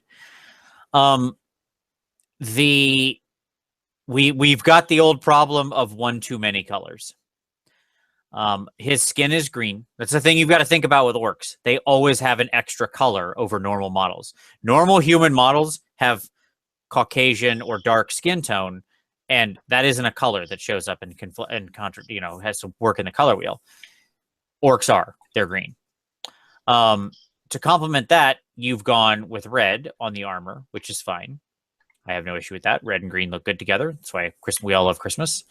But then down on the Maw Crusher, we've got blue, like a series of different blues, and then all of a sudden we go, I'll call it magenta, a very, very bright saturated magenta in between these bright white gray wings. We're all over the shop here, man. We got to rein this in. So in addition to that, you've got a bunch of gold, which reads as yellow to the eye. So there's another color. so my issue is kind of twofold. One, the red is too flat. It needs more shading, scuffs, mess ups, rust, edges, 20 different things you could do. You can pick any of them. I don't care. They're all fine. Like these rivets. Like, see, I've got these rivets here. They're just red like everything else. They're not steel. There's no rust dripping from them. There's no, you know what I mean? Like those are your opportunities for things like that to break that up. The same with the gold or brass or whatever this happens to be. It needs a little more variation. I know you can do it because you did it up here on the bone and it looks good. Like his big horns in the back. These look great. Skin tone on the orc. Again, looks great. Look at all that variation in there. You got a bunch of it. It just suddenly goes flat out here. And that's the other problem. You got to watch out because you used like, you know, some dry brushing and some other techniques on the Maw Crusher to catch all the high ridges. And then when you have a lot of variation in one part of the model and very little in another part of the model, it makes that part stand out. And the problem is because this is just flat and bright red, it's all I can see. Like when we scan out, when I go look at this picture again by going out to the main page, what I'm going to see is mainly red. I'm just going to see these plates. I don't see your blue. I don't see the orc. I see these giant red plates. So those need to be messed up, dirtied up, scuffed up, shaded, highlighted, that kind of thing. The other thing I would say is like this magenta's got to go. It's an extra color you didn't need. You could make that blue in between there. That would be fine. That would tie it back to the actual Maw Crusher. It's probably ultimately what I'd recommend. Alternatively, you could make it red, but I'm not sure like the orc, but that's not going to work, I don't suspect, because the whole Maw Crusher is cold and the orc is warm. And like, that's fine, but we need a little more, like they're very distinct right now. And a little bit more like that probably isn't going to blend alone. You'd have to mix it around in some other places. But so I'd say easy solution is turn the magenta blue. So there you go. Those are my thoughts. Overall, I mean, he's cool. Like you're doing a lot of the right things. You got some good highlights on the Maw Crusher. Your bone is looking good. Has some nice striations. You know, overall, you're making a lot of good moves. Hmm. Yeah. I especially like the job that he's done on the head of the Maw Crusher. Yeah. Cool. With like the lips being a different color around the edge. Yeah. Yep. Yeah, that's attractive to me. That's really well done. I agree. Okay. However, I can't since Doom and Darkness did about the Maw Crusher being a cabbage, I can't think of it any other way. Or now his even when it's blue. Yeah, his is yellow and it's the pineapple now, so he attacks with the pineapple. Just he loves fruit and vegetables. Eat healthy, that guy. All right, let's look at some Ulfgard. So Marok again with the Wolf Cast Eternals or whatever he's calling them. Again, top compliments for the dynamism of his models. I'm on this stone to give them height differentiation adds to that obviously a great deal. His comments about this said that he was trying to whip these out quick. He wants to make an excuse that there's no freehand done on the shields, even though they're a big piece of surface, because this is his full moon unit, so he has different moon phases, and he wants you to understand that these are full moons, so no stuff on the shields. You don't get that. So that aside, I really do appreciate the dynamism and the say enough good things about how he creates that movement in a model, and he does it throughout all 5 of these guys, even though a couple of them same base model. Like if you look at those 2 in the middle, the one in the lead and the one behind it are the same base model, but they come across very different how they're coming at you, right? Totally agreed. The fact that he's done his conversions. Yep. So that's tremendous. I've always been a big fan of him putting extra texture and coloring onto the bases to make it look more real. But that's actually where I'm going to come at you with a bit of a challenge. I hope you're not done with these bases, I guess is what I would say, because we see gapping around the edge and filled. Otherwise, it just looks like they're on black plastic. Yep, like a rock just set on black plastic. Yeah. Yeah, yeah. If you spin me to another shot, you'll actually see that he's. I think these are some hydrocal cast or whatever he's done, but you can see he's got like a sharp cut off edge where he's sort of delineating this is the end of the model. Right? You see what I mean there on the left of that one? Mm-hmm. And then there's another shot that if you spin it around again, you'll see some others that, you know, that's just where the model ends, right? This is a tricky thing to do. When I do it on square models, it's fine to do a square thing like that and paint it all black because that's the end of the world. But on a round model, I believe that you have to shape it to the edge of that same perimeter of the model. I know that's a tough ask because I'm asking you to round off some hydrocal to make it the same shape as this. What it would unfortunately take for that to look as it should. It looks artificial otherwise. Well, I have another other solution. Do you mind if what's the other solution? Do you mind if I jump in with an alternate option? Sure, go. Yeah. Hide it. This is probably where you were about to go. Like, just hide it. Pile up mud and Vallejo basing texture and lichen, and so like these are clearly mossy rocks. Just hide some lichen, build big shrubs around them and stuff like that, right? Like just hide it, stick it behind other stuff so you can't even see it. Yeah, that's exactly what I was going to say. You just need to put more muck on there, more crap. PmP review: more crap on the base. More crap equals happiness. Well, you know we're going to talk about the base, so exactly. Right, of course we are. That's our jam. The only other thing I would say, and I understand, Marok, you were doing a quick paint on these things, and you probably know what I'm going to say already about the metallics, is that it's just a bit heavy-handed. Like when you go down the length of the blaze, it's just too heavy, and it's not as sharp as your other stuff that you've done. So I'm going to give you the free pass on probably expecting that follows is the color of done, but we know you can tidy up on that if you care to. Yeah, so that's what I'd say about these guys. You hit everything I was going to say. All right.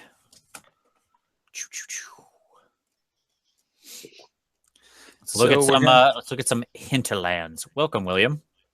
Yeah, welcome to the PmP, buddy. Yeah, we got a whole warband here, and I'll tell you, this stuff, I mean, the Dark Oath Chieftain is pretty much the original model, but these guys look like they could walk and step right out of a John Blanche sketchbook, which means you're doing hinterlands properly. As I understand it, it's supposed to be that dark, gritty theme. And so William has translated that to his paint scheme as well, which I've seen a lot of Age of Sigmar hinterlands guys doing. So there are very few bright colors. Here we've got a little bit of red, a little bit of blue. On that ghoul coming up, we're going to have a little bit of red on the tongue and so on.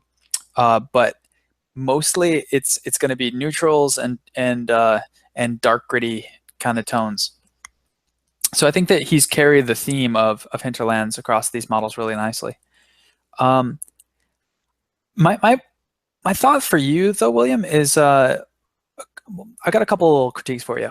One is encouraging you to pay just a little bit more attention to detail on the models, because yeah, the models are supposed to be looking kind of grungy and kind of almost sketchy in their theme, but you still want to make sure you get it nice and tight with your details. Like on that Dark Oath Chieftain that we saw a moment ago, there's a horn coming out. I was gonna scan through, but yeah, go back. Yeah, we could scan through in just one moment. So, but see the horn up there on the upper hand corner? It looks like you washed it, but you missed a little spot. And so little stuff like that just kind of jumps out at me. One other thing while we're on this, before we move on to some others, is that red cloak. I think you want. I'd like to see a little bit more highlighting on there, and you're desaturating it with like a gray, which is great, but just a couple more layers of that highlight I think would be really nice to show a little bit more dimension to that cloth. But yeah, let's keep moving through and kind of take this all in, because it's a nice looking warband overall.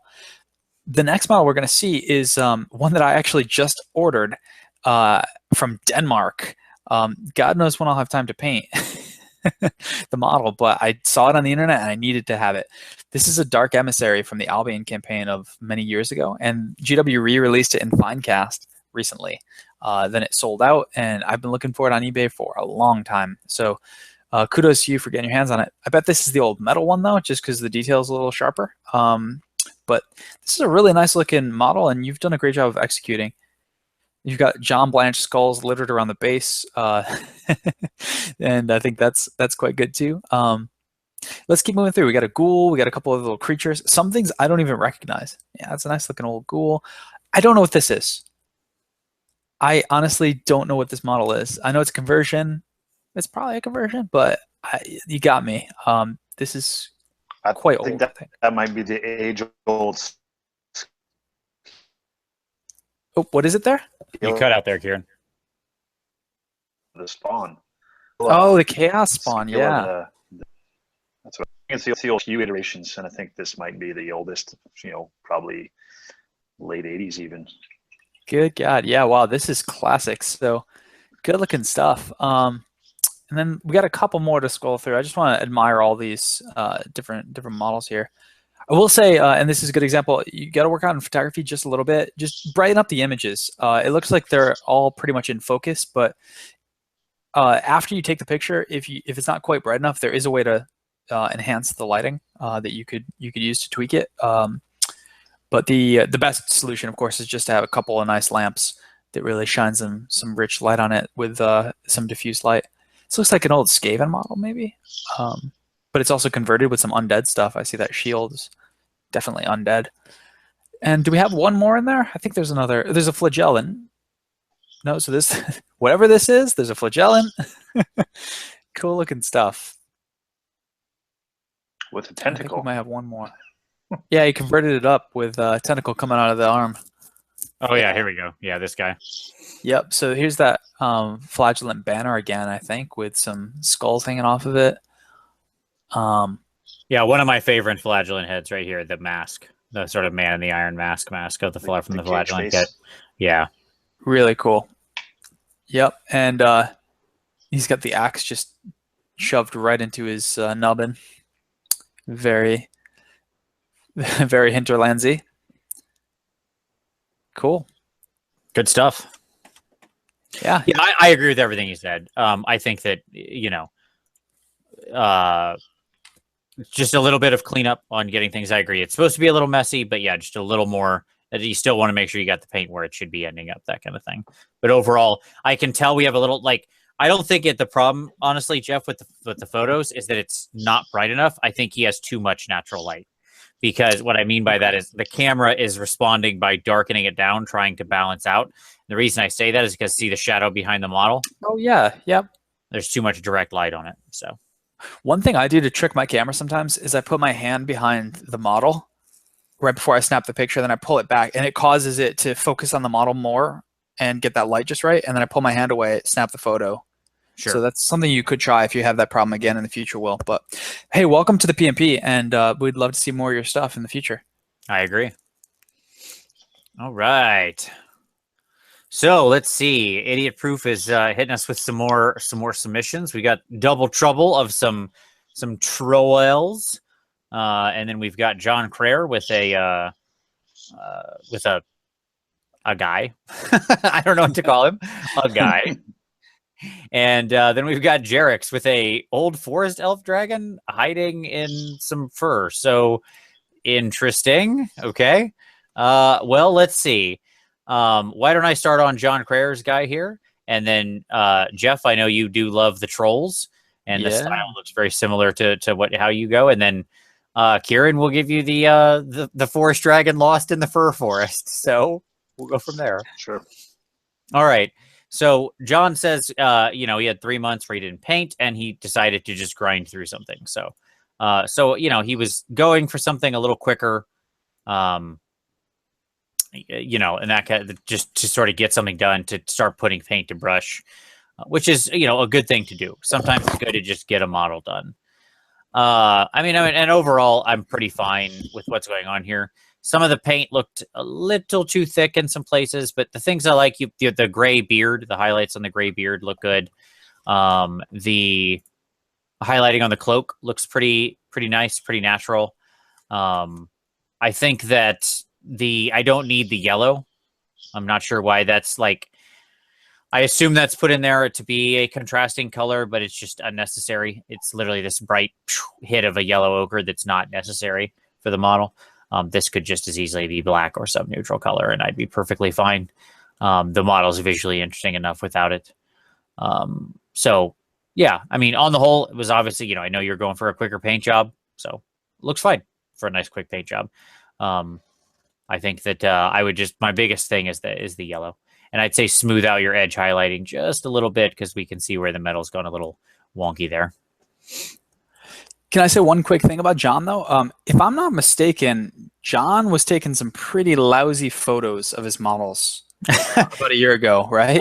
Yes, that is true. And I just want to compare what we used to. I mean, I remember pulling up his photos and being like, I don't know what I'm looking at here, and I want to give you better advice.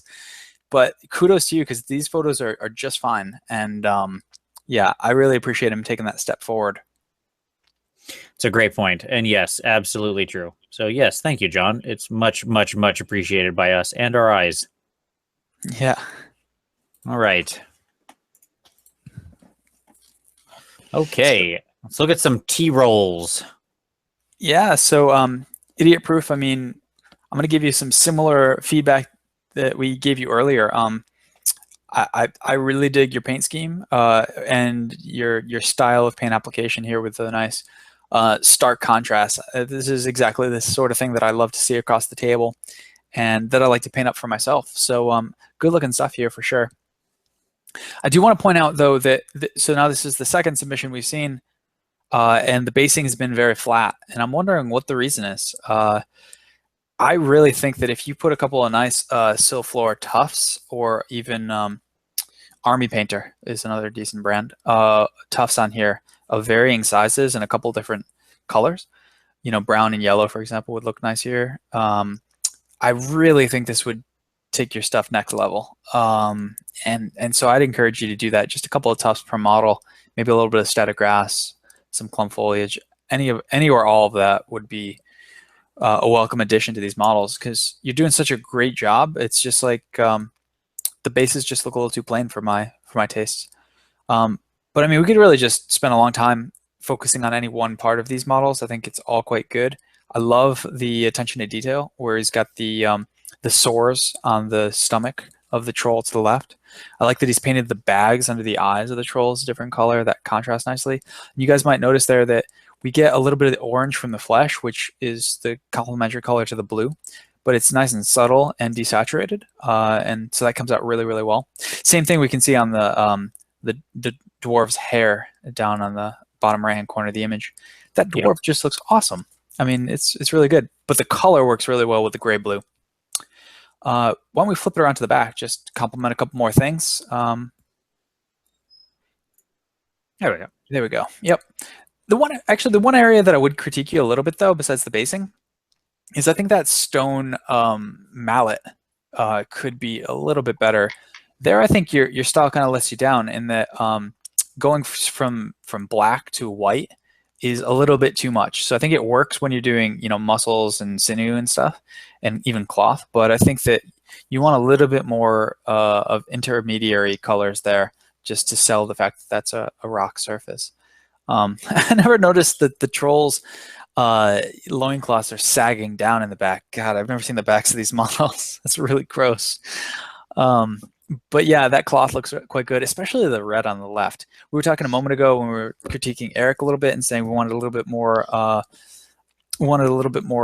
differentiation between the surfaces and a little bit more richness to that red. I think this looks really good. It's a great example of using orange to highlight our reds. So kudos to you once more, Idiot Proof. There are some definite things that you could do in terms of like making the models look more realistic as far as what should be brighter and what should be darker, but you're clearly going for a style here. And I think you've executed that style quite wonderfully. So good on you. Agreed. Yeah, I figured you like this style. This is in your wheelhouse for sure. Reminds me of Skeleton Flower a lot too. Yep. It's really good. Yeah, as soon as I saw these, I was like, oh, that's one for Jeff. There you go. You know, like when I scroll through the PmP every couple of days, and I was like, oh, those dwarves. And I was like, oh, those trolls. And then I realized they're the same person later. So, yeah, I definitely have a type. It's a funny way to put it. Yeah. Well, this next one that you see might fall into that category as well. Yeah, I know. I like it quite a bit. It's nice. So, I wonder if Jarex is like taking naps with this guy in the nice cozy bedding. He's playing hard to polar bear rug. Yeah, seriously, this has got to be the weirdest background for a model I've seen. I didn't look at the comments. Did he explain why he did this? I'm gonna go check right now. About why he took it in the field of fur. Yes, but what he did mention in there was that he's certainly not done. All that skin tone business and the horns is only started. So really, the only thing that we're going to critique and look at here is the scale and the wings. So the scale, of course, is very vibrant, it's very green and sharp. When we spin to the photo that actually shows it from the back and shows the wings as well, let's spend our time on that one, because that's where it exhibits for the most part. Yeah, so the sharpness of the scale is all perfectly fine. That shows up well from a good distance, and it appears to be as it should. That looks right to me. But let's take time and talk about the wings. So he's trying to do transition membrane from green in the deepest parts of the folds to just about flesh color. If we look over on the right-hand wing, from when we're looking here, it looks that's like the place that he's come to his final resting place, because you can see that really sort of thinner line of a brighter flesh tone that's going up the middle stripes, which doesn't appear on the flip side. Do you see what I mean? Mm-hmm. Yep. Mm-hmm. Where he's gone to his highest highlight. The transitions for the rest of it, when you're going green into flesh for the most part, is pretty smooth. It's a little bit smoother on, oddly enough, the left side than it does on the right side where you've done your final highlight. I think that last level of highlight just needs to sort of smudge out a little bit more, because it looks a little bit sharp to the rest of your blends. So the point is that I know that you're going back to do more work on this model, and it's before finishing. But that's the one thing I would say about the wing. Do that final finishing on the wings. That should smooth out a little bit better. You're fine on your dragon, fine as they are, in my opinion. And yeah, then I guess we'll probably see this all done next month when all the flesh tone is done. So we'll spend more time at it then. Yep, agreed. I'm sure we'll have more for him then. That's what I would say. Also, please don't put him in fur again when you submit it. All right, so I've got a theory on the fur. Okay. My theory is that the fur sucks up all the light, kind of like velvet, and maybe he was trying to get a good shot and was struggling with glare. Is that possible? That is possible. Maybe. Nah, it's too much benefit of the doubt. I don't know. I think it's funny. All right. I don't want it to start a trend. I don't want to start reviewing miniatures on, bearskin rugs. Well, I'm against that. Okay. So let's see. Zabier's got a finished war dancer here. Dice miniature paint guy with a witch hunter for AOS 28. And we've got a nice Wolfie over here from the Muffin Begare from the Muffin. All right, so let's see. I'll take Zabier's War Dancer. Kieran, if you want to take the Witch Hunter, and Jeff, if you want to take the big Wolf Boy. And all right. We've got two more after that, back-to-back Zinchi stuff, and then that's going to be the end. All right. So let's talk about the War Dancer. All right, so Zabier, a lot of things I like here. Let's talk first about the color scheme. We got this bright purple going against the natural green. The purple is a sort of magenta purple. I dig it. I don't have any problem with that color combination. Purple and green are a sweet combination. That's why all the supervillains know that. So that's fine. The blue on the end of the weapons looks pretty good. Nice little contrast there of a sort of non-metallic metal blue style thing. So that's all looking sharp. I think, honestly, my one area where I would challenge you is with the flesh tone. I like your purples. I like the blue. I like the color choices. Even the blonde hair is really nice looking. You didn't go yellow or anything like that. Where I would challenge you is completely with the skin. The skin is too flat by comparison. I want to see some more ruddy tones worked in there, or deep purples in the shadows, or flesh shade, or maybe some brownish tones if this guy, gal, person, elf is out in the sun a lot. Like if they're dancing around without a lot of clothes on, maybe they're more tan. But like, there's a lot of different ways we could go with it. I'm not telling you which way is the right way, but I'd like to see some kind of other colors worked into the skin. If you really want to go up and like go all the way, then I want to see more shading on the skin, and I want to see tattoos on the skin, because war dancers classically have their magical tattoos. I would love to see some good Celtic style work of dark blue tattoo ink, like a woad tattoo around her arm and leg and side of the face. Like just go nuts. Just Google, Celtic woad tattoos and go nuts. That's if you really, really want to go up to the next level. But overall, good stuff. Yeah, my vote, Vince, is for working in some purples. So a little flesh wash mixed with some purple wash. Probably 2 parts flesh, 1 part purple, just to get those recesses a little more color, and break up that flatness you were talking about. Yep. All right. Good stuff, man. I look forward to seeing more of the War Dancer unit. All right, let's talk about the Witch Hunter. A lot of different shots in one picture there. Okay. They still have oh, there he is. Okay. Well, so you made mention in here that he's. So I think we're losing a bit of connection, but hopefully you can still. Yeah, you're cutting out a little bit there, Kieran. Okay. Well, if I am coming through, what I wanted to ask about is he makes mention that this is some sort of dark AOS challenge. You guys know anything about this? What's the dark AOS? So it's the AOS 28. Yeah, it's AOS 28. It's like it's branched out of the Inquisitorium for 40K, I think. But it's just like sort of like the Hinterlands. It's just it's all like darkened, gritty, the gritty underbelly of the Age of Sigmar. Mm-hmm. Okay. Exactly. Okay. Well, so he's created something unique here in that he's got some kind of cyborg witch hunter, and you can tell this by the fact that he's got his right hand is a robot hand. It's down there, and he's weathered all this really heavily with some verdigris on the brass and some rusting on the barrel of his rifle. So I can appreciate what he's going for all there, that he's trying to make that all look a little bit gritty and messy.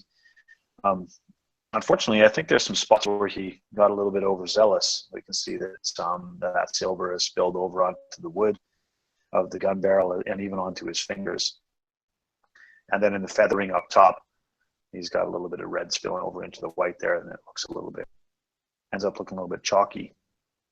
The complementary thing is if you take this further back, instead of looking at the super detail of it, and you take some long shot photos, he's created a good unique model here as well. A wisp of wind has come up and blown his cape back, so it gives him a little bit of dynamism, even though he's crouching down to examine something. All of his textures and stuff that he's done on the base are really cool, and he's got the chaos sigils carved into that rock that he's examining. So the tale of what this guy has to tell is really pretty intriguing. It's a very curious model and interesting to look at. So he's created something good there as far as the story goes. The tidiness of execution, I think, is across the board. Again, with the efforts to do some rusting, I think that some of the paint has gotten on a little bit dusty with too much dry brushing and whacking onto spaces that it shouldn't necessarily be on. So it's a cleanliness thing as far as bringing the model to a next level sort of an item. But I don't want to take anything away from the fact that you've created a good story with this thing, and you're telling the tale of the dark future in 28 mil form. For sure. I think you hit all the notes I was going to hit. Yeah, absolutely. Yeah, just a little bit of cleanup. Like, I love the idea. The execution's good. The conversion's good. Just needs to be a little bit cleaner. Good then. Just rock and roll. All right. Wolfie. Yeah. So the muffin. I'm really digging quite a few aspects of this model. I really like the way that you've done the mane on the wolf, the fur there, and I really like the way that you've painted up the metals on the helmet and the shield and on the feet as well. I think those look really solid. And of course, the basing is a definite win as well. You're really selling the atmosphere in which you're situating this model. I think that's a really good job. I do have a couple things to challenge you, though. One is the way in which you are layering your neutrals. We're going to see this more in a moment when we flip around the back, but you've got like the bone spikes coming out of the tail, and the tail color itself. I think those are a little too close together. So the white skin that you've got all across this model kind of conflicts there. Similarly, the fur color that you've chosen is very similar to the flesh as well, and so there's not as much differentiation there as we might have. And then when we look at the belt and the ropes that are tying around, those are really similar to the leather that you have on the pants or the shorts. So when you're thinking about, and the loincloth as well. So when you're thinking about these neutral colors, I think deciding before you start painting how you're going to use neutral colors and which neutrals to use in what place is kind of important. So basically just, I would try to break up the neutrals with, if you have dark neutrals and you want to break them up with light neutrals and vice versa. So that's a couple of critiques for you. The one other thing I can think of is the way that you've used the spot color blue here. We do see a nice triangle there, but it's kind of central to the model. I think that, you know, spreading that out a little bit further and maybe pulling the blue in a couple other areas might be another way to go. I don't exactly know where you do it, but I suppose if you wanted to do some tattoos, that would be an excellent idea. Just a thought I'm having, because that's really the only color on the model that's not neutral or metallic, and so having that in a couple other areas might be a good idea. But can we flip it around to the back to just show the muffin what I'm talking about there? There we go. Yeah, so you know, you differentiate here nicely because we have the dark areas around the bone where it's protruding from the tail, but I still think that the colors could be a little bit different. That's a function of choosing white as your skin tone there, but maybe making the bone a little bit more brown might have been the way to go to just separate those two colors a little bit. But overall, I think it's looking quite nice. I do like the way that you've used, the way you've highlighted your blues, and you carry it on to the gem here as well. And that all looks quite good. The metallics look solid. But yeah, that's my 2 cents for you. Do you have some comments? I just had one quick thing. Can we just take a minute to talk about the wonderfulness of the gold shading he's done here?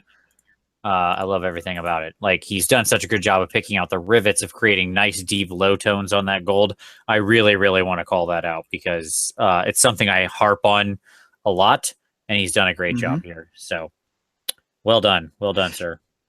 So speaking of you, Vince, and speaking of some advice that you might give Vince, he asked about non-metallic metal in his comment, and I know you've got a hobby cheating on that. Is that correct? That is correct. Yeah. So the muffin bagger. What's the last word? I'm struggling. Let's just call him the Muffin Man. The Muffin Man. So the Muffin Man, I would direct you go to Warhammer Weekly, or excuse me, go to Vince Venturalla's channel. And, you know, the thing you're watching this on right now. Yeah. Stay where you are is what I'm saying. What I mean to say, it's getting late, I'm tired, is go to the playlist that Vince has on hobby cheating and search for non-metallic metal, and you'll get a really nice tutorial on it. All right. Well, thank you. And I agree. I'll walk you through the gold. It's a good, more recent one, so it's actually of a better quality. As I slowly learn how to make good tutorial videos. All right. Okay. So, shall we just tag team these last two, gentlemen? Let's do it. Yeah, coming to a close here. All right. Have a So glorious first month. up, we've got the Red Wizard and his Zangor. All right. So, okay, we're going to leave that first picture behind because hold your camera still. Yes, correct. Okay, so interesting color choices here. We've got sort of the green-gray flesh and the pinky highlights. I don't have any problem with that. There's tons of different color schemes you can do. Tzeentch is, super bright time adventure, so it's fine. Blue horns, sure, why not? All that's fine. I think my main thing I would tell you is we've got places where we're just a little rougher than we should be. Like I can see down here where we just didn't get a good solid base coat on of the paint. It's thin, the underlayer still showing through, something like that. It looks chalky. We need to, same up here. We want to smooth that out. The paint's too thick, going on too dry. So let's get some more water into the brush there. Let's thin that out. Let's live by the code of too thin coats. Because that's what's really letting you down. And you can see it here on the banner as well. Like I'd love to see the banner a little more cleanly to figure out what's going on. Like I can't honestly tell what's going on there, but I can see it's rough. And that's not two good impressions to leave me with. One, I don't know what you were going for, and two, I can tell it's rough. That's a rough time. Like overall, your color scheme's really interesting. I like it. Your basing's really good. Like the cracked sort of you use this cracked earth and then just completely changed it into this weird blue ice color, which I really love. Yeah. That looks fantastic. So I just think I want to see some more smoothness to what's going on with the paint application. Yeah, I definitely think you're hitting the nail on the head there, Vince. This is about practice and patience and thinning out your coats and really working up the colors to get a nice rich final coat of paint. And so that's the real takeaway here, I think, for you, Red Wizard. But the color selection has been suggested is quite good. I think it's a real winner of a paint scheme. So yeah, just taking the time to do the models justice, I think, is the key. Yep. Compliment the pink beaks on this. That's a good choice that I haven't seen on that I've seen. Mm-hmm. And he carried it through on. He carried it through onto the nails as well, which is a nice way to tie it together and to spread that color across the model fairly evenly. Mm-hmm. I agree. In his comments, though, guys, because actually painted any of these things, but I know that you guys have. He wanted a little bit of a tip on how to deal with those chest feathers. What else do you have on that? Huh. So carefully and lightly is the answer. Like if you're going to make them a very hard distinguished color from what this is, like you have here where you're pink against green, then they need to get dark at the base, and you need to very carefully use like a shade to wash them into the skin tone so that the tip is bright and the base is very dark. Because otherwise they will just look like splotched on paint. Like they're in a couple cases, like that last frame that he's got, it looks like blood flecks almost. Yeah. To be honest, they're kind of an annoying component of this model. But yeah, there's not really much else you can do with it besides just sort of, you got to be very careful and controlled and go in with a sharp brush a couple times on them. One, to lay down a base, and then two, to get like a darker color near the base of them to make them actually like look like they don't just pop out of nowhere. Mm-hmm. Do what most people do and just ignore them. Which is also fine. Like it's not a problem. That's okay. I mean, like you can, like there's no reason they need to be a dramatically different color. Or if you don't do something dramatically different, just highlight them slightly with like one slight step up from the base of the flesh, right? Make them look like they're just like if you're here, you would just do them in a slightly lighter, more grayed green. Great, perfect. It's fine. They don't need to stand out. Nothing wrong with that. Mm-hmm. Okay. So now Steve Wren with the last submission of the month, the big boy, Mr. Kairos, the Weaver of Fate. All right. So let's start. Can I start with a question for you, Vince? Go for it. Do you think that the color balance in this model works better than the other, the previous model? And if so, why? It does. The green is still out of place, like on the tips of the feathers, right, of the tops of the wings. Mm-hmm. But it does work better because everything else is also similarly brighter, right? So using bright colors in a limited space is not the problem. Using bright colors in a limited space where they're the only bright colors is often the problem, right? Now, that being said, there are things on this model that absolutely do not work and need to be burned with fire. The staff. The staff. Is it the fire? It is the staff. Like, I'm sorry, man. I don't know what you're going for there, but it looks like he grabbed a bumblebee and transfigured it into a staff. If you were going for flame, it's not flame. That is the opposite of working with the rest of this guy. Mm-hmm. If that staff were to be the same green as those tip feather things, whatever we're calling them, wingtops, this would be so in line, right? Like that's what bothers me about it, is that you're one step away from just nailing this entire scheme. And it's that staff. Yep. Because you have a really bright blue, right? And you've got a fairly bright purple, especially toward the tips of the wings, which frame the model nicely and align with the triangle with his tabard. Good. The gold is super sharp. It's got some good shading. The blue is carried down to the runic stuff on his tabard, like that. We've got the more purple down in the base in that weird pool or rock or whatever the heck it is. Good. Like all of this is working really well. And then we hit that bumblebee staff and it all just falls to pieces. So. So Steve, needless to say, we're diving right into critiques because we know you're such a good quality painter. Well, Steve, we know Steve.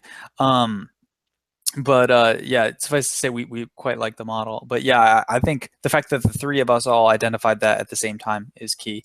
I've got one other little one for you. So there are seemingly 4 different purples on this model. On the one hand, we have the purple on the feathers. On the other hand, the purple on the tongues. Then we have the loincloth, which is more of like a pinkish purple. And then the pool.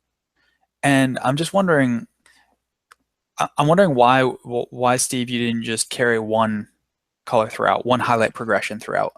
Start with the same, base color and then highlight up with the same progression of layers. And I can answer that. Oh, go ahead. Well, because they're all different textures. Why do you want a wet tongue looking the same as dry feathers? Why do you want a pool looking the same as a tabard that's fabric? Yeah, I guess that makes sense. Yeah. Yeah, I honestly would have done the same thing as Steve. I think to make that delineation that these are not the same textures. These are not the same surfaces. Well, but then would the hue be different, or would just the way that you apply the highlights be different? It can be both. There's no reason it can't be both. It could be both. Yeah. Yeah. Okay. So yeah, for me, it's that like really, I like this a lot. I think his color choices are strong. I think the gold pops so well against that blue. I love the purple transition out in the wings. God, that staff it tears at my soul. That's what I'll say. Well, I got one more thing, one more compliment to give. The basing materials, I believe I mentioned this. Oh yes, on a recent Steve Wren joint. But the desaturated nature of the foliage, I really like. And I'm sure I've said this exactly before, but compared to the Wood Elf basing scheme, I think this is much better. I really like this. Agreed. Yeah, that looks very natural. That's really good. Sure. Yeah, I love it. Like Steve's basing is always something to aspire to. His use of different materials, textures, colors. It's fantastic. He always has great scatter. It's wonderful. Yeah. Okay. That brings us to a close, gentlemen. Such is the end of March. March ends with a. So, do we have? So is this where we pick a favorite? That's what I was going to say. Would everybody like to pick their favorite from the month? Jeff, what do you got? What's your favorite for the month? Well, I know you guys are going to pick one, so I'm going to skip it and go with a different one. Playing a mind game here. My favorite's going to be the Dwarf Flame Cannon. Ah. Yeah, I think that was a real winner. The wood grain, the painting of the flesh, all of it. I thought that was excellent. I can dig that. I like that. I really did love that flame cannon. I'm not gonna lie, I thought it was fantastic. All right, Kieran, how about yourself, buddy? What do you got? Well, I'm going to pump up your ego a little bit, Vince, and I think that the bust of your warrior lady was my favorite for this month. Oh yeah, double entendre if you wish. Yes. On that comment. But yeah, that was a triumphant one. She was super fun, and I picked up every painting class I took at Adepticon also gave me a free bust. So I have like I came home with 5 different busts that as part of my tutorial, and I'm pretty excited about a couple of them. So I'll be doing some more bust work in the future. You're gonna bust out some new ones. Exactly. We'll bust out some more busts. They'll be busting busts. I think we all have to mention Mickey's because obviously her big project. Are they as busty? No. Although one of them is it's different subject, but it is a very unusual female figure. So I'll say it that way. She legitimately has a bust of that size, and it looks completely appropriate. I'll leave it at that. So I got to give honorable mention to Mickey's incredible project. The end of a long road, absolutely stunning. So much incredible work. So much beautiful experimentation and creation and conversion. It is a freaking stunner and just an achievement. Like that is a model that when you're done and you have completed it, it should be sitting there and you should look at it for years to come and be proud of it. Period. And I want to be very clear about that. Now, that being said, I'm going to give a shout out to Justin Wiley, who went back and changed a lot of things with his super bright Troglodon or whatever it is with the skink on top. He took the advice. He went in, he made those changes. I think he's doing some great work.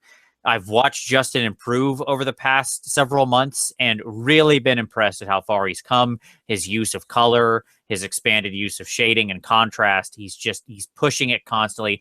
And he integrated the feedback and he upped the contrast and he color balanced all at the same time. So I want to give him full credit. Justin, you really impressed me with the turnaround on that work, on listening to people. And that came from feedback, not from what we said right now, right? That was from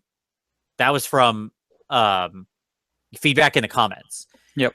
And that's the most important thing. People keep, I love all these submissions. I love doing this show, this wrap up, but at the same time, the direct feedback, the comments at the bottom, telling somebody you really like their work or offering them some positive critiques is so valuable. Please keep it up. To all of our regular people who are giving feedback, thank you. You are making this community vibrant and alive, and I am deeply grateful every day when I see somebody post something. I wait a few minutes and log in, and I see other people have already commented. Warms my heart. I love it. So thank you very much to everybody. With that, I think we're at a close. So I'll say thank you to Jeff and Kieran. This might be the last time we have Jeff for a little while. He'll be back in intermittently. You're gonna see some new third reviewers coming over the next months. But we'll get Jeff in whenever we can.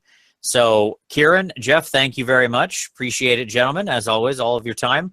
Thanks to all of our submitters for another incredible month of amazing work. Don't forget to get your submissions in for next month. Tag them end of month submit, and keep up the incredible progress. As always, link will be down below if you want to join us on your hobby journey. Click on in and request to join.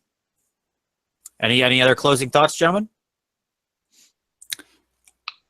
Yeah. I just want to say, Vince, I will just say good night. There you go. Yeah, I think Kieran's on a couple second delay, but yeah, I just wanted to close by saying, Vince, you alluded to this a moment ago, but yeah, I'm going to be stepping back a little bit. Real life is getting in the way for the next few months, but I do hope to be remaining an active commenter, liker, stalker in the comments when it comes to the PmP, because this is a painting group worth being a part of, and I will have plenty of time in 5-minute bursts to come check you guys out, but I'll be coming back when I can. But thank you guys for all of the support and for the opportunity to evaluate your models and to think about painting with you. It's been an amazingly rewarding experience, and not just hanging out with you, Vince, and you, Kieran, but really contributing back and forth with the members of the community. It's an enriching part of my hobby, and I am very thankful for it. So I'll see you guys all in the comments for the next couple months. There you go. All right. So with that, I will say thank you very much. Thank you, Jeff. Thank you, everybody out there, for watching, and we'll see you next time.